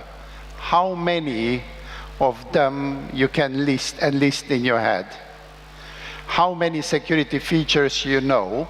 Certainly I can hear that some people, they say, yes, I know the watermark. Yes, I know the security thread. Yes, I know this or that. That's perfect. So the question is that, can you differentiate the fake one from the original one? And then you will see that this question is going to make some questions come up that, yes, I do it or I don't do it. So based on these ideas, we had the project back in 2012 with the Hungarian National Bank. And basically the Hungarian National Bank came to us and said, guys, I have a lot of, not a lot, but I have some forged banknotes because the forgery is very low. But I have some forged banknotes. And based on our research, people don't know that much about the security features, but I want to support them somehow to authenticate it, okay? Nevertheless, it's very important to emphasize, I am not talking against other security features. I'm talking parallel to those ones because we never use one security feature, we use a group of security features, and that's how we authenticate the banknotes. So what has happened? So they made the research and they were talking about different security features. People went in the research and they were saying, okay, I know 3 security features. I know watermark, I know security thread, and I know, I don't know, an optical device. And then they gave the banknotes and they said, okay, please identify them and please tell me which one is original and which one is the fake. And just a very short example regarding the watermark, they gave the banknote, the client took the banknote, put it on the table and was looking to the banknote and was searching for the watermark and did not find it. So that's how, the question is how much do we know that? So based on that, the National Bank proposed that let's put together some kind of application to identify the banknotes and authenticate the banknotes. Not only identifying, but also authenticating the banknotes. Just for you to see, without saying anything, I put up on this screen some pictures. As you see, there are different ones. Certainly, some of them are forgeries, some of them are originals. I'm not saying anything which one is original and which one is the fake one. Just I let you look at them and be able to identify. Could you identify which one is fake and which one is the original? So I put a frame around them. And now if you look at the frame, the red ones certainly are the forged ones, and the green ones are the original ones. There are different qualities, higher and lower quality. I put some more. Just if you look to these banknotes, these are banknotes, original and fake ones, certainly in details. So you see that there are very small details. If you look to the portrait, the thickness of the lines that you should have there is the thickness of a hairline. We say numbers, we say 50 micron, 80 micron, but the thickness of the lines are around the thickness of the hairline. So which are the original and which one is the fake ones?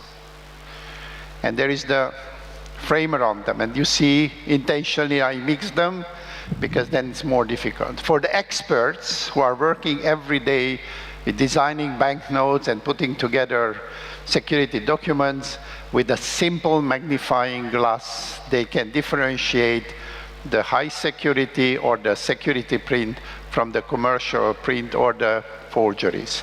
So what we did, having this knowledge, in 2012 we started a project, and the project that was that we have to be able to authenticate the banknotes with a mobile application. On that time, the AI was nowhere. On that time, the AI was not fancy. But we knew that what we see with the magnifying glass, if we merge them together, we have to be able to differentiate the original from the fake one. Then we started this whole process. We made an application, and we could differentiate to a certain extent. Okay? Then years later, actually 3-4 years ago, we were pushed up by central bank that AI, and we have to use them. So basically, based on that, we used the AI, we put together, we improved the first version, and what we do now, we just have a very simple, be that iPhone or Android. We take the phone, we get on the top of the banknote, identifies the denomination, so you don't have to know which denomination is that, identifies the denomination and authenticates it. I put those frames because we are not checking the full banknote. Certainly we can differentiate different areas, but in the case of the Hungarian banknote, we are checking the middle of the banknote, okay? And I put here together some kind of results just for you to see what is the result. At the bottom you see the original and the forged banknotes that we checked with different phones, with different versions and these kind of things. And the outcome is what you can see on the screen. You see what is very important in the case of the originals, that none of the original was identified as a forgery, and none of the forgeries were identified as fake, as original ones. Now, and there is one more important, that in the case of originals, it was easy if it's a full, we are talking only about full banknotes, not parts of the banknotes. If it's a full banknote, we can identify its original or forged one. But in the case of the forged one, you can see that there is 7.8%, which we could not identify. Why? Because it was either parts missing or it was too dirty, okay? I mean really too dirty, or it was a kind of movie note. It was not the original note. But the message is here that today, with the help of the AI, there are applications that can identify and authenticate the banknotes. Very important. I'm not naive. I know exactly that I cannot imagine that somebody goes to the shop and before he wants to pay, is going to take the phone and is going to identify the notes. No.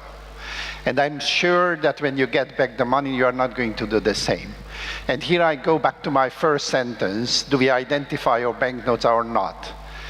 When you identify your banknote at the beginning, when you get in your hand, you are going to get the message. If something is strange, you feel that something is not okay, that is the moment when, if you don't know the features, you don't know how and what to identify or authenticate, then it's good to have a tool that helps you to identify or to authenticate the tool. Public is always important. So we put together 3 areas which are important from the public point of view. Certainly, how much the public knows about the security features. The more we use digital tools, the less we know about the banknotes. So that's why these kind of tools will support you. In 2000, there was a small movie asking, do you need mobile phone? And well, quite a lot of people said no. I'm asking today, is there anybody in this room who doesn't have a mobile phone in his pocket? Today we cannot live without mobile phone. So the mobile phone is going to be the tool for us to identify and authenticate the banknotes. Certainly how user-friendly is or how easy to use it. It's user-friendly, it's easy to use it. So you don't have to learn anything. You just take the mobile phone, put on the top of the banknote, and it's going to identify and authenticate the banknotes. And last but not least, certainly, what is the expectation of the public? What do you want from this application? The only thing that I want, if I'm in trouble, he should help me. If I go to a new country and I get a new series of banknotes, that should help me to know if those banknotes are good or not. Actually, the first banknote I showed you, that's the Hungarian one, and it's an original one. And that one, because my time is over, if you have later questions, you can find us outside. Thank you very much, and I wish you a very, very good conference. Thank you, Marna. Excellent. And Next up, we have JJ with CPS. Round of applause, there we go. There you go. Thanks, Sean. I know everyone wants to get to lunch, so I will be as quick as I can. So, choosing the right technology path. The world is uncertain at the moment. We've got trade tariffs and geopolitical changes. We've got cash volumes changing constantly. CITs are combining to stay competitive. There's the climate change and green agenda. Central banks are both insourcing and outsourcing. There's a rise in AI, but what we always forget to do is focus on the I, which is the intelligence and not the artificial side. And then we're more cost conscious than we've ever been. We need to be efficiency driven. We're requiring flexible processes and machines. But don't take my word for it. The US has dominated the global economy for decades, but the world is fractured by geopolitical tensions and globalization is facing a backlash. Is the economic order changing? And globalization, the free flow of trade with the US at the helm, that's the economic order the world has known for decades. Today, though, the disintegration of the rules-based world order is evident for all to see. Countries are becoming more inward-looking, regulatory fences have been erected, the World Trade Organization is in limbo, nations are racing to build the industries of the future, and trade restrictions are increasingly being imposed. Now, the system that's governed the global economy since the Second World War is at a tipping point, now more than ever. It's a big day. Should be fun. I don't know, you'll maybe find reasons why it's not, but I can't imagine because we have a lot of great things happening. It's been a very strong week and a very strong weekend. Before we begin, let me say a few words about the historic events that took place over the last few days. Now, I've stopped it there because, like most of you, we don't know what he's going to say. We don't know what he's going to say today, we don't know what he's going to say tomorrow, and we certainly don't know what he's going to say in 2 weeks' time.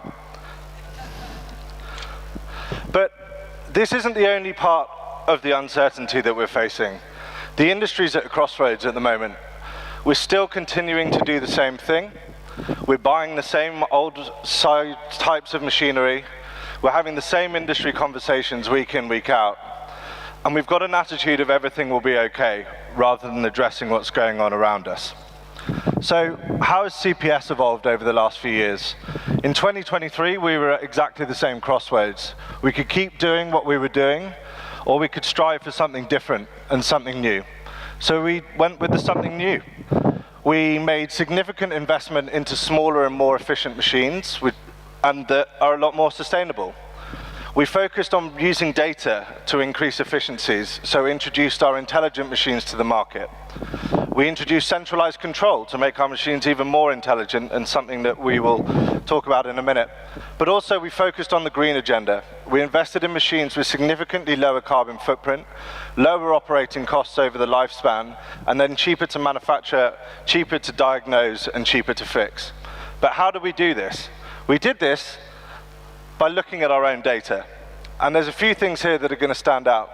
On the left is the traditional large high-speed sorter. On the right is two of our V-series. They're compact high-speed sorters.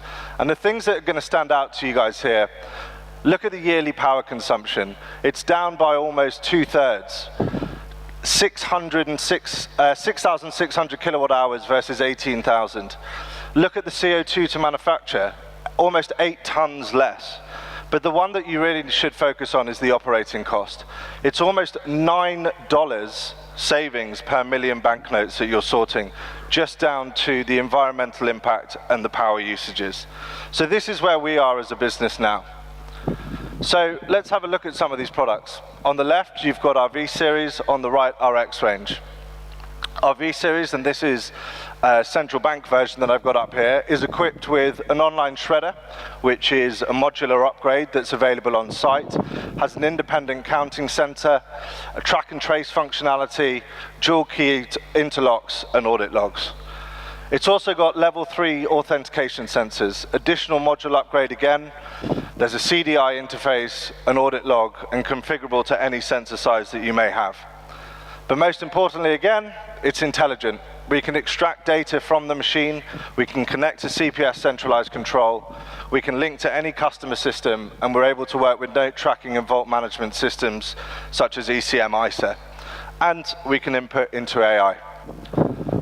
Our X range, we've got the traditional 2+1 counter and sorter, we've got a 21 pocket X range up there, and then we've got our automated X range with strapping, bundling, and shrink wrapping that we've been demonstrating across the globe this year. So please do come and ask me to see that.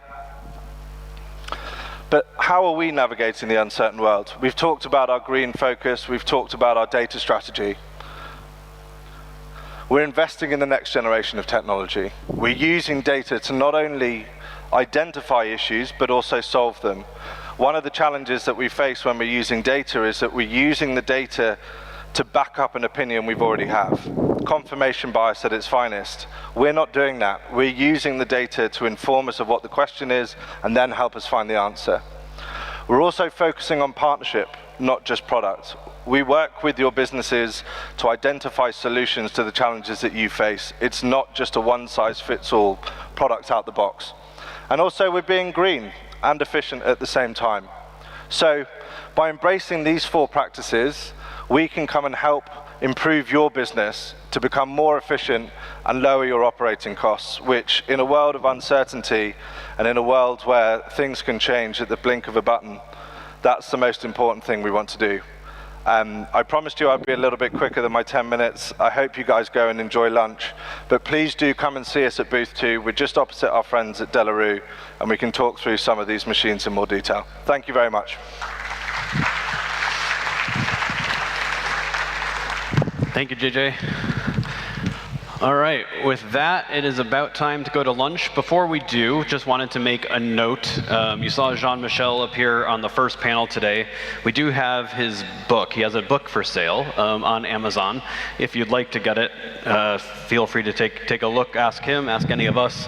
It's about the evolution of money and payments, which is all the discussion of what we had talked about this morning. That said, it is lunchtime, and the lunch is graciously sponsored by Monnaie de Paris. To get there, you will go up the stairs, up either set of stairs in the lobby, have lunch, take an hour for lunch, and we'll start back here at 20 after, and we'll talk about the evolving phases of the CD through redesign and enhanced security features. So enjoy lunch.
That has kept us afloat.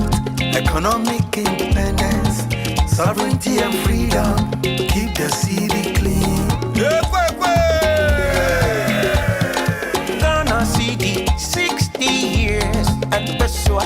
Let's say cheers. Let's celebrate. Let's jubilate. Let's celebrate. CD.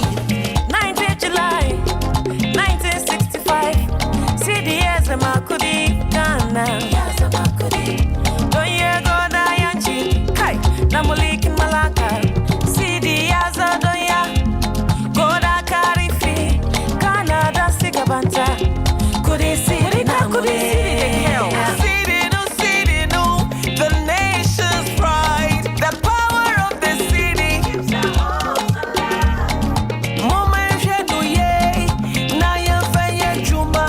It's not just the paper, respect the value. When you save a CD, the future is bright. As a total, as a no, Nazi be so received.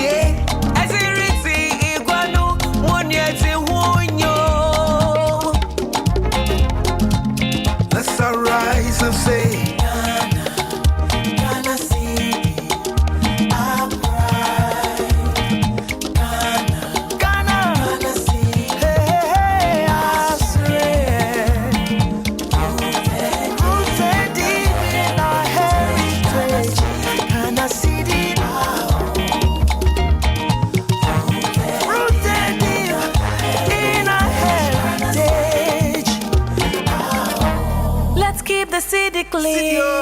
Cedi. Cedi.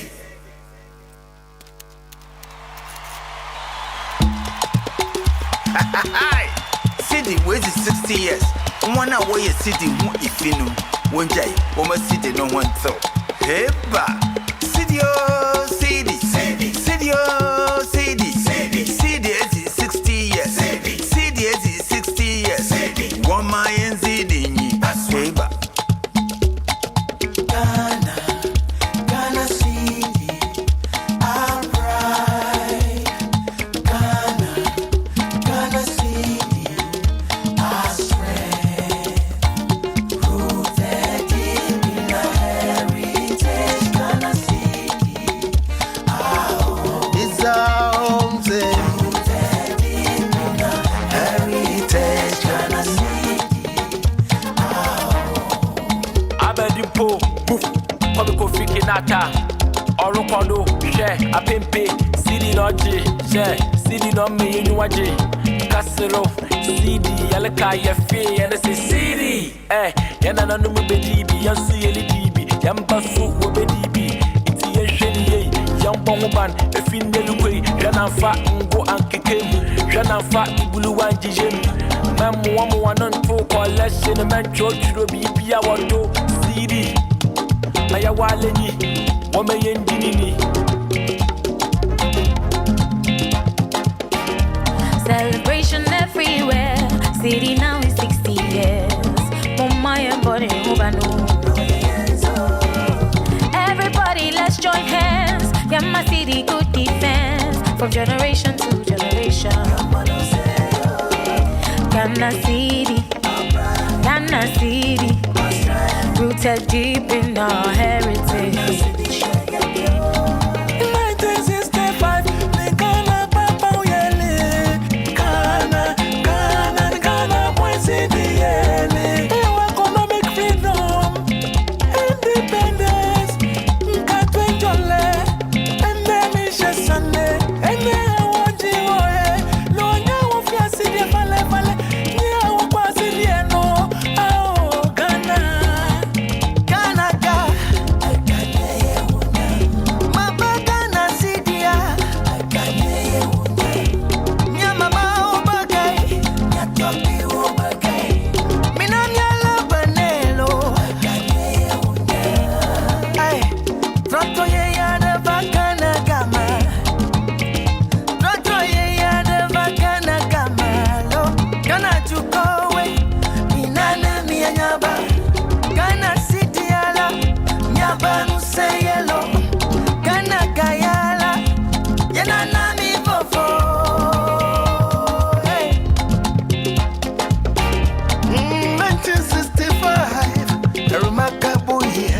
In the calendar of Ghana, changing from pounds to CDs, a legacy that has kept us afloat.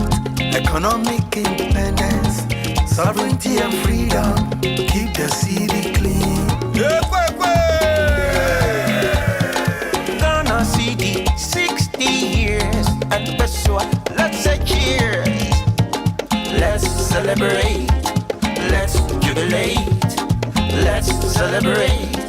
Cedi. 9th July, 1965. Cedi as a Makudi, Ghana. Don't you go Dayanchi, Kai, Namulik Malaka. Cedi as a Doya, Goda Karifi, Canada Sigabanta. Could he see it? Could he see it?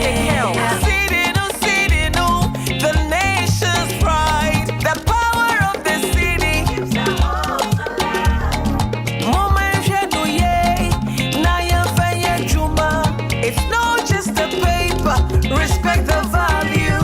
When you say the city, the future is bright. As a toto, as a no, as a biso receive, as a riti iguano, one yet a wonyo. Let's arise and say, Ghana Cedi, our pride. Ghana Cedi, hey, our strength.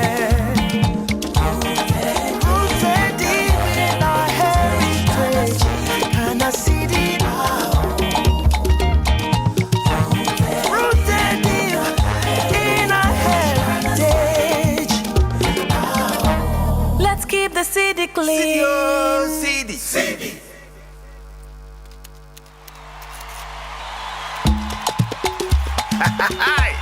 Cedi was 60 years. One hour you Cedi who if you know one day, woman Cedi no one thought. Hey ba Cedi Cedi Cedi is 60 years. Cedi is 60 years. One man Cedi hey ba Ghana Cedi, alright.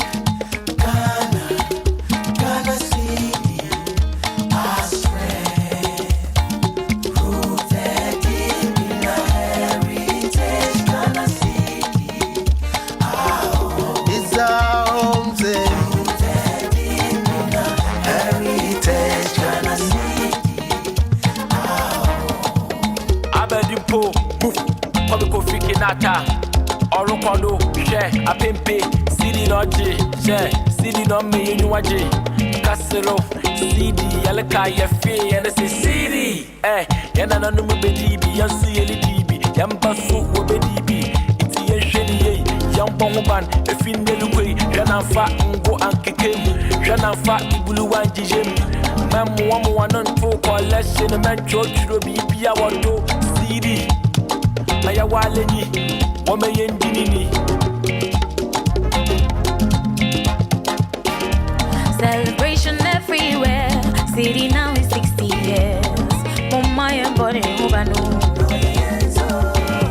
everybody, let's join hands. Yeah, my Cedi, good defense from generation to generation. Ghana Cedi, rooted deep in our heritage. 1965, the Ghana Papa Yele. Ghana, boy, Cedi Yele. Economic freedom, independence, Nkatwenjole, and then Sunday, and then Wajiwoe, Lonya Wafia Cedi Vale, Nia Wapasi no, oh, Ghana.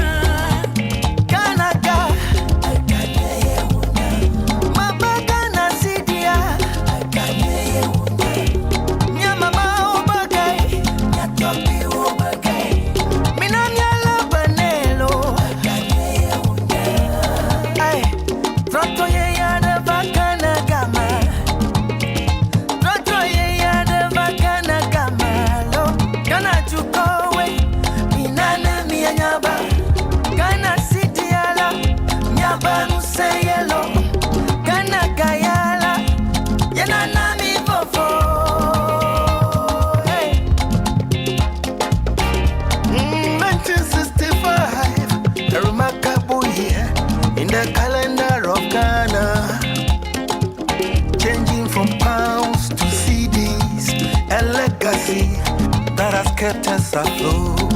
Economic independence, sovereignty and freedom. Keep the city clean. Ghana Cedi, 60 years at Beswa. Let's say cheers. Let's celebrate. Let's jubilate. Let's celebrate. Cedi. 9th July, 1965. Cedi as a Makudi, Ghana. Don't you go Dayanchi, Kai, Namulik in Malaka. Cedi as a Doya, Goda Karifi, Canada Sigabanta. Could he see it? Could he Cedi no, the nation's pride, the power of the city.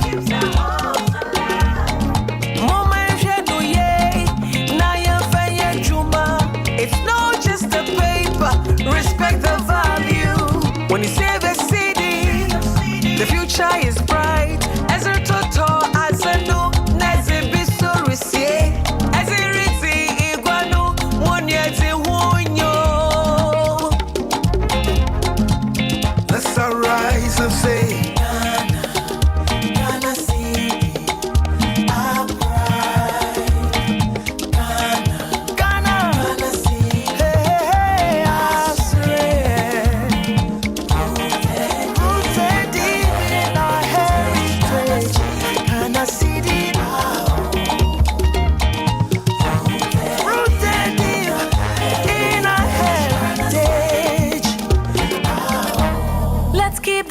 Brooklyn. Cedi.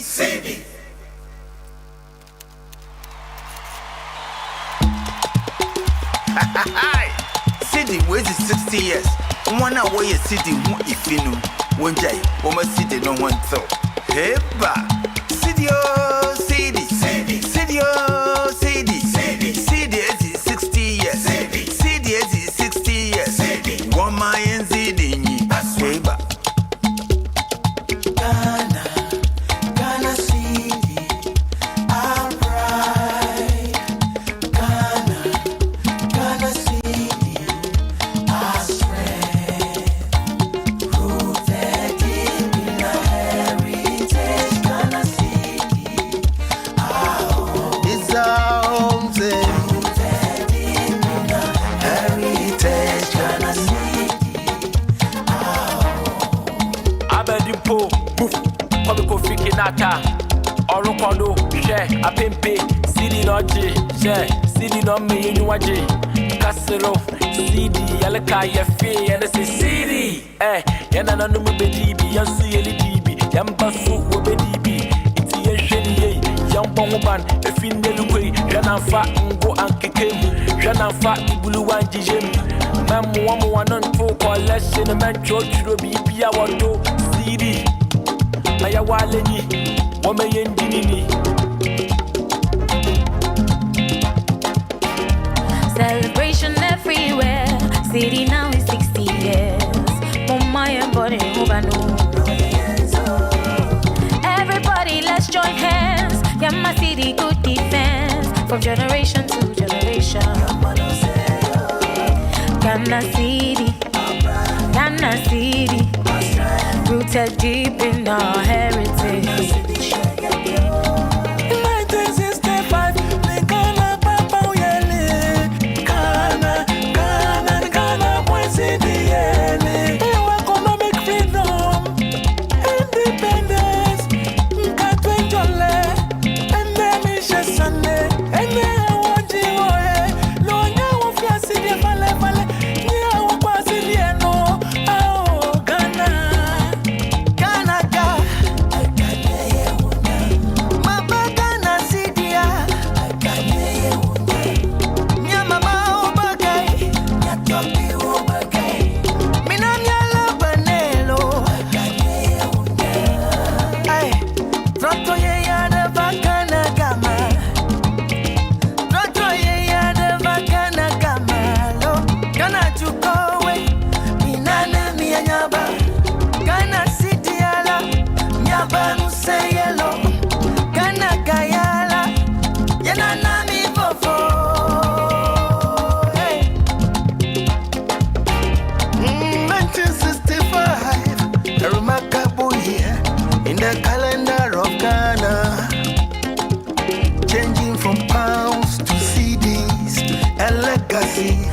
That has kept us afloat. Economic independence, sovereignty and freedom. Keep the city clean. Ghana Cedi, 60 years and Pessoa. Let's say cheers. Let's celebrate. Let's jubilate. Let's celebrate. Cedi. 9th July, 1965. Cedi as a Makudi, Ghana. Don't you go Dayanchi, Kai, Namulik in Malaka.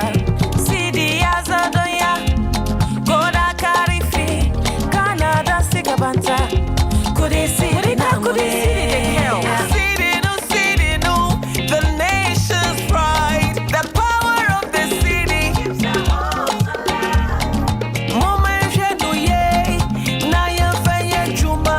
It's not just the paper, respect the value. When you save a city, the future is bright. As a total, as a no, as a biso receive, as a riti iguano, one yet a wonyo.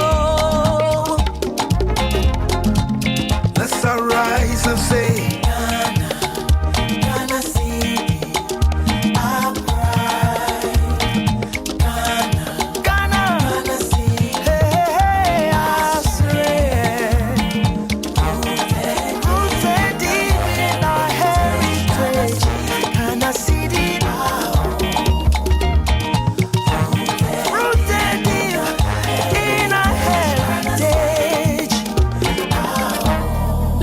the city clean. Cedi, oh, Cedi, Cedi.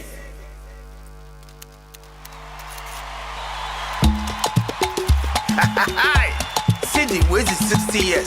One hour, you Cedi, if you know, one day, woman Cedi, no one thought. Hey, ba, Cedi, oh, Cedi, Cedi, Cedi, oh, Cedi, Cedi, Cedi, is 60 years, Cedi, is 60 years, one my and Cedi, hey, ba. Ghana, Ghana Cedi, our pride. Ghana, Ghana Cedi, our strength. Rooted deep in our heritage. Ghana Cedi, our home. It's our home, Rooted deep in our heritage. Ghana Cedi, Abedimpo, move, Kwabiko Fikinata, Orokodo, share, Apempe, Cedi Noji, share, Cedi no me Waji, Casero, Cedi, Yalaka, Yafe, and it's a Cedi, Yana no Bedibi, Yansu Yelibi, Yambasu, Bedibi, it's Yasheni, Yamboban, a Findelue, Janafa, Ngo Ankikim, Janafa, Ibuluan Jim, Mam one on two collection, a man George Robi, Pia Wando, Cedi, Ayawaleni, Womayen Dinini. Celebration everywhere. Cedi now is 60 years. Mama and body everybody, let's join hands. Yeah, my Cedi good defense from generation to generation. Ghana Cedi, Ghana Cedi, rooted deep in our heritage. 1965, the Ghana Papa Yele. Ghana, Ghana, Ghana, boy Cedi Yele. Economic freedom, independence, Nkatwenjole, and then Misha Sunday, and then I want you, no, now of your city, Vale, now of our city, no, oh, Ghana, Ghana, Mama Ghana Cedi, Nya Mama Obagay, Nya Topi Obagay, Minanya Labanelo,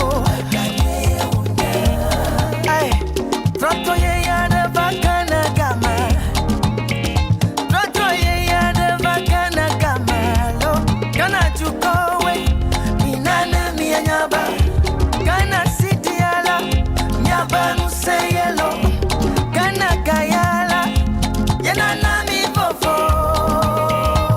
Hey. 1965, a remarkable year in the calendar of Ghana, changing from pounds to CDs, a legacy that has kept us afloat. Economic independence, sovereignty and freedom, keep the city clean. Ghana Cedi, 60 years, and Pessoa, let's say cheers. Let's celebrate, let's jubilate, let's celebrate. Cedi, 9th July, 1965. Cedi as a Makudi, Ghana. Don't you go Dayanchi, Kai, Namulik in Malaka. Cedi as a Doya, Goda Karifi, Canada Sigabanta. Could he see it now? Could he see it? Cedi no, the nation's pride, the power of the city. Moment Shenuye, Naya Faye Juma. It's not just the paper, respect the value. When you save a city, the future is bright. As a toto, as a no, Nazibiso Rissie, as a Ritzy, Iguano, Munyati Wunyo.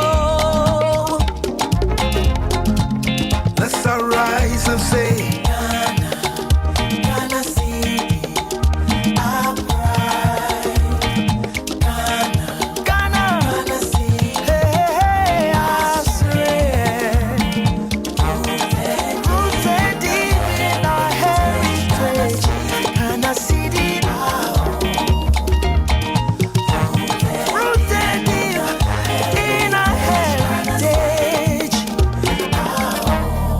keep the city clean. Cedi, oh, Cedi, Cedi.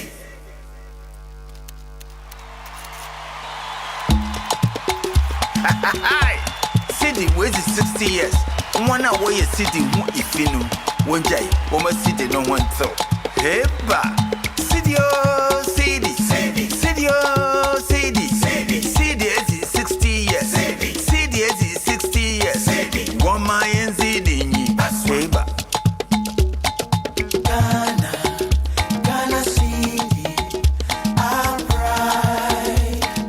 Ghana, Ghana Cedi, our strength, rooted deep in our heritage. Ghana Cedi, our home. It's our home, rooted deep in our heritage. Ghana Cedi, Abedimpo, move, Kwabiko Fikinata, Orokodo, share, Apempe, Cedi no J, share, Cedi no me, Nuaje, Casero, Cedi, Yalaka, Yafe, and it's a Cedi, Yana no Bedibi, Yansu Yelibi, Yambasu, Bedibi, it's Yasheni, Yamboban, a Findelway, Janafa, Ngo Ankekem, Janafa, Buluan Jim, Mam one on two collection, a man George Robi, Pia Wando, Cedi, Ayawaleni, Womayen Dinini. Celebration everywhere. Cedi now is 60 years. Mama and body everybody, let's join hands. Yeah, my Cedi good defense from generation to generation. Ghana Cedi, Ghana Cedi, rooted deep in our heritage. 1965, Ghana, Papa, Yele, Ghana, Ghana, Ghana, Cedi, Yele. Economic freedom, independence, Nkatwenjole, and then Sunday, and then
that has kept us afloat.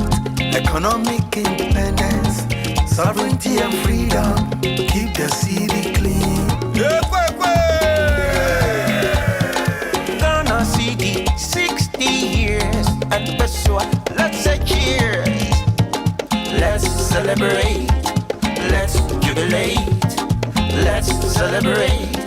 Cedi, 9th July 1965. Cedi as a Makudi Ghana.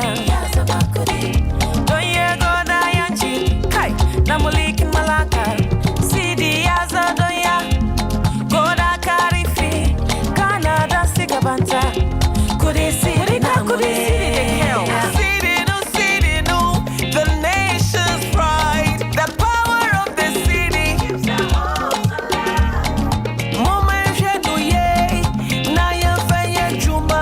It's not just the paper, respect the value.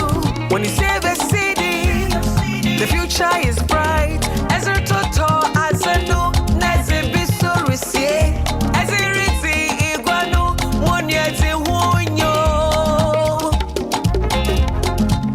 Let's arise and say, Ghana Cedi, our pride.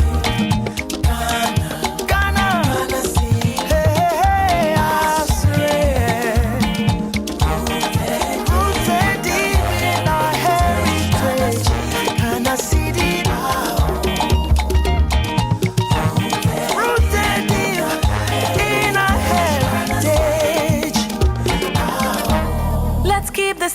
Cedi, oh, Cedi.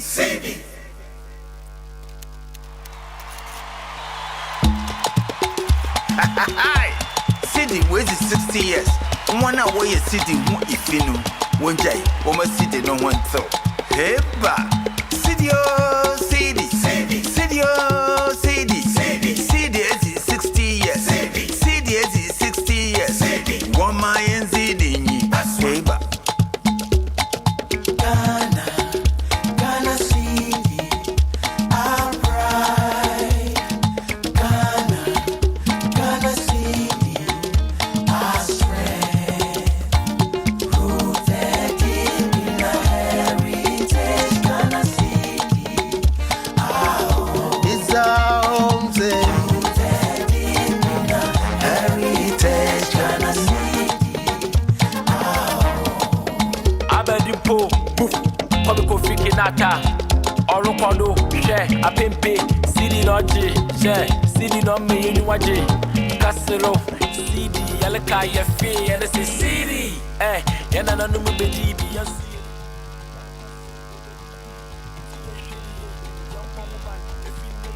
Janafa, Ngo Ankikim, Janafa, Ibulu and Jim, Mamu, one on 4 collection, and man George Robi, Yawato, Cedi, Mayawaleni, Womayan Dinini. Celebration everywhere. Cedi now is 60 years. Everybody, let's join hands. Yeah, my Cedi good defense from generation to generation.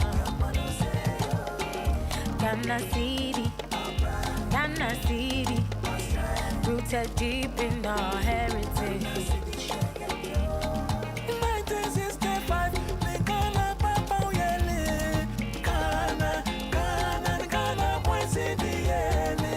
Economic freedom, independence, Katwenjole, and then Misha Sunday, and then I want you, no, now of your city, Vale, now was in the no, oh, Ghana, Ghana,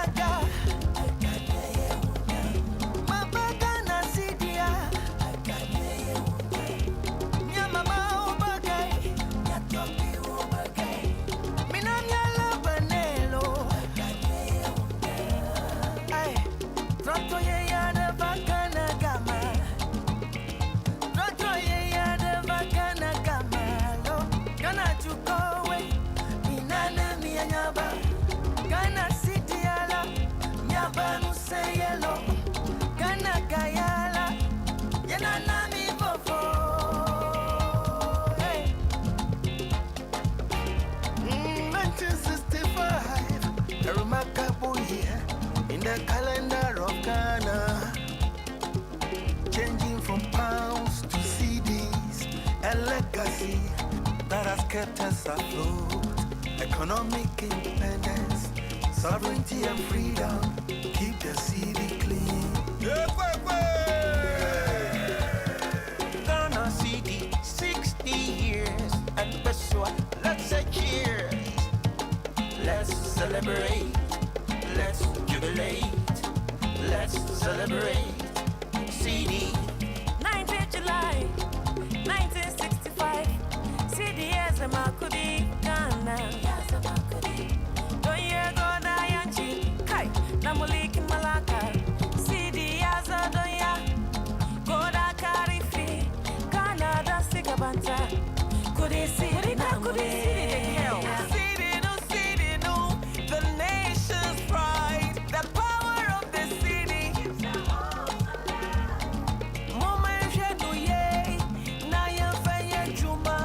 It's not just the paper, respect the value. When you say the city, the future is bright.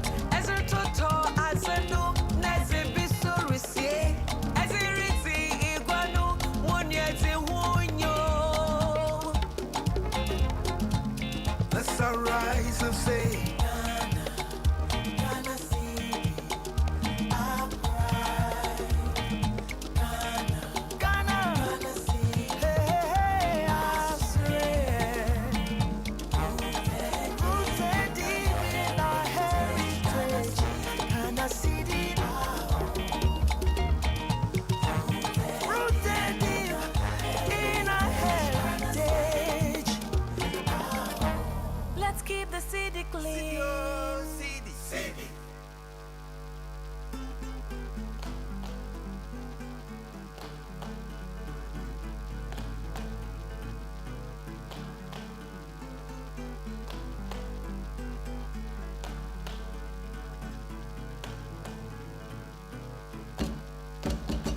Madina dina dina minti asienda.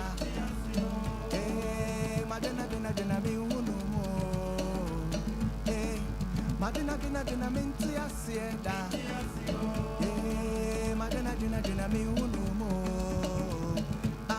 Ediane obiato, anase obi beto, anase obi busuto. Enenam kwan so bano, atreshe ho dada. Enenam kwan so bano, obiato me gaye. Erabe, erabe, erabe, erabe. Ediane ninya, ente webe swa kataso. Erabe, erabe, erabe, erabe.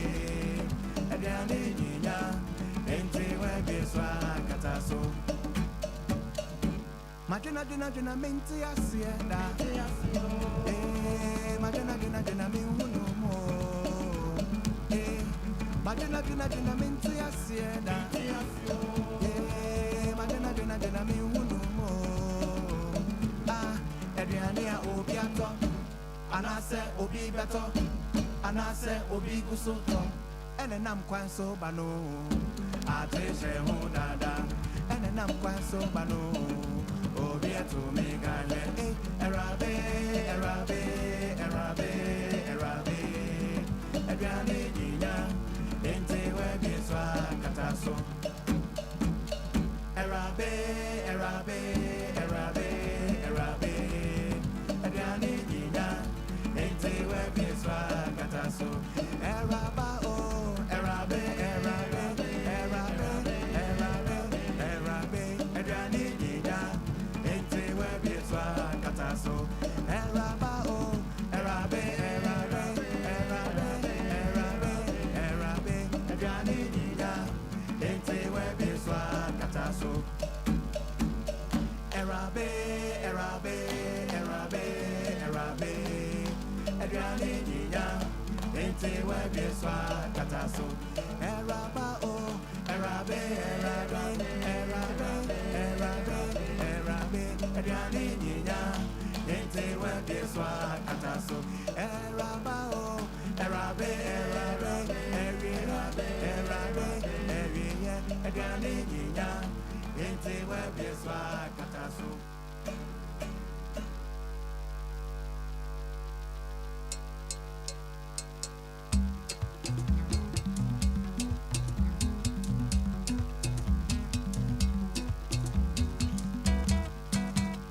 Pamo pam, papa te la pam mame. Pamo pam, papa te la pam mame. Pamo pam, papa te la pam mame. Pamo pam, papa te la pam mame. Medento manabo, mi bronyanto meni. Papa te la pamo pam, papa te la pam mame. Medento manabo, mi bronyanto meni. Papa te la pamo pam, papa te la pam mame. Proje tremono, papa te la udivisi mo, denso afidie pamo pam, papa te la pam mami. Proje tremono, papa te la udivisi mo, denso mi sanse pamo pam, papa te la pam. Denso me koya, me chicha, me koya, me tulaini, me koya, me pam insa, me koya, me pam se ama, atade mi bisheni. Pamo pam, papa te la pam mami. Pamo pam. Papa te la pam mami, pamo pam, papa te la pam mami, pamo pam, papa te la pam mami. Medento manabo, mi bronyanto meni, papa te la pamo pam, papa te la pam mami. Medento manabo, mi bronyanto meni, papa te la pamo pam, papa te la pam mami. Bronye tremono, papa te la udivisi mo, enso afidie pamo pam. Papa te la pam mami, proje tremono. Papa te la udivisi mo, denso me sanse pamo pam. Papa te la pam, denso me koya, me chicha, me koya, me tulaini, me koya, me pam insa, me koya, me pam se papa, atale mi bisheni. Pamo pam, mami te la pam mami, pamo pam, mami te la pam mami, pamo pam. Mami te la pam mami, pamo pam.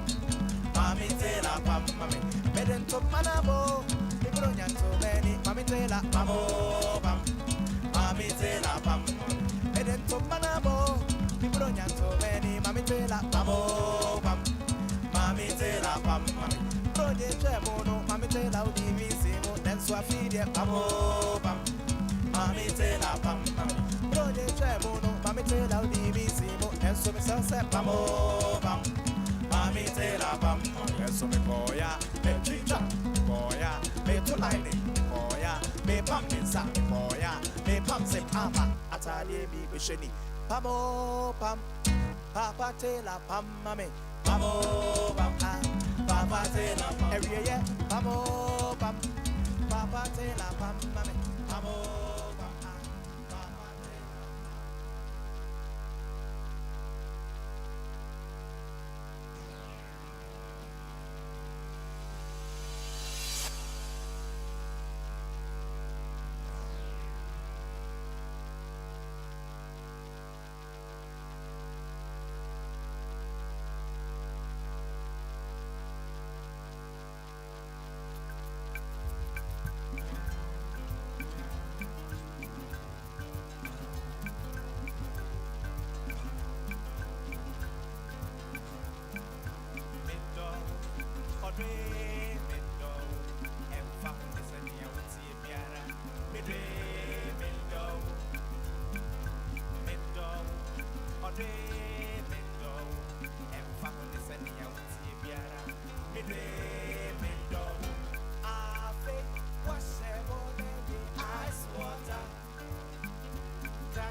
She's a pretty lady.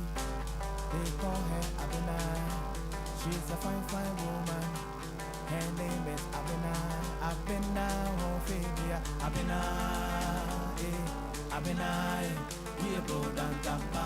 Then they are there too. We are fresh. Abena, oh Fabia. Abena, Abena, Abena, Abena.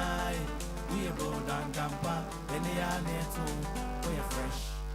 I like the way you smile. It's so contagious. The way you walk, the way you dance is so vivacious. The way you carry yourself. We are Rabangasa, Abena, Mofadia, Abena, Abena, we are Rodangamba, and they are there too. We are fresh. Abena, Mofadia, Abena, Abena, Abena, Abena, we are Rodangamba, and they are there too. We are fresh. I like the way you smile. It's so contagious. The way you walk, the way you dance is so vivacious. The way you carry yourself, Abena, oye Rabangasa, ohima mofedria, Abena, Abena, Abena, Abena, we bodangamba, and they are there too, we fresh, Abena, mofema, Abena, amofedria, Abena, we bodangamba, and they are there too, we fresh. She's a pretty lady, they call her Abena. She's a fine, fine woman. Her name is Abena. Abena, Wofema, Abena, Abena, Abena, Abena. We're broad and gamba, and they are there too. We're fresh. Abena, Wofedia, Abena, Abena, Abena, Abena. We're broad and gamba, and they are there too. We're fresh.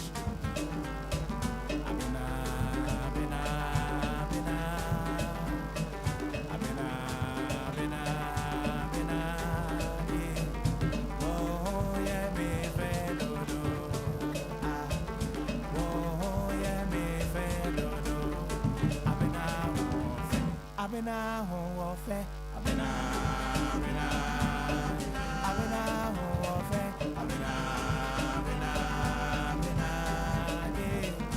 oh yeah me fe dodo, Abena oh yeah me fe dodo, Abena ho ofe, Abena ho ofe, Abena, Abena, Abena, ho ofe, Abena.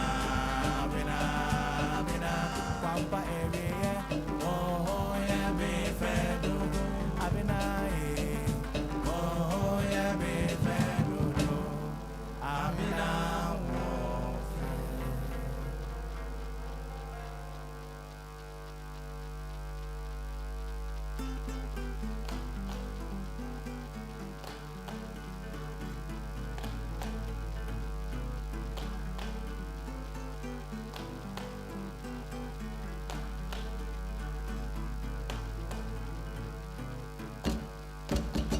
Madina minti asieda.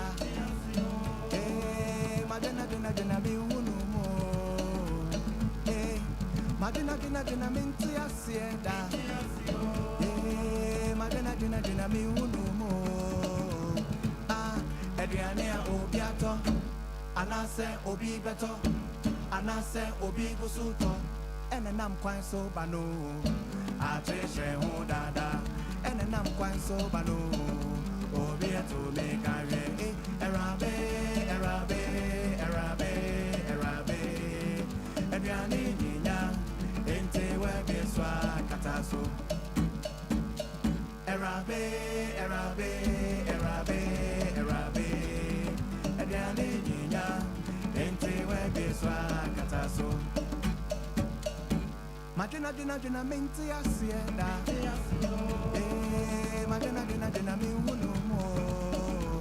Eh, madina minti asienda.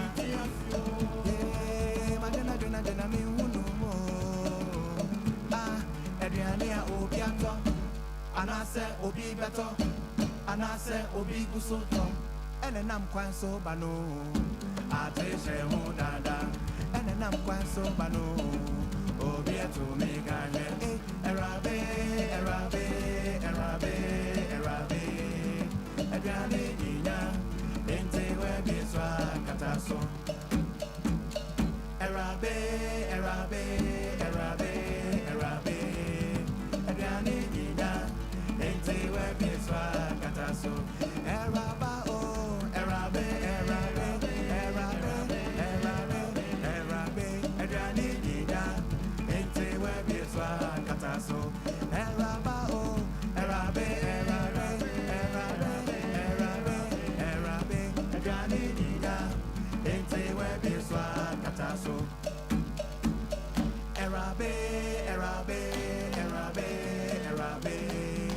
Adriani Ninya, Inte Webiswa Kataso, Eraba O, Erabe, Erabe, Erabe, Erabe, Erabe, Adriani Ninya, Inte Webiswa Kataso, Eraba O, Erabe, Erabe, Erabe, Erabe, Erabe, Adriani Ninya, Inte Webiswa Kataso. Bronyebo, yeah, budget.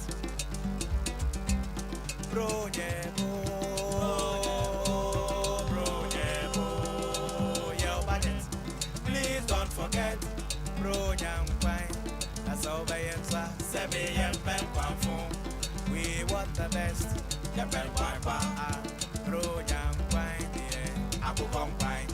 Please don't forget, Bronyam Pine. That's our answer. 7 a.m. We want the best. Bronyam Pine, yeah. Ako Pine. Konte, Ako Pine. Emuto, Ako Pine. Fufu, Ako Pine. Benko, Ako Pine. Apple, Ako Pine. Tozafi, Ako Pine. Please don't forget, Bronyam Pine. That's all by answer. 7 a.m. We want the best. Bronyam Pine, yeah. Ako Pine. Please don't forget, Bronyam Pine. That's all by answer. 7 a.m. We want the best. Bronyam Pine, yeah. Ako Pine. Konte, Ako Pine. Benko, Ako Pine. Fufu, Ako Pine. Apple, Ako Pine. Emuto, Ako Pine. Tozafi, Ako Pine. Please don't forget, Bronyam Pine. That's all by answer. 7 a.m. We want the best. Bronyam Pine, yeah. Ako Pine. Please don't forget, Bronyam Pine. That's all by answer. 7 a.m. We want the best. Bronyam Pine, yeah. Ako Pine. Bronyebo, your budget. Bronyebo, your budget. Please don't forget, Bronyam Pine. That's all by answer. 7 a.m. We want the best. Bronyam Pine, yeah. Ako Pine. Please don't forget, Bronyam Pine. That's all by answer. 7 a.m. We want the best. Bronyam Pine, yeah. Ako Pine. Konte, Ako Pine. Fufu, Ako Pine. Devo, Ako Pine. Emuto, Ako Pine. Benko, Ako Pine. Apple, Ako Pine. Tozafi, Ako Pine. Please don't forget, Bronyam Pine. That's all by answer. 7 a.m. We want the best. Bronyam Pine, yeah. Ako Pine. Please don't forget, Bronyam Pine. That's all by answer. 7 a.m. We want the best. Bronyam Pine, yeah. Ako Pine. Bronyo. Ako Pine. Don't forget your chicken soup, Ade. Ako Pine. Bronyo. Ako Pine. They say don't forget your chicken soup, Ade. Ako Pine. Hey, bronyo. Ako Pine. Don't forget your chicken soup, Ade. Ako Pine. Yeah. Please don't forget, Bronyam Pine. That's all by answer. 7 a.m. We want the best. Bronyam Pine, yeah. Ako Pine. Thank you.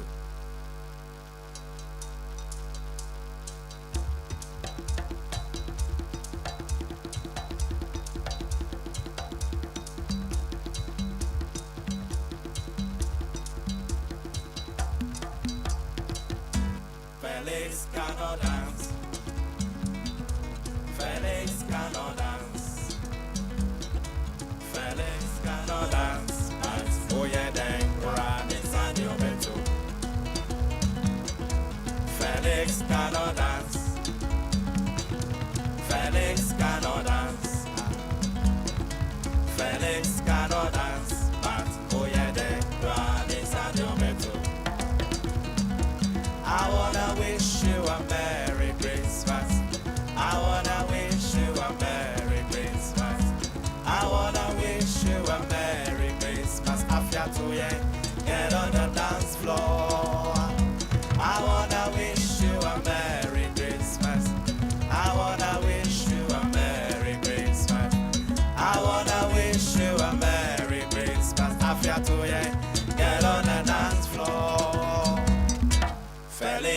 Washeche, Wabotai, yo, Felix, Wabotai, Washishu, Felix, Washishu, but Oyede, Grand inside your metal. Washeche, Felix, Washeche, Wabotai, yo, Felix, Wabotai, Washishu, Felix, Washishu, but Oyede, Grand inside your metal. I wanna wish you a Merry Christmas. I wanna wish you a Merry Christmas. I wanna wish you a Merry Christmas. After 2 years, get on the dance floor. I wanna wish you a Merry Christmas. I wanna wish.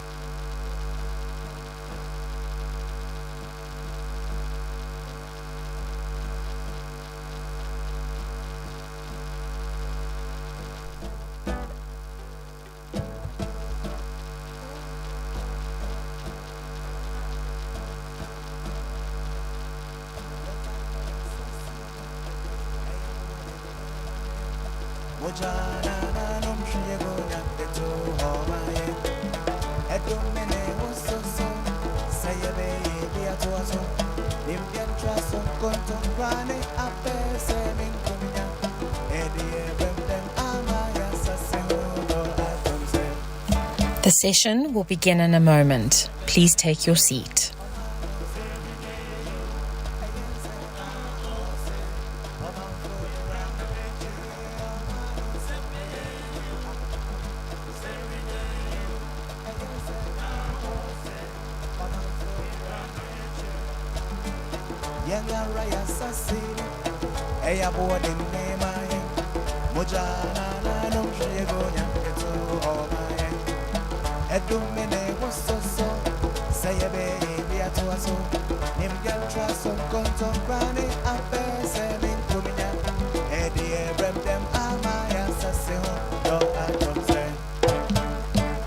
Omano Sempeyo, Omano Serigeyo, Ayense na Ose, Omanfo Irana Echire, Omano Sempeyo, Omano Serigeyo, Ayense na Ose, Omanfo Irana Echire, Misimo Menyi Munsem, Nyewe Hiasem, Na Dream One Opa, Erie Numrenina, Seuri Bompaya, Eya Kaigana, Srewunya Kopong, Fogana Sheninsa, Enona Woyo Mambapa, Enona Wodo, Odo Mauma, Enwara Yeshe, Odo Mauma, Enwari, Odo Mauma, Enwara Yeshe, Odo Mauma, Enwari,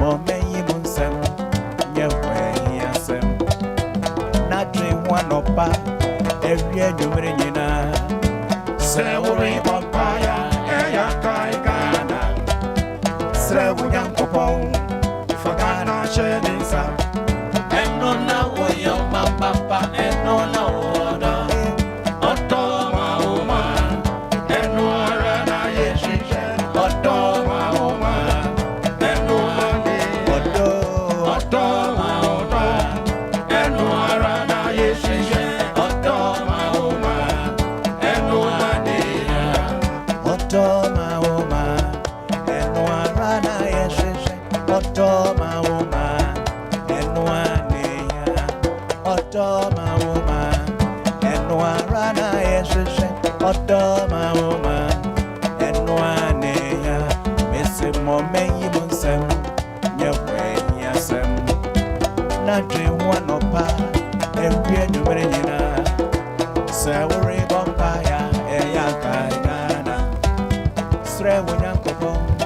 The session will begin in a moment. Please take your seat.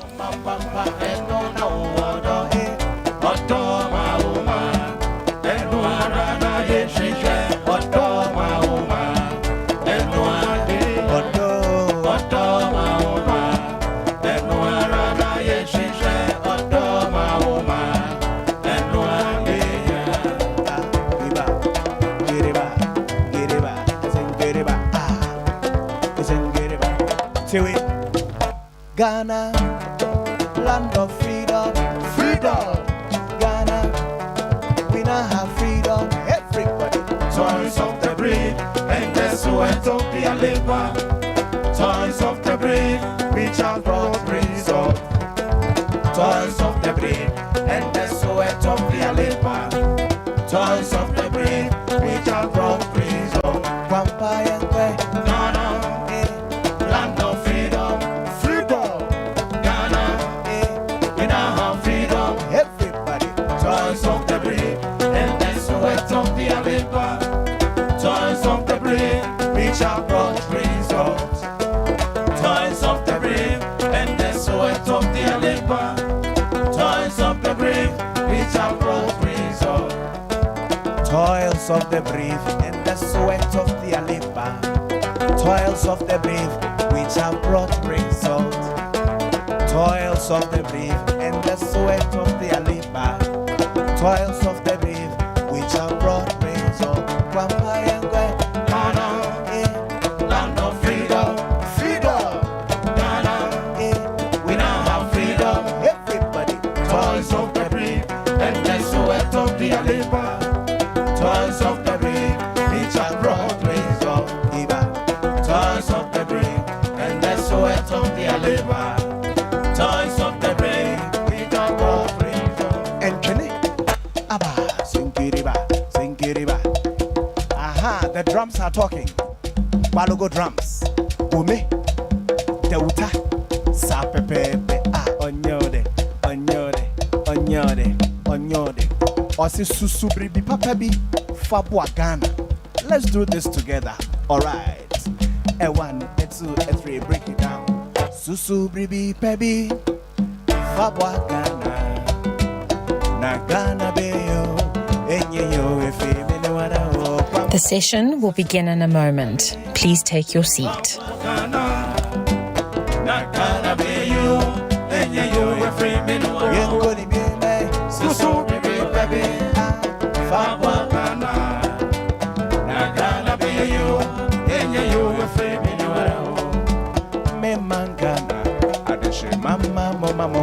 So, Yam Fabia, your dog, Yam Fansom, Yame. If it's all my Yankasa Jabadia, Yanana Numdi, I better say, Edged to Homai. Eti as a man say, and some Ghana, ye. And yes, I bet that chinchima, what the baby, and from Quamba and so baby, Fabwa Ghana. Not gonna be you, and you if you so baby, Fabwa Ghana. Not gonna be you, and you if you me mangana, I say mama, woman is so. Yam Fabia, your dog, Yam Fansom, Yame. If it's all my Yanka say Japadia, Yanana Numti, I better say. Ejide to Homai. Eti as a man say, and some Ghana, ye. And yes, I bet that chinchrimba will be baby and for Papa and so baby, Fabwa Ghana. Not gonna be you, and you if you so baby, Fabwa Ghana. Not gonna be you, and you if you Kunsu nempapemo on find your man. Encontompo nenconconsa on find your man. Anyhow the chrono and also on find your man. Peseminko menyanso and also on find your man. Enti as a man say and some Ghana ye. And yes I bet that chinchima will be baby and for Papa and so baby. Fabwa Ghana, not gonna be you, and you if you go be a man, so baby, Fabwa Ghana, not gonna be you, and you if you me mangana, I say mama, home and so. Yam Fabia, your dog, Yam Fansom, Yame. If it's all my Yanka say Japadia. Yenana numdi abebrese ejide to homa yen enti esa meno say ensom Ghana ye enye sape da chinchima wobeba bebu yen for kwampa yenkwe so bebe bebe fa kwa Ghana na Ghana be you enye you your favorite yenko di deme so bebe bebe fa kwa Ghana na Ghana be you enye you your favorite wala ho kunso nempapemo won't find your mind in contemponing conconsa won't find your mind anyhow ne chrono and also won't find your mind pesemin kumenyanso and also won't find your mind enti asameni sayansonga na ye and yes ape that chinchirima obeba bebu yede for kwamba yankwa so baby fa wakana na Ghana be you and you favorite what it me so baby fa wakana na Ghana be you and you favorite inti ose nano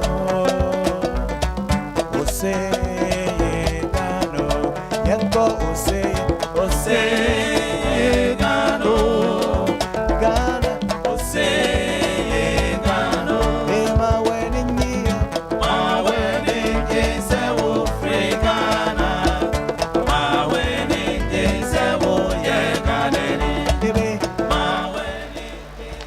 Hello, good afternoon, and welcome back, ladies and gentlemen and dignitaries. I hope you've had a good lunch. I hope you've been well watered and fed, and our thanks for La Manai de Paris to sponsoring that lunch. We've had a lot of ground covered this morning, and some of the topics we've touched on have included some of the macro topics, looking at independence, sovereignty in the Ghanaian economy more widely, as well as some of the technical sessions. And we're going to take a little bit more of a deep dive in this first session this afternoon with a case study before we go into a couple more of the technical sessions.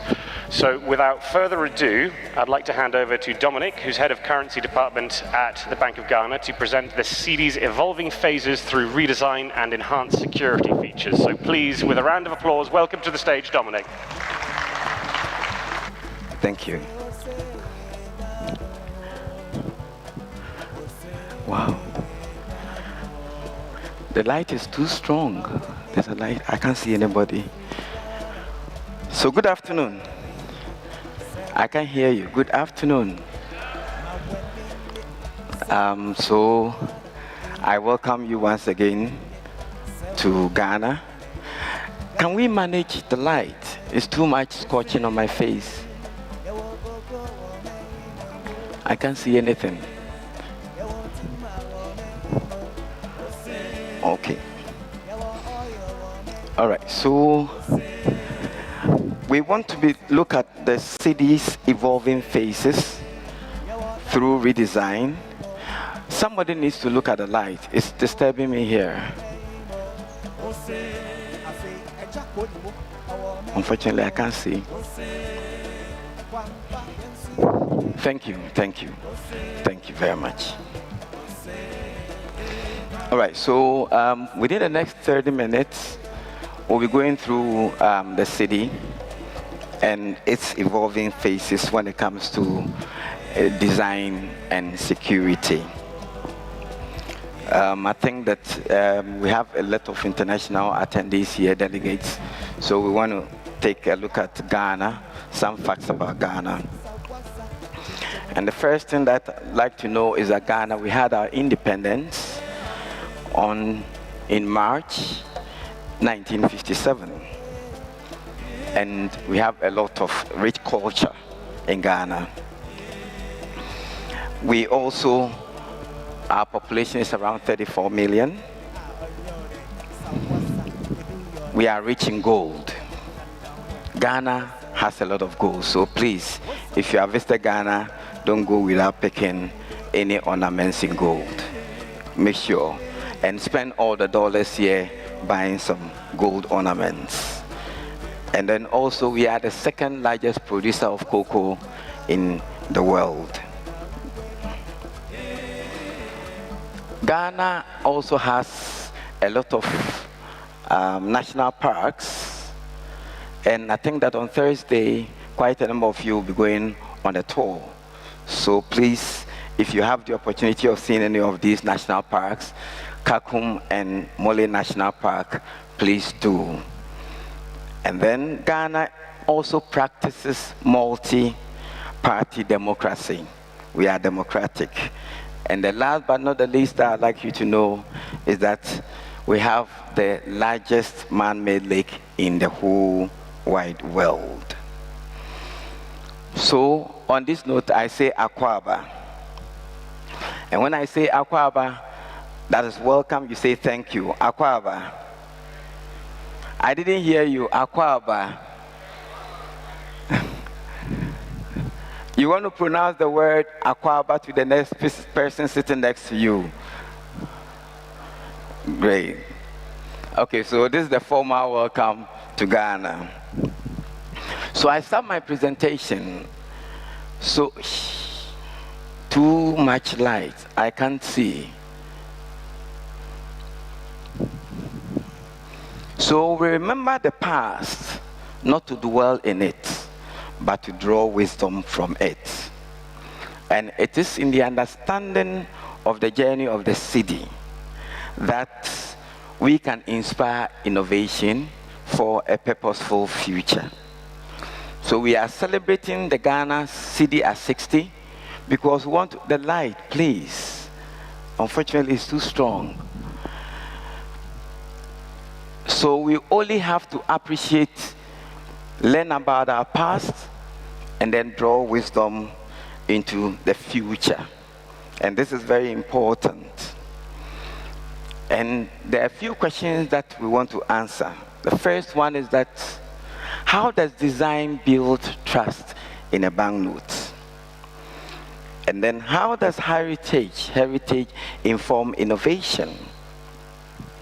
And how does a nation transform currency into authentic expression of identity? These are the few questions we'll be answering as we go through this presentation. And we all live in a society.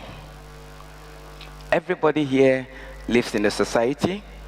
And when we look at a society, we see people selling. In Ghana, we have chieftaincy. So what is a society? And a society becomes a well-organized group of people who share traditions, views, values, and institutions. Within a society, you have people.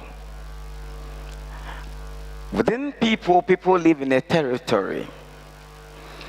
We have culture. We also have social institutions. This is within a society. We have an economic system. We are always governed by a political system within a society. And we are driven by technology. The interesting thing is that all these social actors have a pivotal social technology that is fundamental in coordinating all of them, and that is money. Money coordinates all these social actors within a society.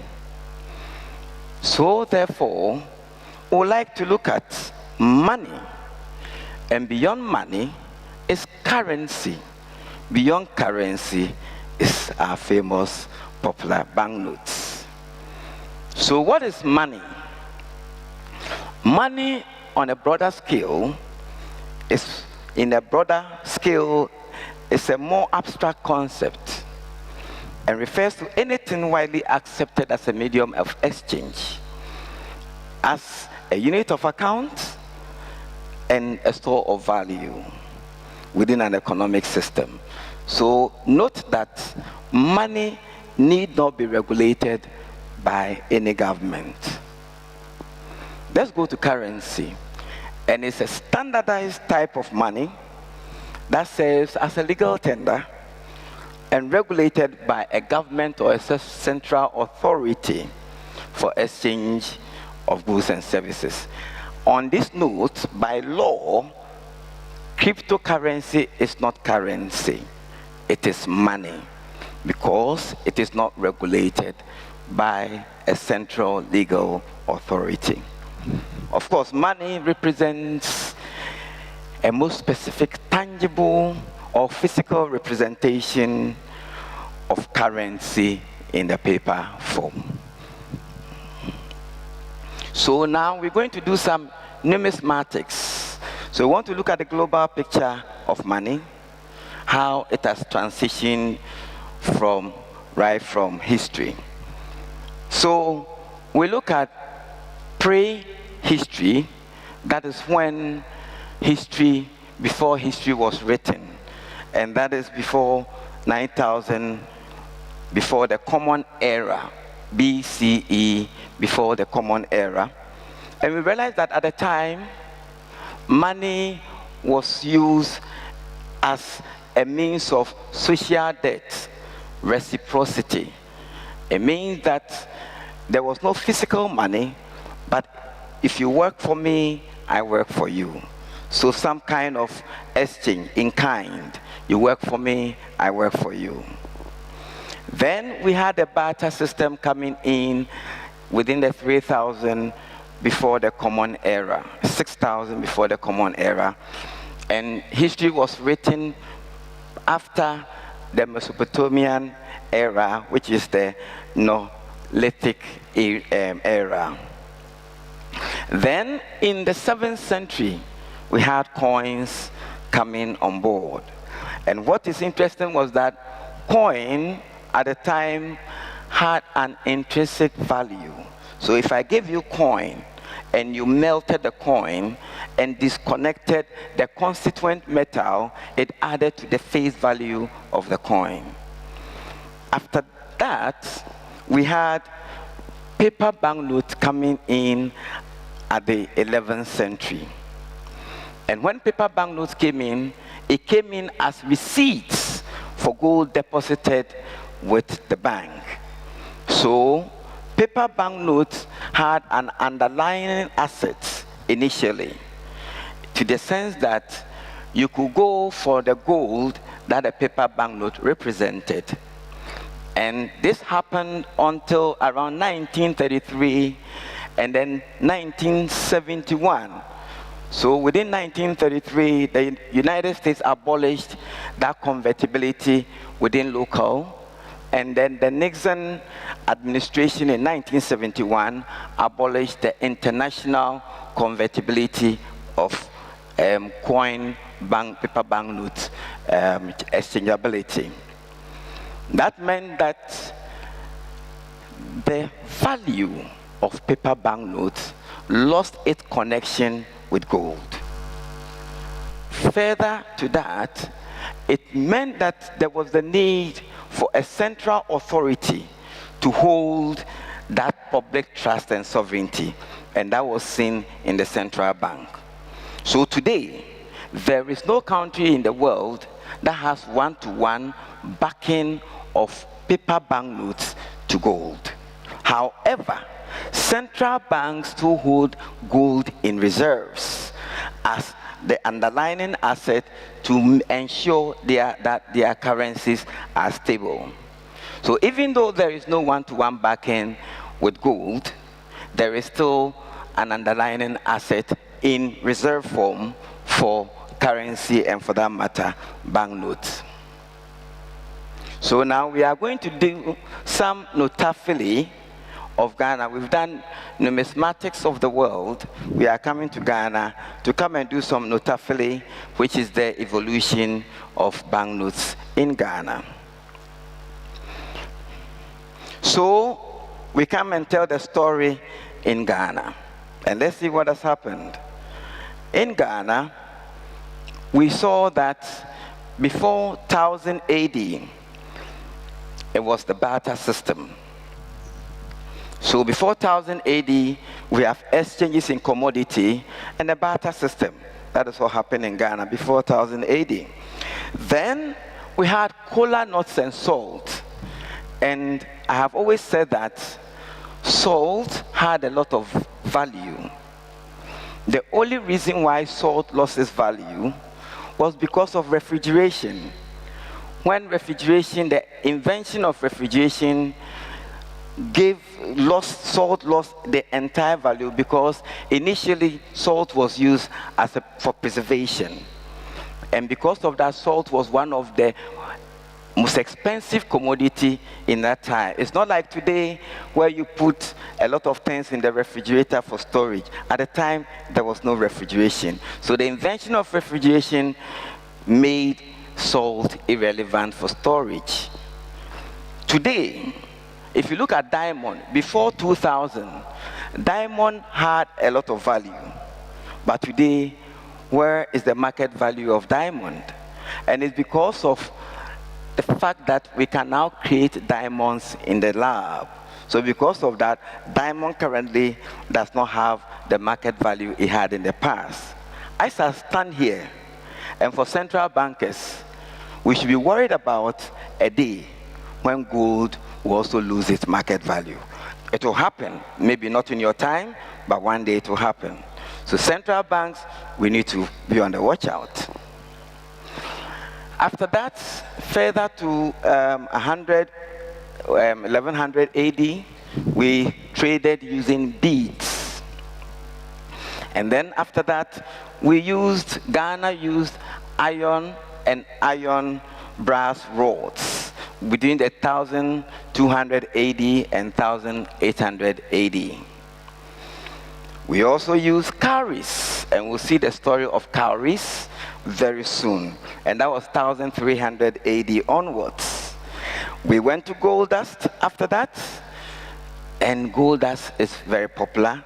A lot of people have used gold dust. And then we were colonized, should I say, we were colonized in 1912. So let's look at a few things afterwards. So Bank of Ghana was established on the 4th of March 1957, and this was before the eve of independence on the 6th of March 1957. And why was Bank of Ghana established? It was to issue and manage the country's own currency, breaking away from all vestige of colonialism, and to gain total control over its monetary sovereignty. But before that, we had the West African Currency Board issuing the West African currency. And right after independence, because we're trying to move away from all issues of colonialism, on the 14th of July, 1958, we had the Ghana pound.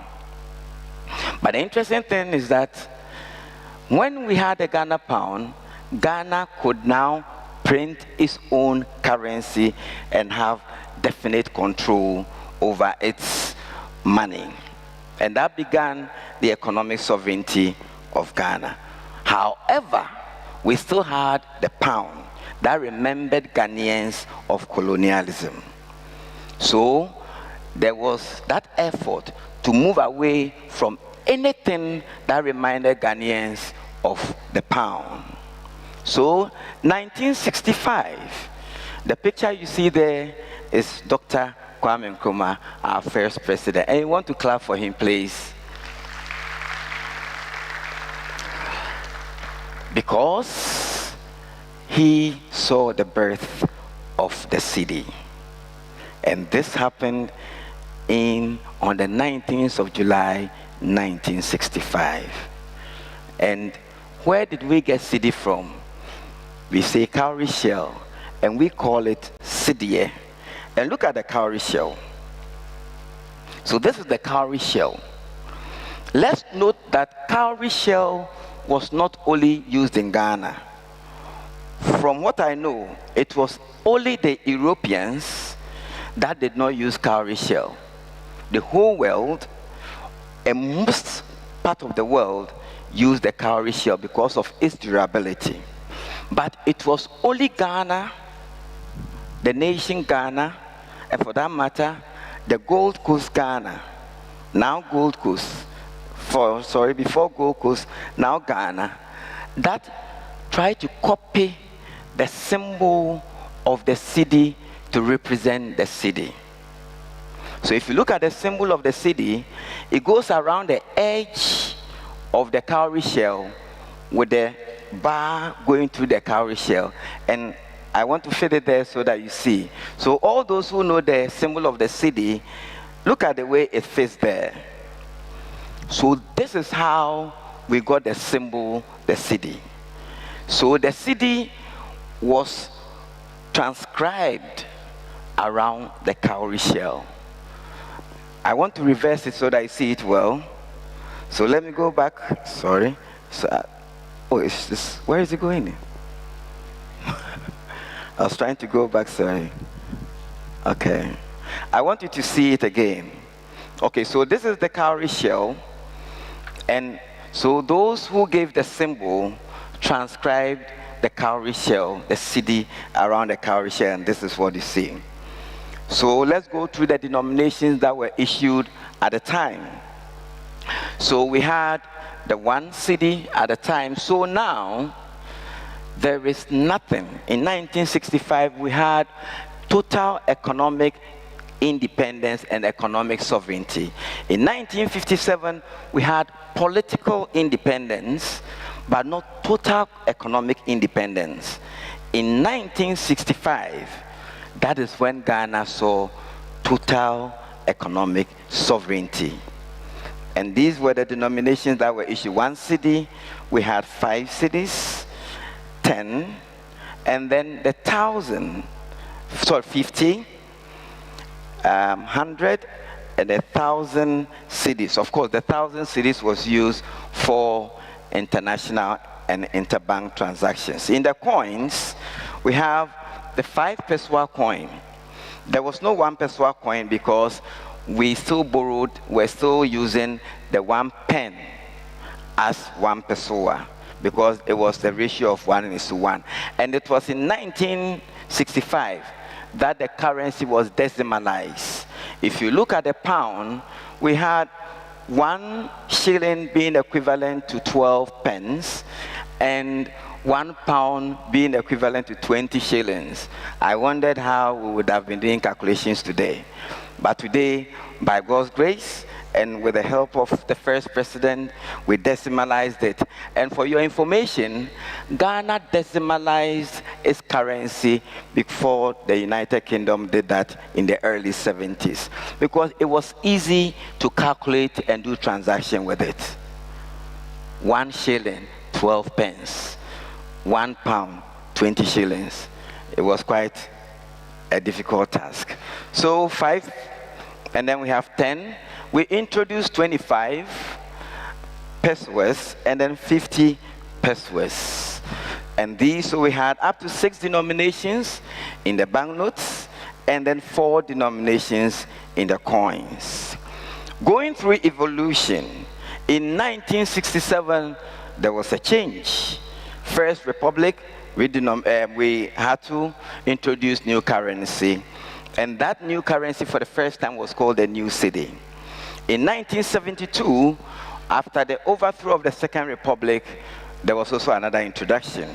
In 1979, there was a new series that came. Also, in 1982, there was, we had to, because between 1982 and 2003, Ghana suffered a lot of economic turbulence with a lot of restructuring, devaluation. A lot of issues happened. So within the time, there were higher denominations that were introduced in all these years.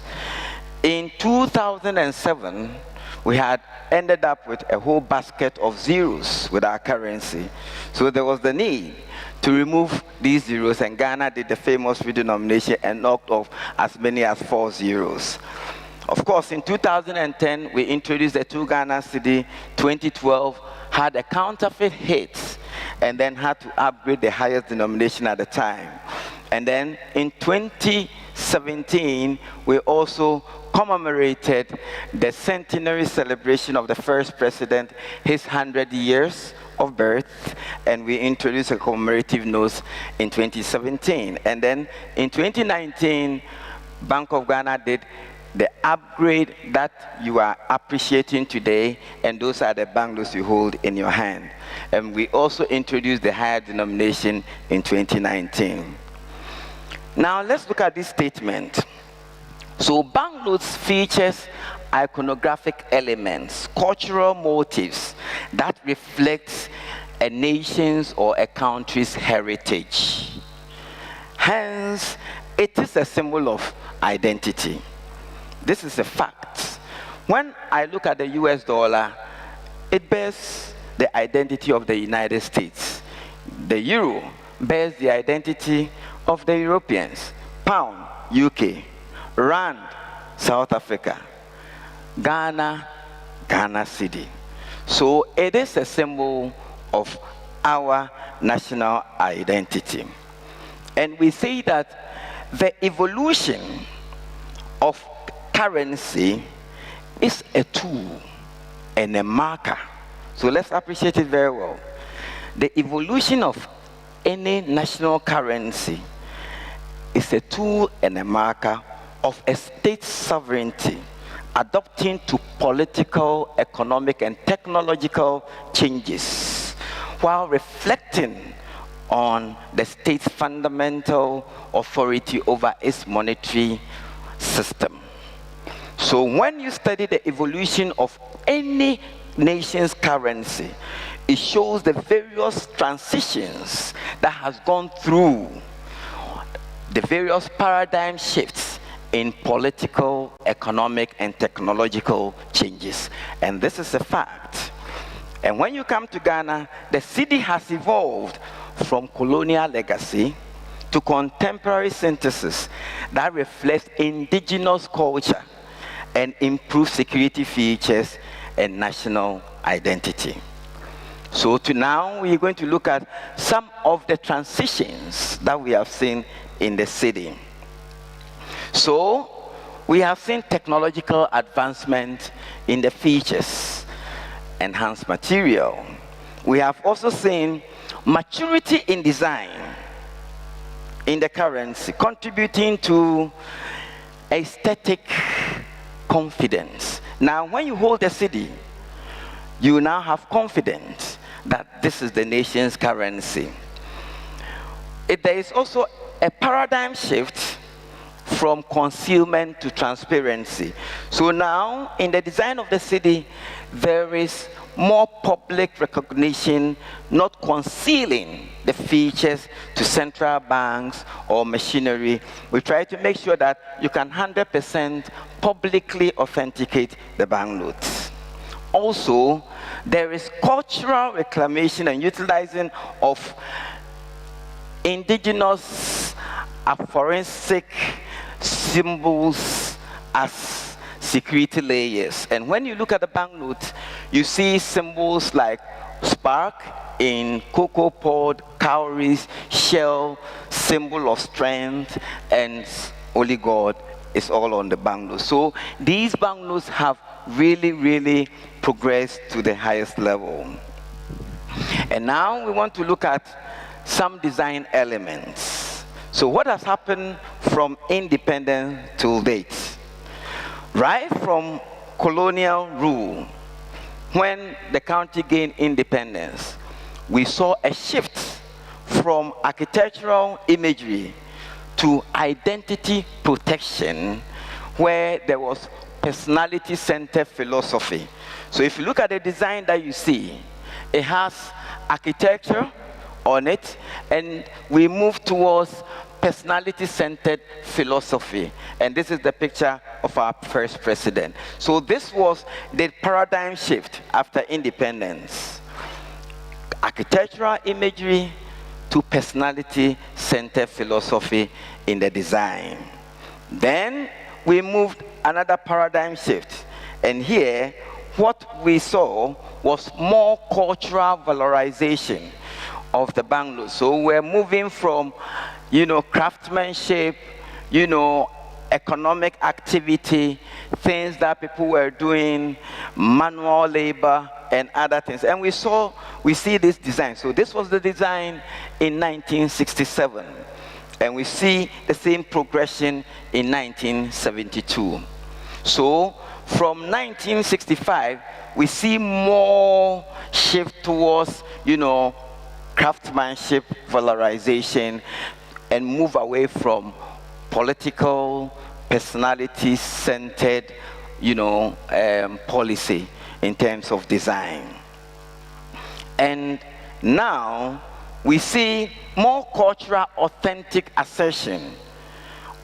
So currently, we see more move towards, symbols of national identification, recognizing national heroes. And this is what we are seeing in recent times in our design. And I see this as design maturity. So let's look at the banknotes. If you haven't seen them, the existing notes. So this is the one Ghana cedi. And you see that we are, identifying, these are the national heroes, which we call the big six.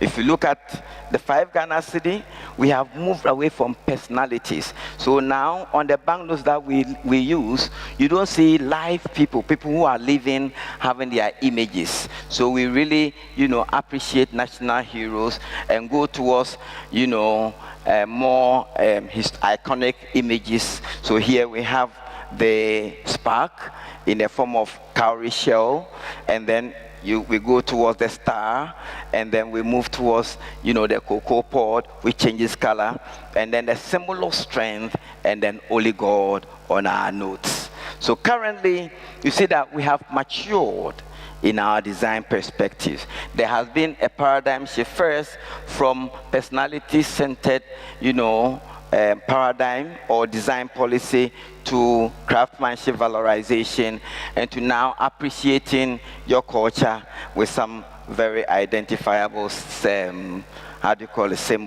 iconographic elements. So the security features of Ghana has evolved from a foundation of basic watermarks, simple security threads, to the adoption of advanced, internationally standardized security technologies. And this is what I'd like you to see. So we have basic watermarks, moving to, simple intaglio printing in the banknotes, and then we have serial number. Those are the first generation, and then we have simple threads. And then we evolved to the second generation, where we have enhanced watermarks from there, and then we move towards UV reactive inks, and then micro printing on the notes, and then latent images, and then optically variable inks. And today we have things like very, very modern security threads on our notes. We also have optical shifting inks. We have enhanced tactile marks on the notes. We have optically variable magnetic inks, which is quite advanced features. We also have enhanced machine readability. And today, we also have a level 3 feature, which really becomes the major security feature for central banks. So if everything fails, we have something in the banknote that can keep the strength of its security. And all these design paradigm shifts and the changes has really given us our sovereignty.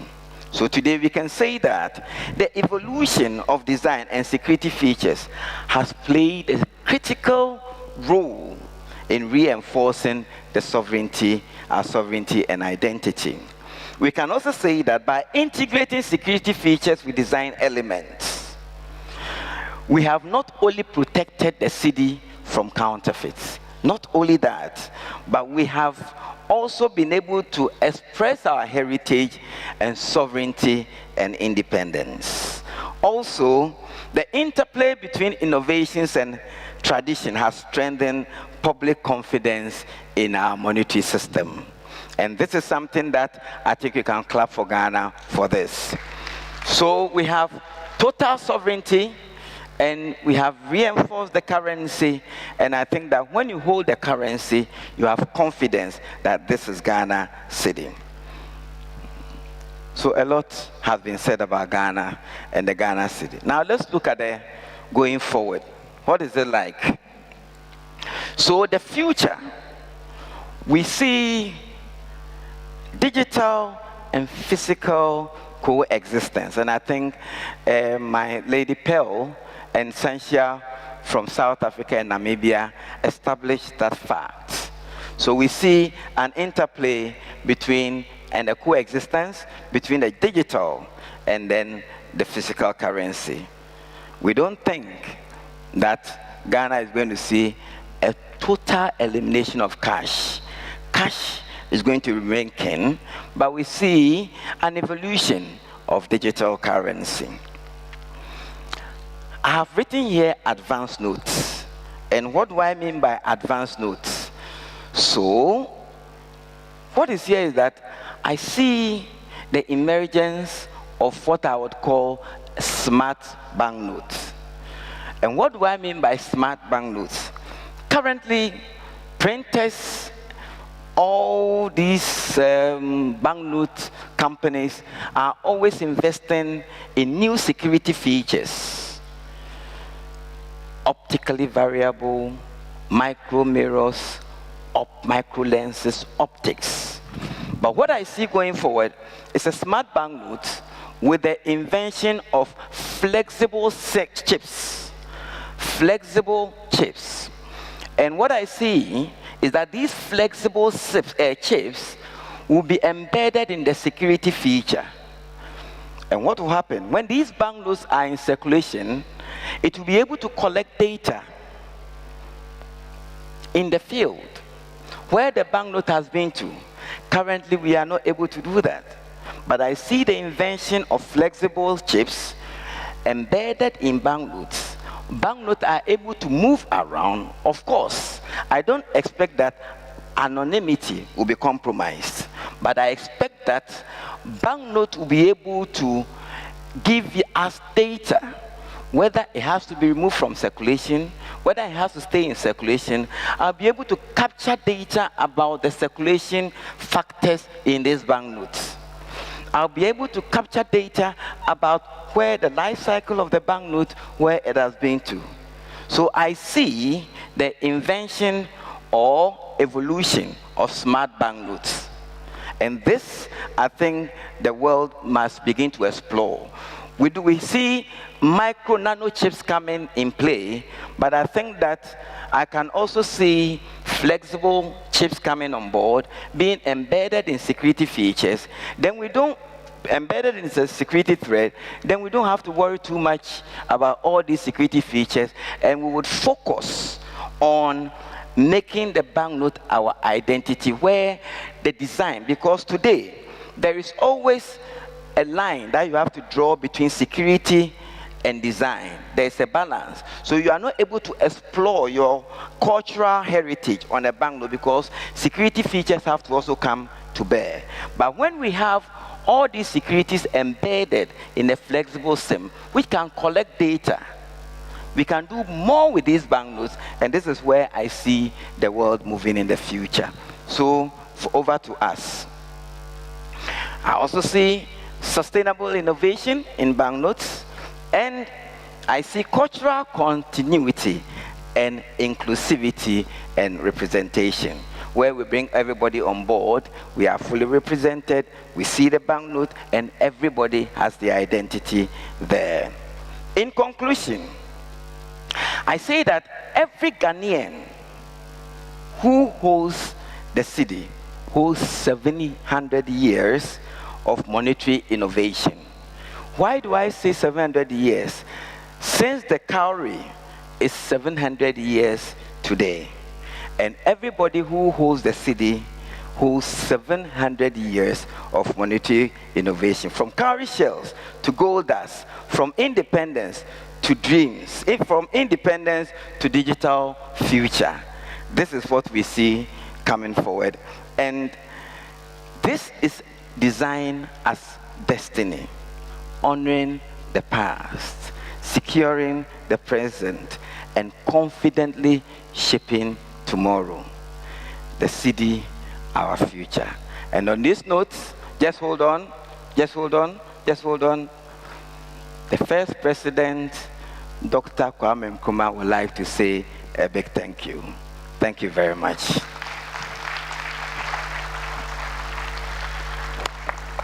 Thank you very much, Dominic. An absolutely fantastic presentation. We really appreciate that. And of course, it's been said repeatedly throughout the day, but of course, happy birthday to the Cedi, as so eloquently put by Crane earlier on.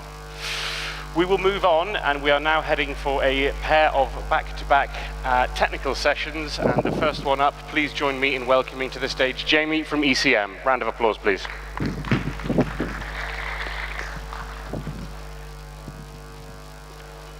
Good afternoon, everyone. I wasn't really sure how to follow such an excellent presentation. I knew it was going to be tough.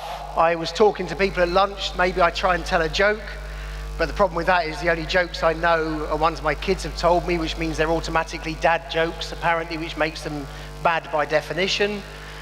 I then thought about maybe singing a song, but after hearing that wonderful choir this morning, it would be more like strangling a cat than it would be anything that was melodic. So I've just decided I'll just crack on with the presentation.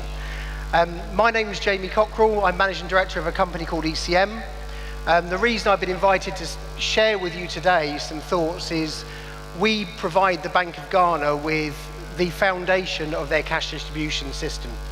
And so it's been imparted on me today to share with you a little bit of detail behind that, how it works, and how it came to be. But I'm going to look back in past. It's a bit of a theme, really, and it does follow quite neatly that I'm the person that followed Dominic, because I look back in the past, and over a decade ago, I was a little bit younger then, Dominic was as well, myself, Dominic Owusu, and Catherine Ashley sat in her office. Now, many will know who Miss Ashley is, former Director of the Currency Department herself, and I would say about 12, 13 years ago, we were sitting in her office trying to work out what the future of cash distribution looked like in Ghana. No one really knows what the future holds. We heard earlier on about presentations about its uncertainty, but what the Bank of Ghana did know is there was a better way of doing it than they were doing at that point in time. They knew that they were going to be able to strive towards doing something better, solve some of the inefficiencies, and ultimately the primary goal, raise the standards of the Cedi that was out in circulation to make it more secure so that people would want to use it and were encouraged to use it. So we did that by looking at a number of different areas. We looked at policy. Many of you in the audience will know of the clean note policy that's been introduced by the Bank of Ghana over the years and how that's been refined. Looking at procedure, looking at regulation, and looking at technology. And it's that technological journey which I'm going to share with you today, because that's the foundation. But it really started with that meeting, sitting in Catherine Ashley's office, myself, Catherine and Dominic, working together to come up with a common vision for cash distribution in Ghana. So when we look at the cash distribution cycle, we need to factor in every part of that cycle. We've talked a lot during this conference about the banknotes themselves, but we're not just talking exclusively about banknotes. There's of course coin and other valuables need to move around that cycle and that supply chain. The visual you can see here is a representation of what that supply chain looks like. It starts, of course, with the banknote production. We heard some fascinating presentations earlier on about the different principles that go into banknote manufacture. And we need to consider that as part, we needed to consider that as part of our assessment of the market. Obviously, every banknote flows through Bank of Ghana, so we needed to make sure that was an efficient process, and its distribution around the country, we needed to make sure that we were getting banknotes to where they needed to be. So whether that was in the north of the country, east, west, or here in Accra, we needed to make sure that we were able to do that reliably based on facts and data rather than anecdotes of, I think we need more banknotes in the north, or the condition of banknotes in the east are slightly deteriorating. Ultimately, our goal, of course, is to get those banknotes into the hands of the individuals out in society, Ghanaians who rely on those banknotes to go about their everyday business. The solution to that was a variety of different things. So, of course, as I've mentioned, clean note policy, regulation, process, procedure, equipment, and the foundation and bedrock of it all is a software system called ECM ISA. So Bank of Ghana have been operating that system for about 7 years now, maybe a little bit less. Recently, we've gone through a technical refresh. The bank has and should take great pride in the fact they're always pushing the technical boundaries. And it's actually the deployment of this system and the processes and regulation around it that have made Bank of Ghana a real standout bank, central bank in the international market. So the models we're using here, and this case study I'm sharing with you today, is not just of interest to banks in this region or indeed in Africa. It's an example of how cash distribution can be done worldwide. And anybody who's worked at the Bank of Ghana and been in the currency department will know that you get a stream of international visitors coming in to learn about how you do cash distribution. And anybody here that works in the currency department, and indeed the Bank of Ghana more generally, should be very proud of the fact that you are seen as the international standard for how to do this. Indeed, a round of applause for everyone that works at the Bank of Ghana, because they are truly an international standard. So there's various technologies, and I'm not going to go through all the fine detail about the names of each of those technologies. If anybody wants to know about that fine detail, you're more than welcome to grab me after the session, or we can have a conversation out at the booth. I can talk a bit more detail about each of the names of the technologies and what each does. But the key principle behind it is about using the software to track the movement of banknotes, coin, and other valuables from their point of origin through the supply chain, including within the facilities at the Bank of Ghana, ultimately into storage or through the destruction process. That software system is part secure supply chain system, so it's obviously tracking the consignments, the new notes as they arrive in boxes, the deposits from the commercial banks as they arrive in cash bags, through its process, but it's also an accounting system. There are account systems that need to be updated in the background. So whilst the tellers are doing their work in Bank of Ghana, running the banknotes through the machine or preparing banknote withdrawals for shipping out to commercial banks, in the background, there's a large amount of accounting movements that are taking place with the bank's accounting system and the settlement systems here in Ghana. But it's also part customer relationships as well. So there's an element of the platform that's aimed at the commercial banks. And indeed, if you're a commercial bank here in Ghana, you probably access that on a daily basis. And that smoothness of engagement with the central bank has been enabled through the forethought of Mr. Owusu, Ms. Ashley and her predecessors as well. We gather a lot of data as part of this process. There's transactional data, Bank A deposited so many million CDs, there's reconciliation data, there's banknote information that we derive from the processing machines. So Bank of Ghana, anybody who went round on the tour would have seen that very impressive fleet of machines that Bank of Ghana operate in their Accra facility. Of course, there are facilities like that around the country, all interconnected on this one software platform, and we're gathering data in from all of those machines and using that information to inform and make decisions, not just about where banknotes should be distributed, where banknotes and stocks are, but also about banknote conditions and what's actually happening to the CD while it's out in circulation. So using that data, we're able to interconnect information together and join up the cash supply chain. And one of the things that banks are quite envious of is when they come to Ghana and they see actually how close that relationship with the commercial banking sector and the central bank is, because they're all interconnected on that one system, that one common platform.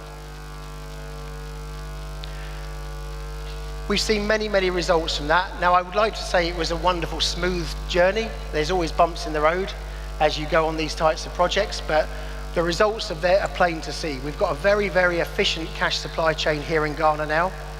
The bank knows exactly where its cash is across the nation, what stock is held in one facility, what stock is held with a commercial bank. They've got maximum visibility around that. That leads to efficiencies that come out of the operations, but they've also been able to use this information as well in other ways. So the data we get out of the machines tells us and can help inform about things like banknote design. What are effective features and design principles? Because we've got that end-to-end visibility of the supply chain, we're also able to track right back to counterfeit banknotes and where are they coming from.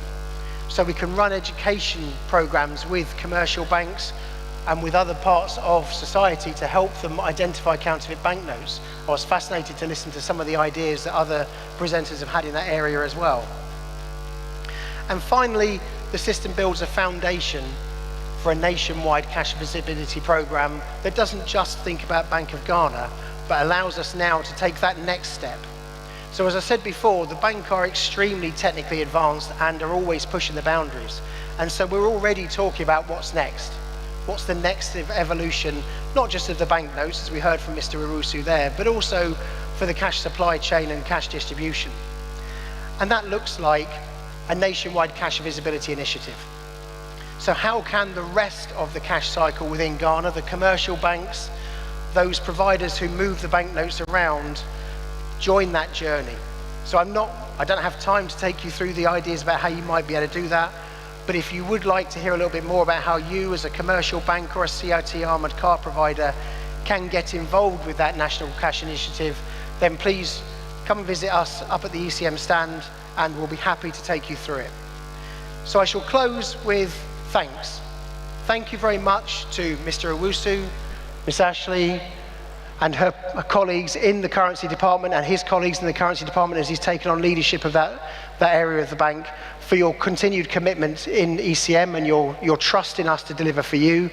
And thank you to the people of Ghana. I've been coming here regularly since my first trip. I had sort of hoped, if I was honest, that this morning that the president was going to present me with a Ghanaian passport. I've been here that much.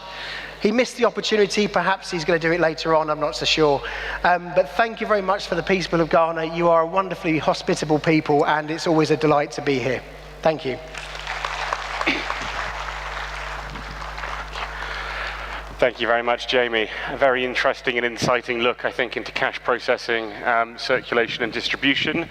And we are indeed going to be sticking with that theme for our next presentation, which will take a look at what ICMS is doing to modernize circulation in Nigeria. So Executive Chairman of ICMS, Charles, will be taken to the stage. And please, a round of applause.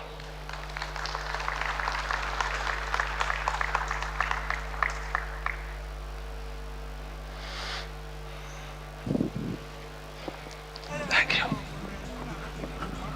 There you go.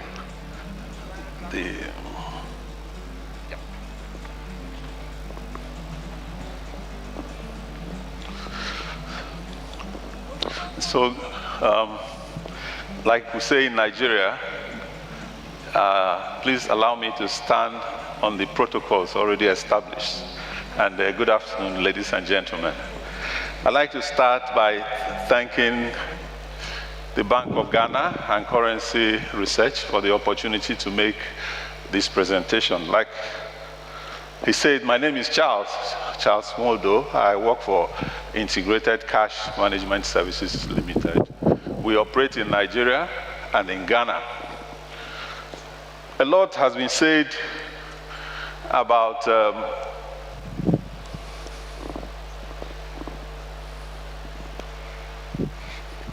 a lot has been said by previous speakers about the position of cash.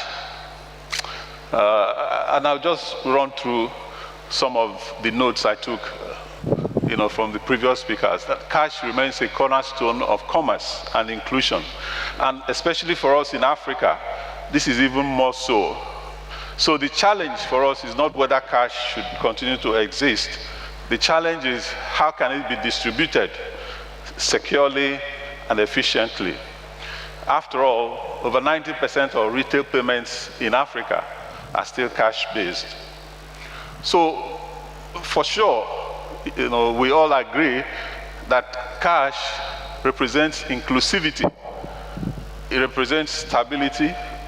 It represents trust and some sort of anonymity, all of which are integral to, if you like, the Universal Declaration of Human Rights. And this is even more so following the experience from the post-COVID era, which affected especially the African continent, significantly. And what are the challenges that arise from these, elements that underscore the availability of cash securely and cost effectively? One of them, is, of course, is the rising cost of logistics for the operators and even for the central banks. The inconsistent and ineffective regulatory intervention. I'll speak to this issue shortly. Outdated or manual processing infrastructure, not just in Ghana and Nigeria, but across our sub-region. Counterfeiting and quality control challenges. Sustainability and operational efficiency pressures. And limited data visibility between the central bank, the CITs, and the banks. Let me talk about the Nigeria experience. Nigeria and Ghana are sister, or maybe brothers, so I can be safe. In my previous incarnation, I led the team that set up the first Nigeria's banking subsidiary in Ghana. So permit me to use that phrase that Nigeria and Ghana are brothers. So just to borrow from the Nigeria experience, which I think that the Bank of Ghana will find relevant down the road. The pre-2008 CBN, was centrally controlled ecosystem. The entire cash value chain was centrally controlled by the central bank.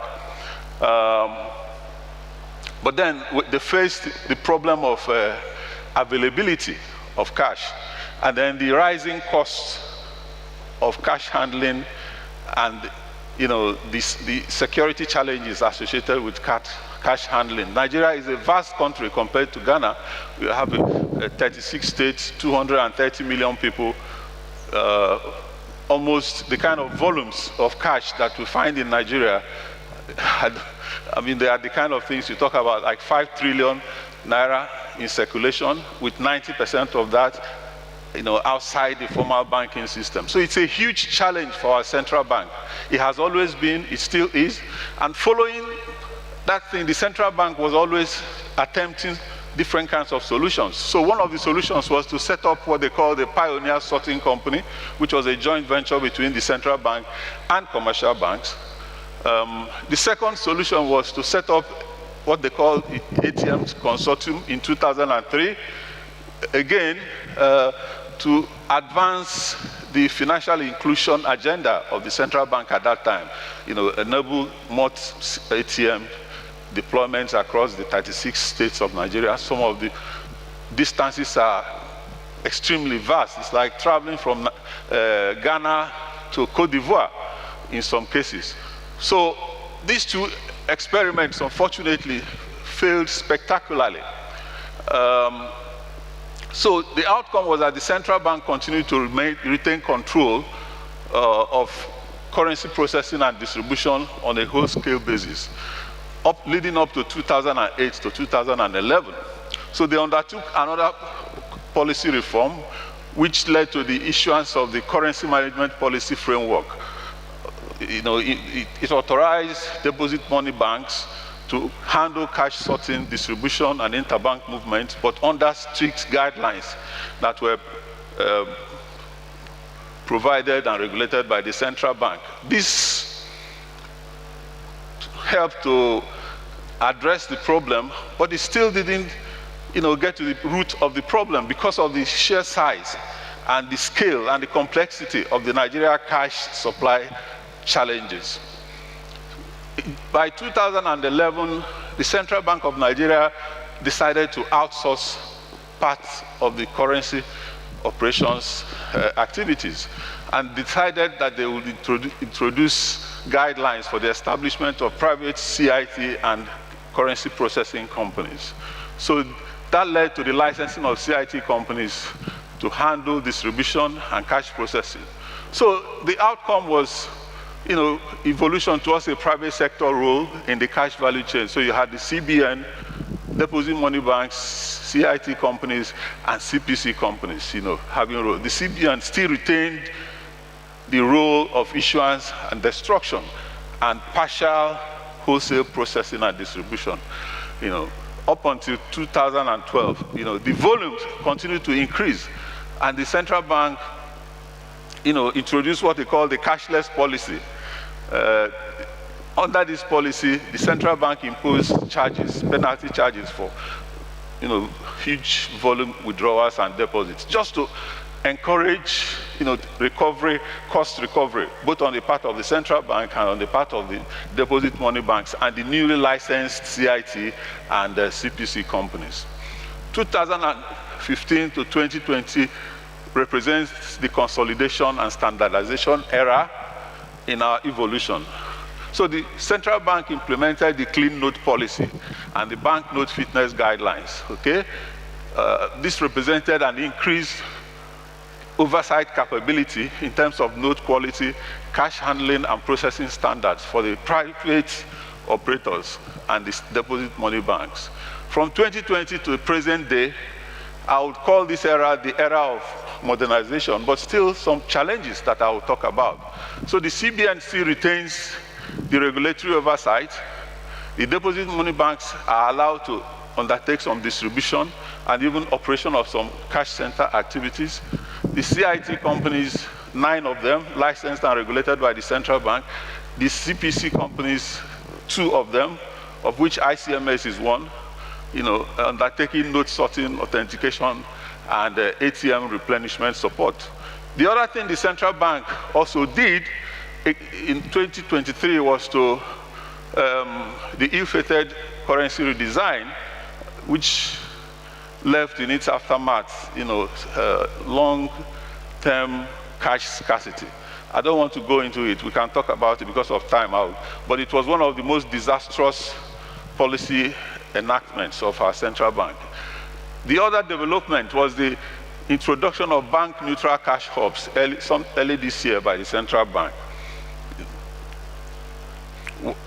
These changes created the following opportunities, for us and also for potential entrants into the Nigeria cash value chain. The expansion of the cash processing network. There are opportunities. Like I said, Nigeria is one of the most cash-dominant economies in sub-Saharan Africa.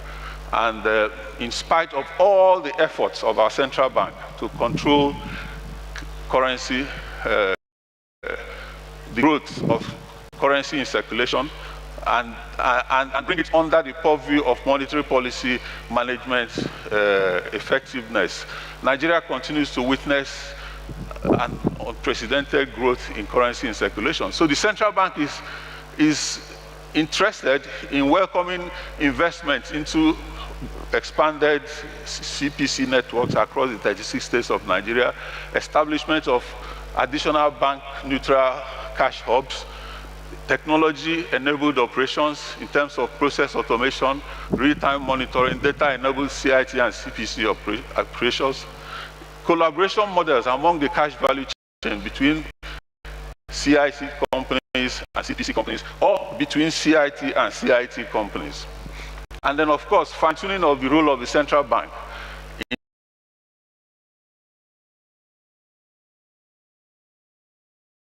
CIT operations, collaborative centers. The issue of shared infrastructure is something the central bank is very, very interested in.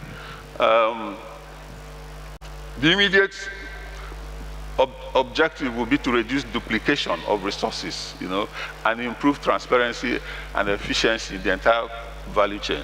And of course, expansion of the bank-neutral cash hubs is an objective that both the central bank and the operators are pursuing with vigor. Sustainability and security issues are very, very important because of the pricing structure in the cash value chain. On one hand, the central bank regulates the price at which services are offered by the CIT and CPC companies. On the other hand, the asset replacement costs and the operating OPEXs of the operators are dictated by the market. So there's a mismatch that is creating sustainability issues in terms of the continuous viability of the operations of the privatized entities.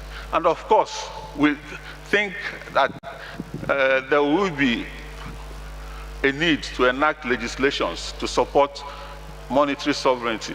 Recently, I'm sure you would have read about the decision of the Swiss parliament to pass a law mandating the use of cash. You know,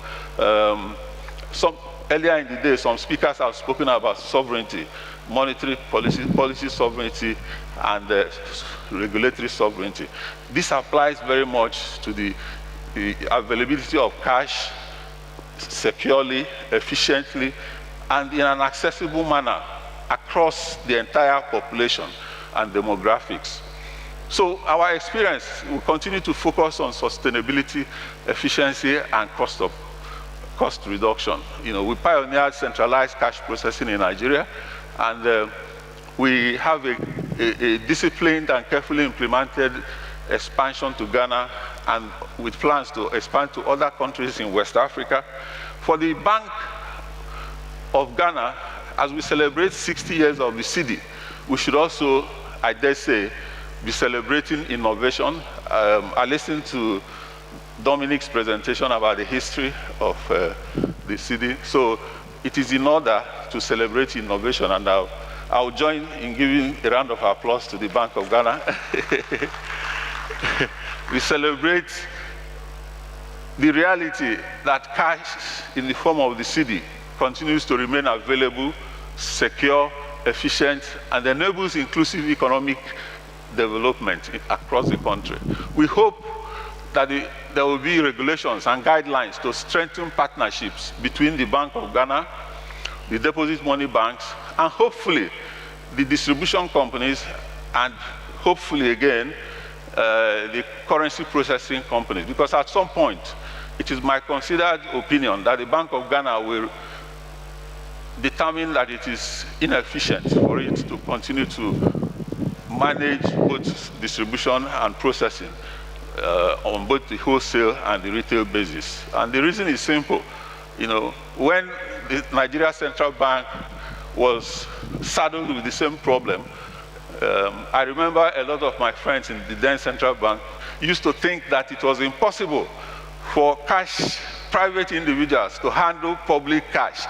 You know, in one workshop, you know, we had a meeting where the central bankers were saying, how can ordinary people, you know, be charged with the responsibility of managing cash on behalf of government? So it sounded strange until they took trips to Australia, to New Zealand, to South Africa, to the UK, to UAE, you know, and they found that, you know, in most of these countries, actually these services, both distribution and processing, are completely outsourced to private companies. So I suspect that the Bank of Ghana is going to be having this kind of conversation at some point in the near future. So the future of cash is secure, in my opinion, but it must be supported by a stakeholder community that is invested in continuous modernization, collaboration among the stakeholders, mutual value extraction within the ecosystem, so as to guarantee long-term viability of the business models and long-term resilience of the sector. We in ICMS are committed to championing these values in our sub-region. And I'd like to thank you very much for your attention. And to the Bank of Ghana, I wish you happy 60th anniversary. Thank you very much. Thank you, Charles. Very interesting. Thank you. All right, I'd like to invite my panel up to the stage. Got one more panel and then a presentation for you left this afternoon. I know it's been a lengthy day. How's everybody doing? Still with me?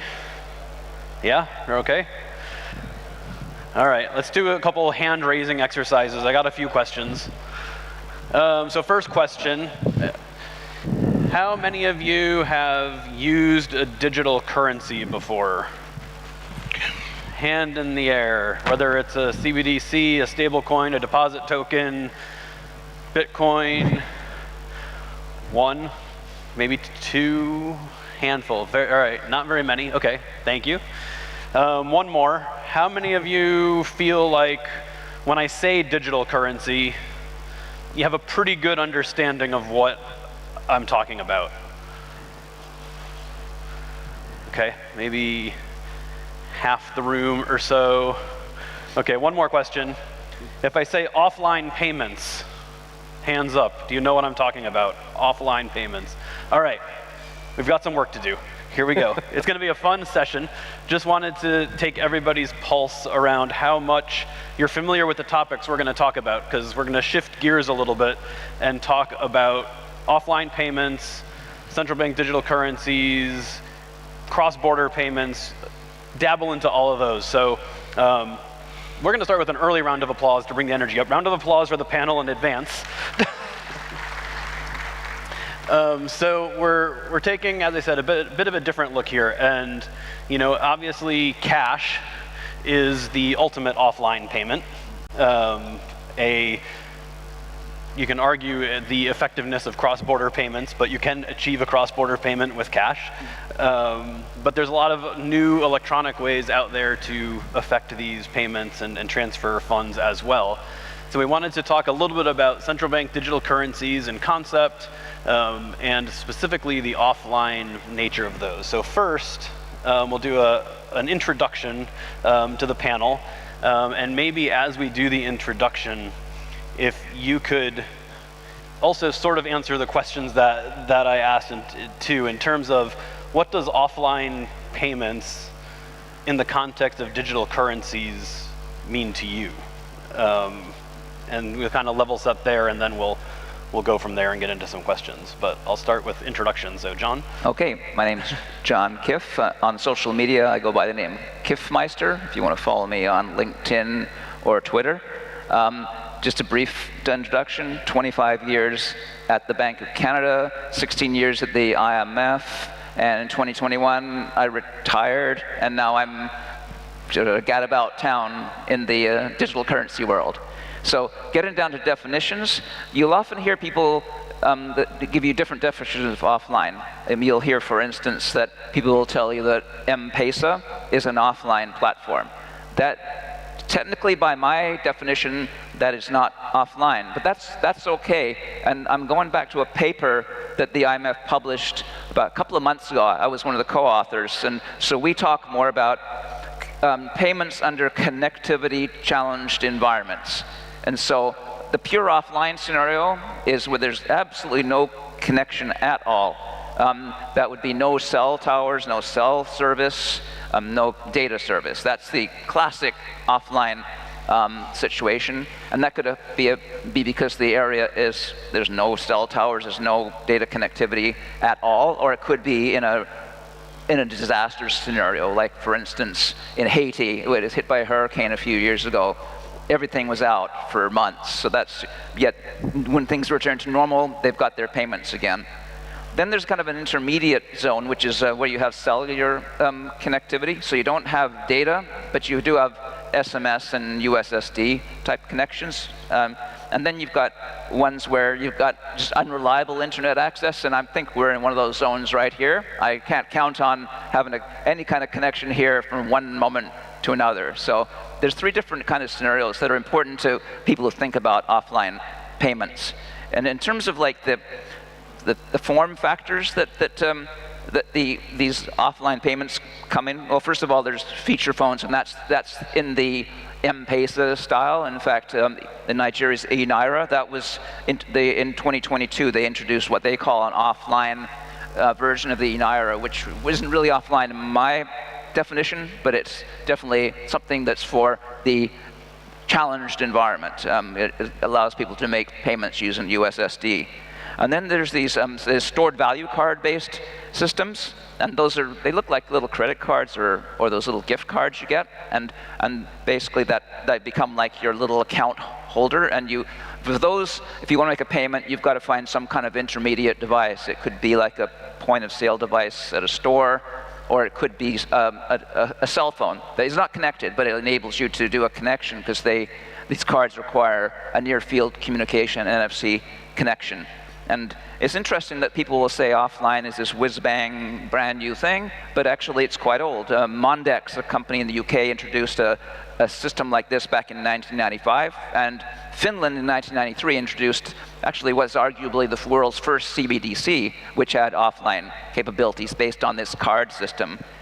And then there's a third type, that's where the offline capabilities are built into the smartphone. And this is typically with a smartphone. It's using the trusted execution environment within the smartphone to be able to do smartphone to smartphone connections. But the catch there is that you definitely need a smartphone. And some places, in some countries, that's rather an expensive proposition. But there are some cheats you can do with feature phones where you put a little sticker on top of your SIM card, which makes that feature phone have offline capacity. And in fact, in the earlier session today, we heard from somebody talking about the fellow from the Bank of Ghana about flexible chips, and there's one variation of this technology that is based on that kind of flexible secure element. I'll stop there, and that's kind of my view of the offline payment landscape.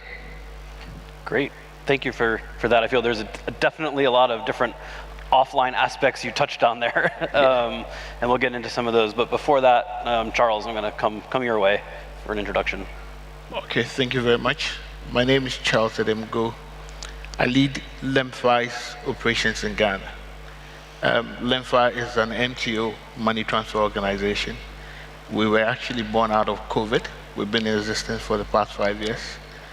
We originate money transfer from UK, Europe, US, and Canada, and we terminate into 22 countries across Africa and Southern East Asia. We've actually evolved in the last 5 years.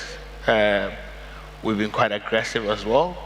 Today we process about $1.5 billion of remittance month to month. Right, so in terms of the topic and its relevance to cross-border, I think 3 things that comes into play: trust, security, and collaborations. Trust in the sense that for a lot of our customers that are sending money, one of the key things they do is once the money is sent from our app to wherever destination, they are calling the receiving party to find out, have you received the money? At that point, it doesn't matter whether they have connectivity or not. So to a large extent, offline payments would definitely improve in terms of the end user access. Now, the other bit is for the industry to collaborate in designing whatever works. Now, when it comes to cross-border, the dynamics quite changes because there's regulatory metrics that needs to be met. In our part of the world, it's quite difficult to really synchronize the regulatory regime across multiple countries, and that becomes a challenge. However, I believe that if all the partners are aligned in one way or the other, some of these things or challenges can easily be resolved. The other point I really want to make is the fact that some of these regulatory nuances that need to be really streamlined has to do with AML regulations, FX rules, settlement rules. These things all need to be aligned to be able to work. And in trying to do that as well, and I believe that it's key to involve all parties in this conversation, i.e. mobile money providers, we talk about network operators, and even the end user, and even merchant, for instance. We are seated here, but I'm not sure anybody from, say, any merchant is represented here, for instance, and I believe that some of these conversations are quite relevant to that. And because ultimately, when it comes to offline payment, what you want to drive is adoption. And you cannot achieve that if all players do not really align, because ultimately this is going to replace cash or And the other bit is the fact that operationally as well, you will need to make sure that once the systems come back online, challenges surrounding, say, challenges surrounding reconciliations, for instance, are kind of reduced to the barest minimum in situations like that. All right, interesting perspective from your experiences in that realm for sure. How about a commercial bank view of things? Brilliant, thank you. Kanyisa Mbangla, I am the head of payments product for Standard Bank South Africa. And I think contextually, when I think of offline payments within the South African context, it has been mainly focused around closed-loop ecosystems, that the banks offer primarily, notwithstanding the fact that we have cash as a key method of payment also within the country. And I think my reflection point, participating in this panel is also looking at where we are with faster payments capabilities that are starting to become prolific on the continent, and how do we effectively cater for offline payments in that instance, right? So being able to gently coexist in a digital payment construct with cash, but also allowing for offline payments for those portions of the community that actually have a major reliance on it. But there are limitations, obviously, in terms of their lived experiences. Yeah, right. So I think there's a question around trade-offs and risk that enters the equation when we talk about not just new technologies, but particularly an offline transaction, right?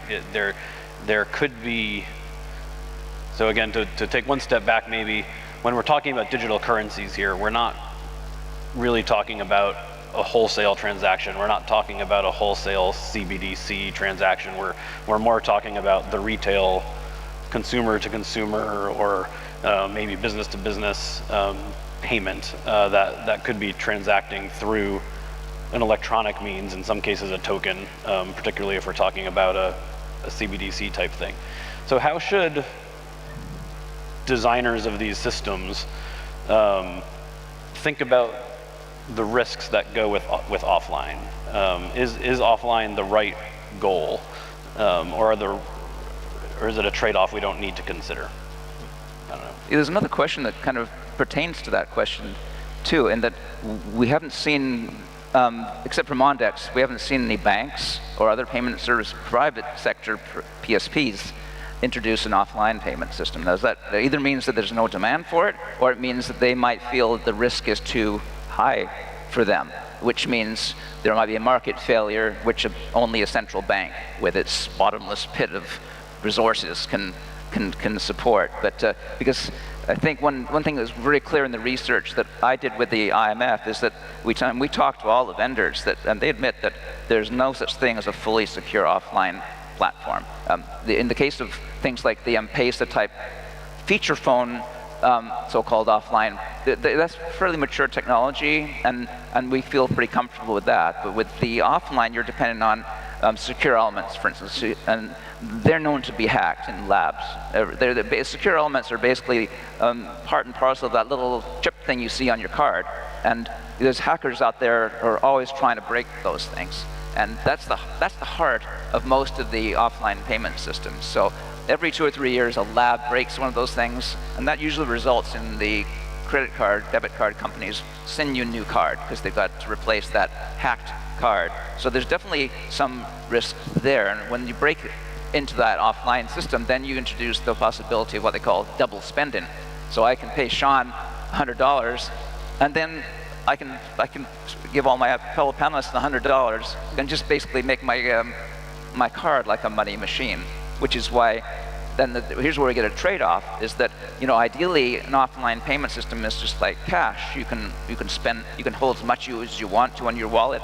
You don't have to synchronize with any other platform or anything. You can just pass it on endlessly. Whereas most of the rollouts of offline payment systems, they first of all have limits on how much you can hold in your wallet to at least contain that risk.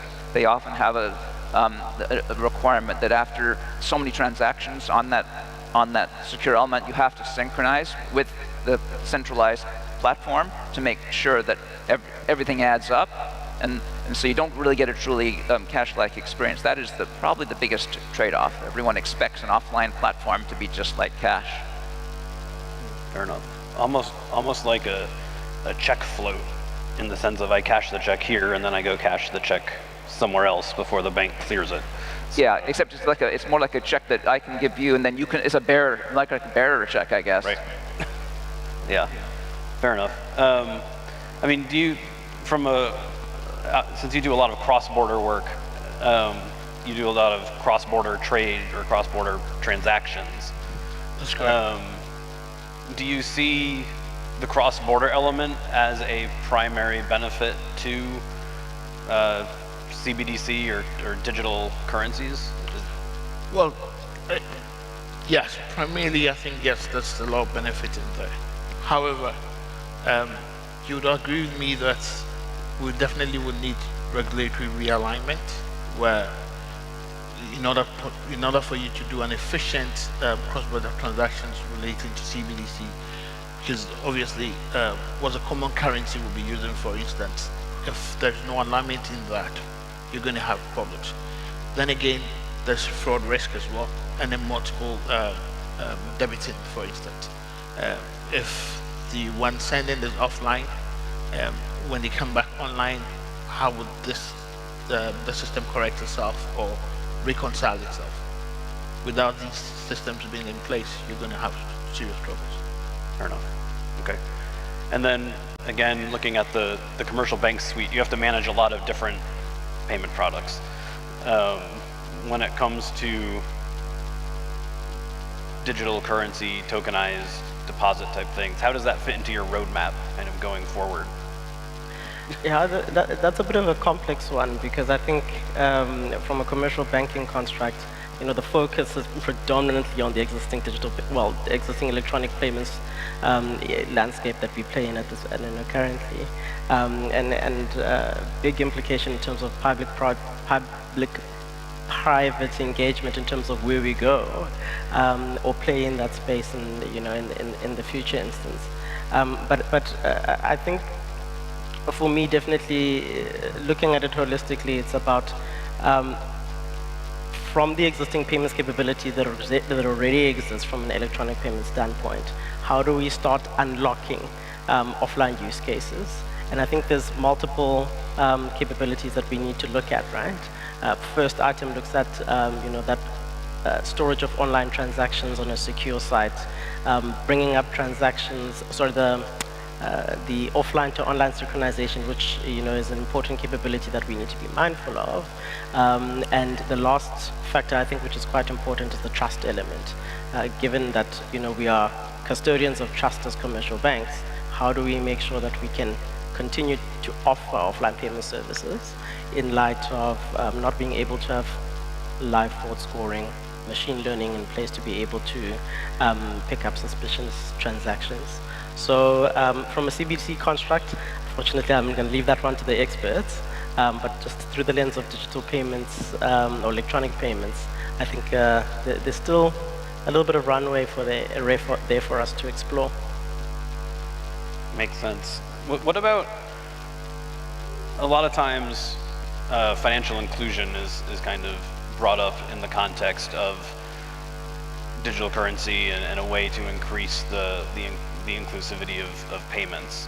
A lot of times those areas that we're trying to include have connection problems or internet issues, stability concerns when it comes to the electronic payment systems themselves, which kind of brings us back to the need for the offline element to be able to function. Any thoughts on the need for, or how best to incorporate an offline-like functionality to help with the financial inclusion piece? Well, I think to the extent that you believe that introducing a CBDC is a thing that will enhance financial inclusion, and perhaps one of the resistances to buying into the CBDC idea will be that it's not very cash-like, It doesn't operate when you don't have a connection and so on.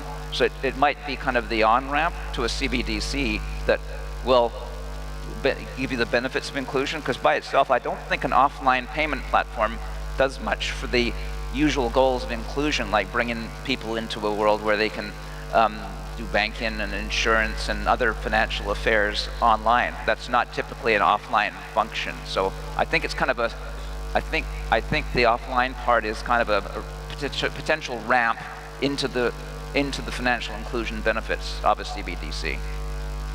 Okay, that makes sense. I might take actually the first question here. I'll do my best to read it. It's really kind of, I'm going to look up here. It's a lot larger.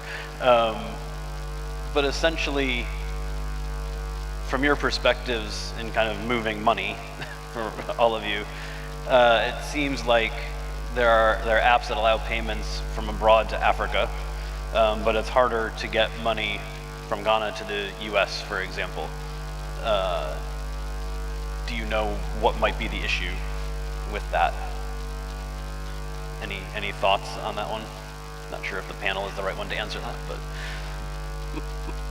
not really. I'm skeptical about the offline avenue towards cross-border payments. I mean, that's a thorny issue to start with, right? It's even without talking about offline, doing it online is challenging. I just don't see that the absence of an offline digital payment platform is in the way, it's standing in the way of smoother, cheaper, faster cross-border payments. I think you're right there. I think it's not. I mean, the offline piece is a separate issue. I don't want to say it's icing on the cake, but essentially it's the system, the cross-border electronic system for a digital currency, or just in general, needs to evolve, and there are solutions to help do that. I'm going to say the answer there is probably a regulatory type answer rather than a technological issue at all. Yeah, I think it's kind of like the answer to that last question, that maybe offline is a ramp to an online CBDC that solves all those problems. Not necessarily CBDC, but an offline ramp to whatever payment system you have. It couldn't be a fast payment system that's linked to another country's fast payment system that gives you some cross-border payment benefits. Right. What do you guys think? Will a well-designed electronic offline system kill cash if we design it well? I highly doubt it. I think noting, the African context, I don't necessarily think that any well-designed electronic system will completely kill cash. I think hearkening to what I touched on earlier, and I think what our colleagues from Namibia and South African Reserve Bank had highlighted, there most likely will be a gentle coexistence with cash for the foreseeable future. Will it kill cash? I've been in the digital space for the past 10 years. I think that's our aim, to kill cash. But is that possible? I don't think so. We do view cash as our biggest competitor, though, and not we competing against each other. I think the last presenter mentioned that in Nigeria, 90% of their transactions is cash-based. There's an opportunity in there for digital financial operators to really cash it. I think it would take time to kill cash, but we're getting there. 10 years ago, mobile money adoption wasn't as high as it is now in Ghana. Today, even in traffic, when you tell the hawker you don't have money, the next thing he tells you, I accept mobile money. So you can't swerve it. So it's just a matter of time. I think there's two parts to that question. My answer. One is, if you look at the history of money going back thousands and thousands of years, token-based money, which is really what we're talking about here, has been incredibly resilient to new innovations in payments. So you'd be making a really, really high-risk bet to bet against cash, I think. So the second part of the thing is, when we talk about offline payments in these areas where there's no connectivity, the elephant in the room here is that in some of those scenarios you also don't have power. Eventually, when you say digital, you're talking about electronic, means you'll require electricity.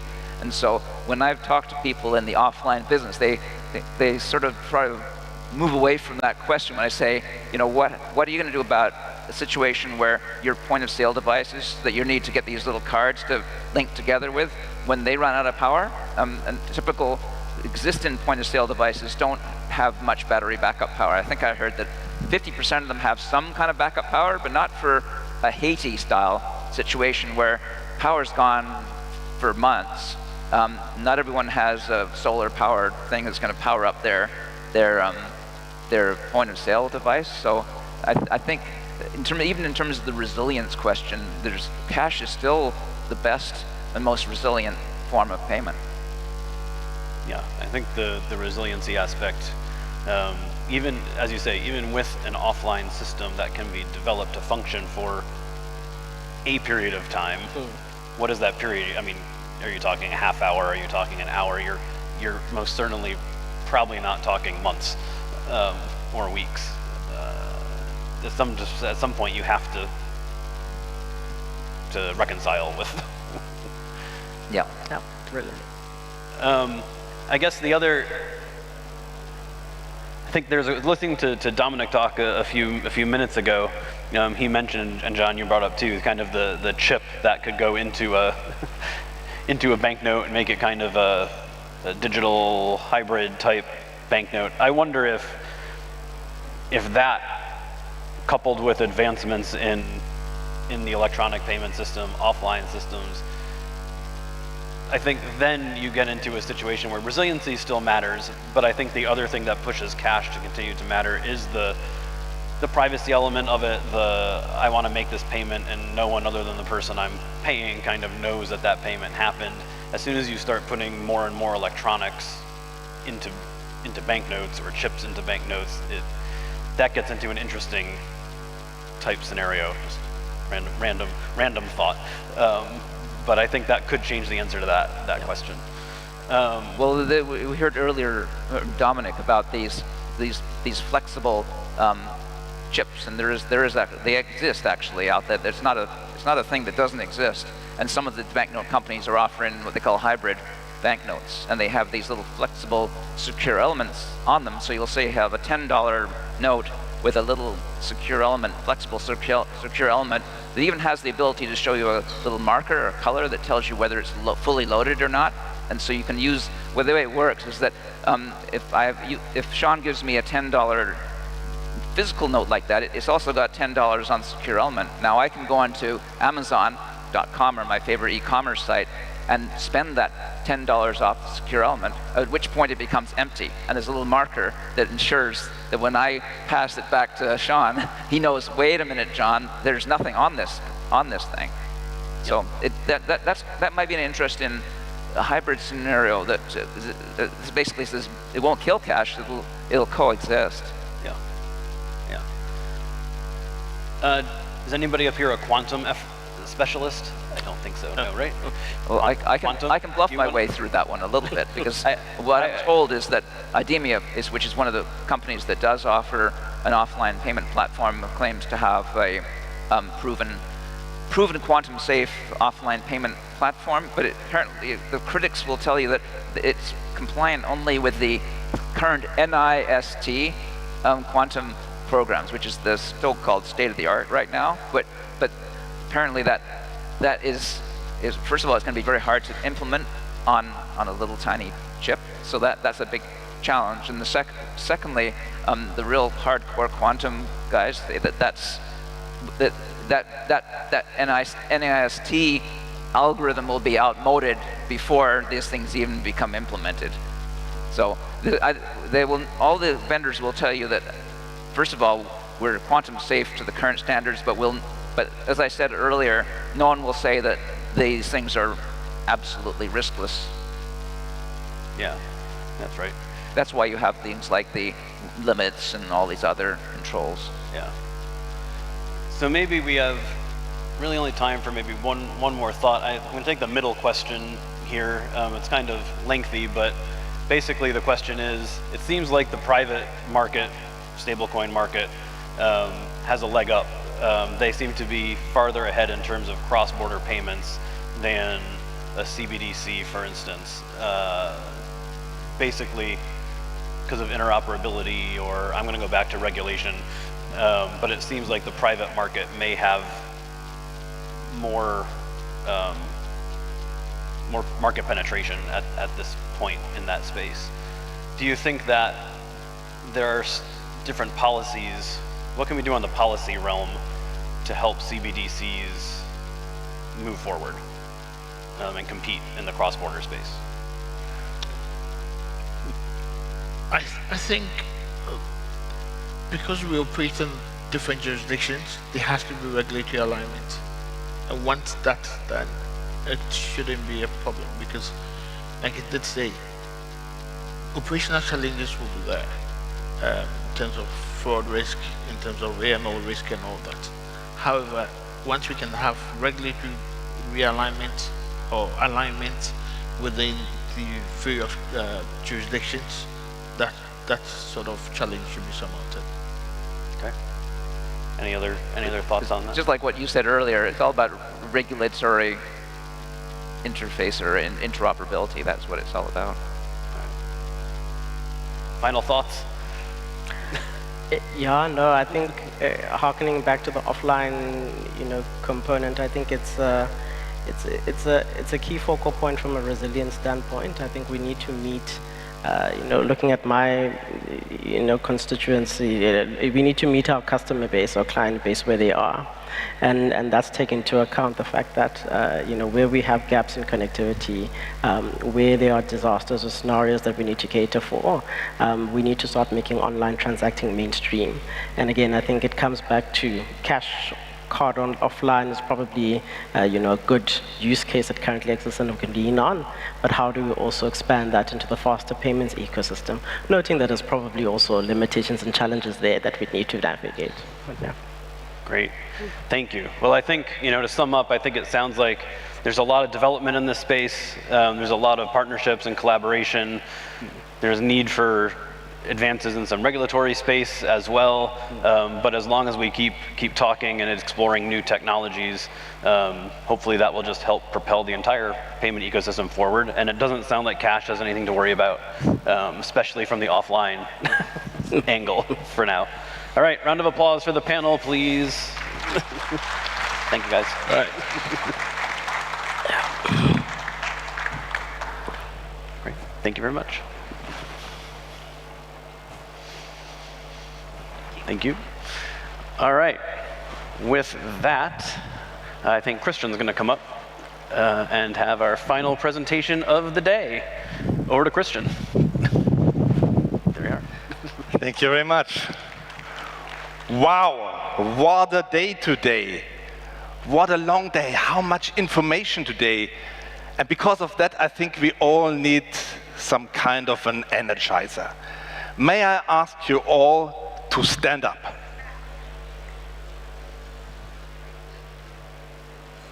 And I'm serious, I want that you stand up. And I would like to ask our technical guys to help me with some African tunes. Let's move the bodies a little bit. Bring some new energy in today.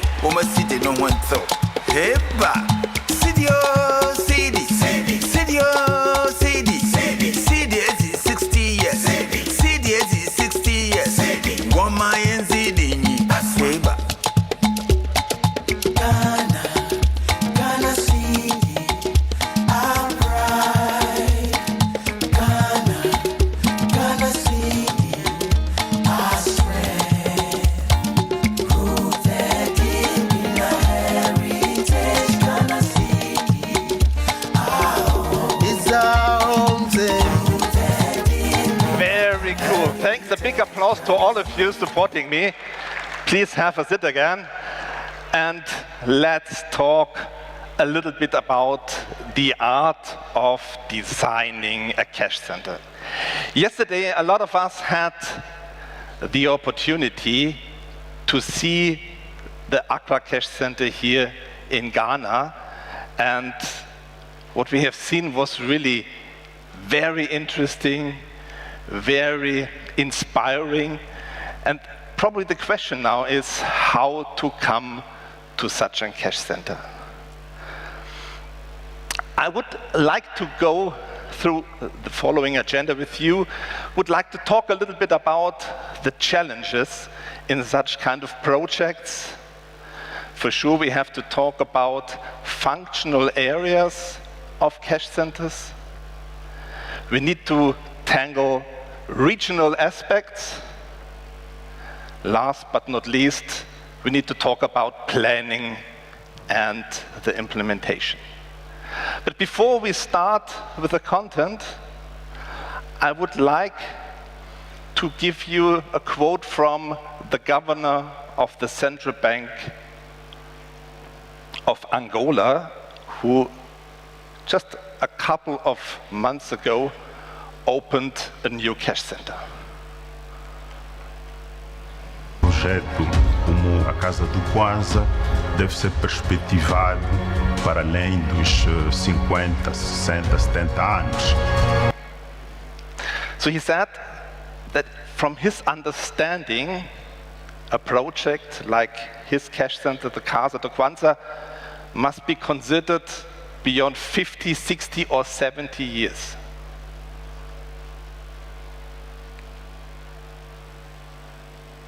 Let's start with the challenges.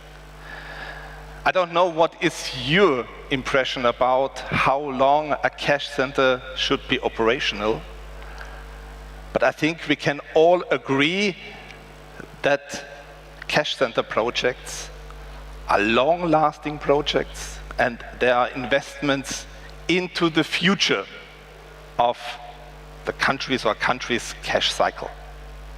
It's an investment for many, many years.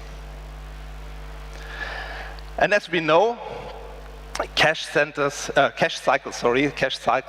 are facing multiple challenges.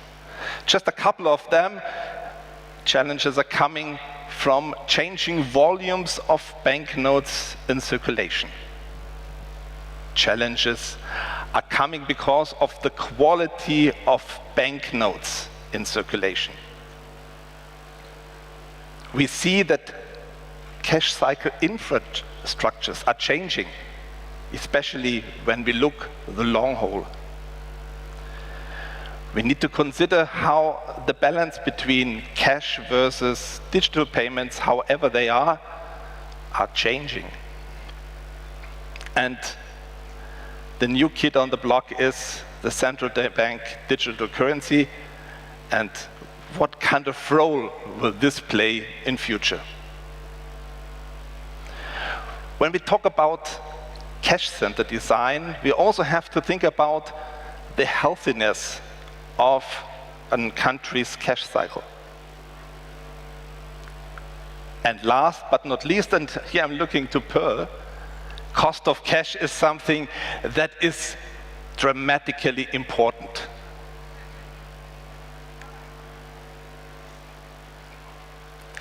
When we talk about designing cash centers, we have to deal with a big number of stakeholders.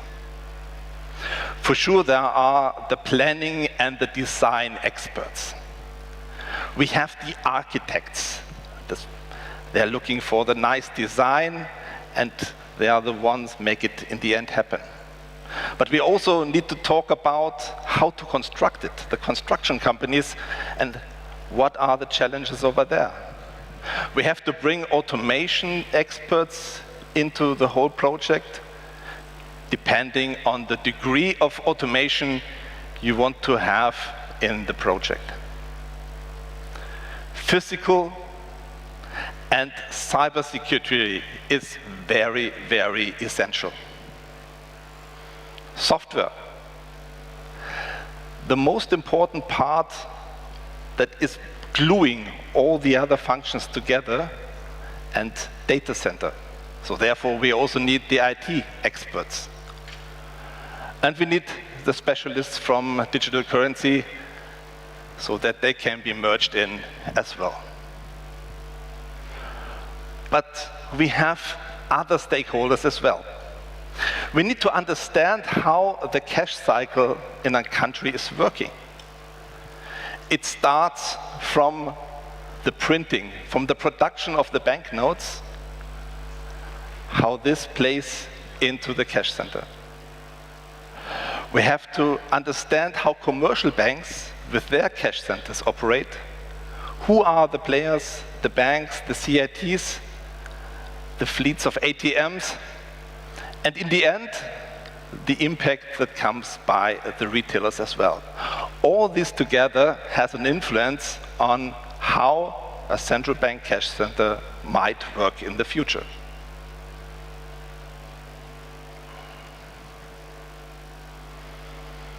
Let's go to functional areas.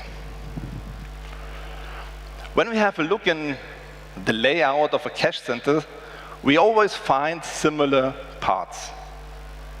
Probably one of the most important one is the vault, the so-called storage area for banknotes, with all the saving of banknotes for the next, I don't know how many months you have banknotes stored over there.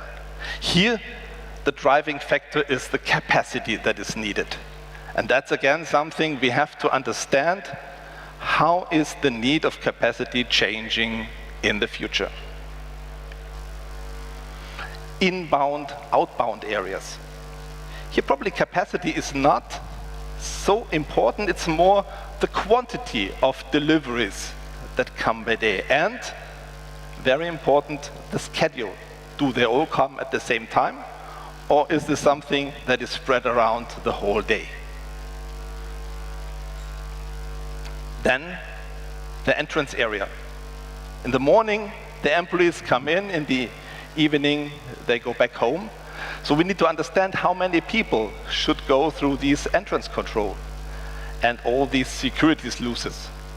So this has to be dimensioned also in a proper way. Then the processing area. We saw yesterday in our tour in the cash center a very well-organized processing area. But this one, again, is something that also needs to be dimensioned in the way how the expectation of volume to be processed should be now, tomorrow, and further in the future. Then we have to decide how many systems need to be in place, what kind of system, how do they look like. If there's offline destruction areas, also this one is something that is mainly driven by the quantity of banknotes to be destructed. But it's not only about what is happening inside the cash center, we also have to look to the outer part of the cash center as well. There is, for example, the so-called entrance control point, where the trucks are getting controlled when they want to enter the perimeter. There's a waiting area where they can stop by and wait until the dock area is ready for them. Here also we need to understand what is the shipping schedule and the receiving schedule of the cash center. Then, again, we have the office and the parking area. So first of all, we have to understand whether there is an office area included to the cash center. If yes, the question is, how do people come to the office? Do they need a parking lot? Do they have public transport? And also, how do they enter these office areas? And then last but not least, the whole perimeter. How is the perimeter secured?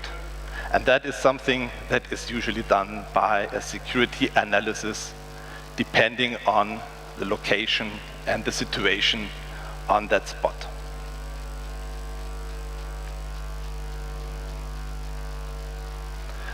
But besides the challenges, the functional areas, we also have local aspects that need to be taken into consideration. And regarding the local aspects, it's very important also to think about what is the perfect location for the cash center. We want to have banknote logistics as simple as possible. We want to keep distance is short. That helps us to gain security and to lower cost. But we also have to think about the infrastructural aspects. Does it make sense to put a cash center in an area which is the whole day full of traffic jams? No, we have to find an area that is on one hand side close to the places where the money comes from, but on the other hand side, easy to access. And we also have to keep into consideration the security aspects behind. Is this a secure place? And what is the effort to grant security on a certain location? Then very important as well is the architectural design of the cash centers. Cash centers are landmarks in the country, and especially if they are considered like in Angola for many decades, they will remain a landmark, and this is also a building that needs a proper design for that. And then security.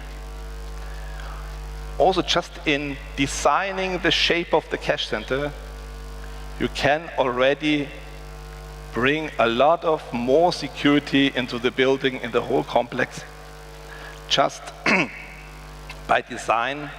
And all this is, as already said, based on security assessments. So I brought a few pictures. This is a cash center in Egypt. And this is a cash center in Angola.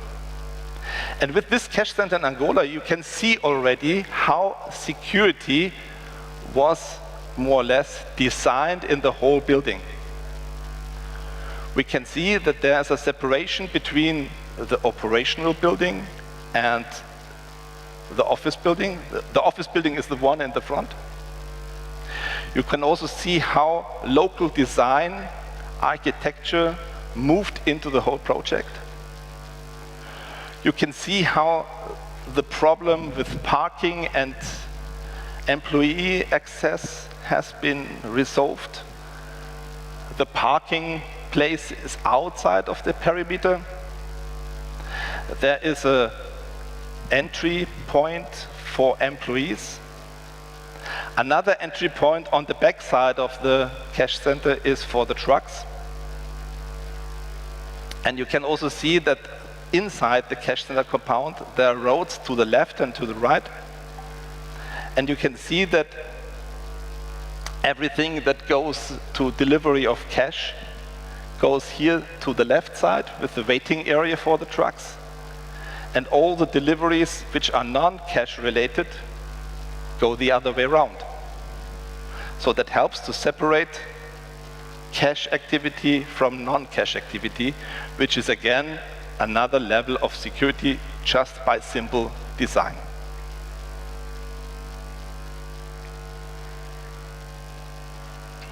So let's talk a little bit about planning and implementation.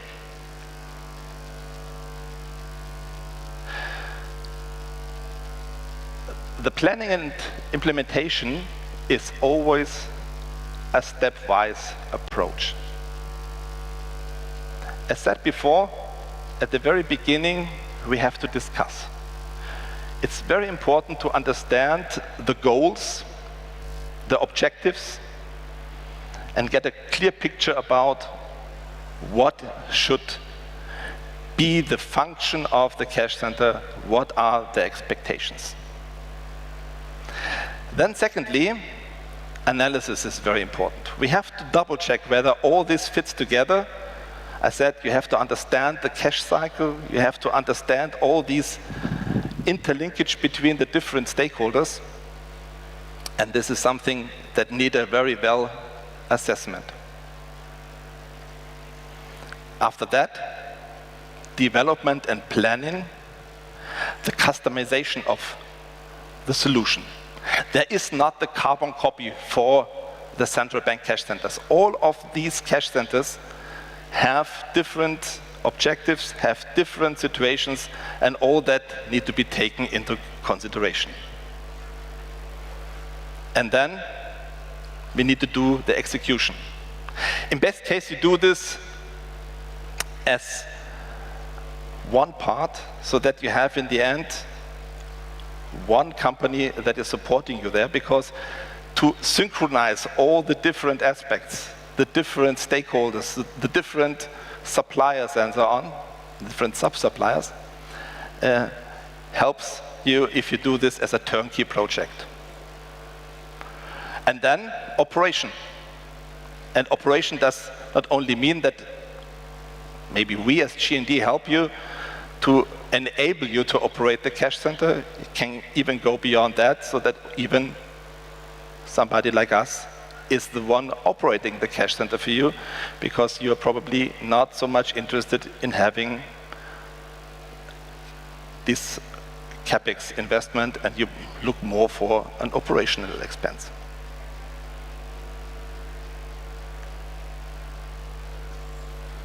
It's a question for you. You see on this picture that there is a lake in front of the cash center. Does anybody has an idea why there are so many times lakes in front of cash centers? I help you. It's actually a good combination of security on one hand side, because through the water access is a little bit more complicated, and also resilience, because in the case of a fire, you have already water for the fire brigade in place. So these are all the aspects that need to be taken into consideration. And last but not least, G&D is always happy to take care of your infrastructure project as a turnkey provider from the first ideas until operation. So if you have your further questions or ideas you want to share with us, we are just outside on our booth. Thank you very much.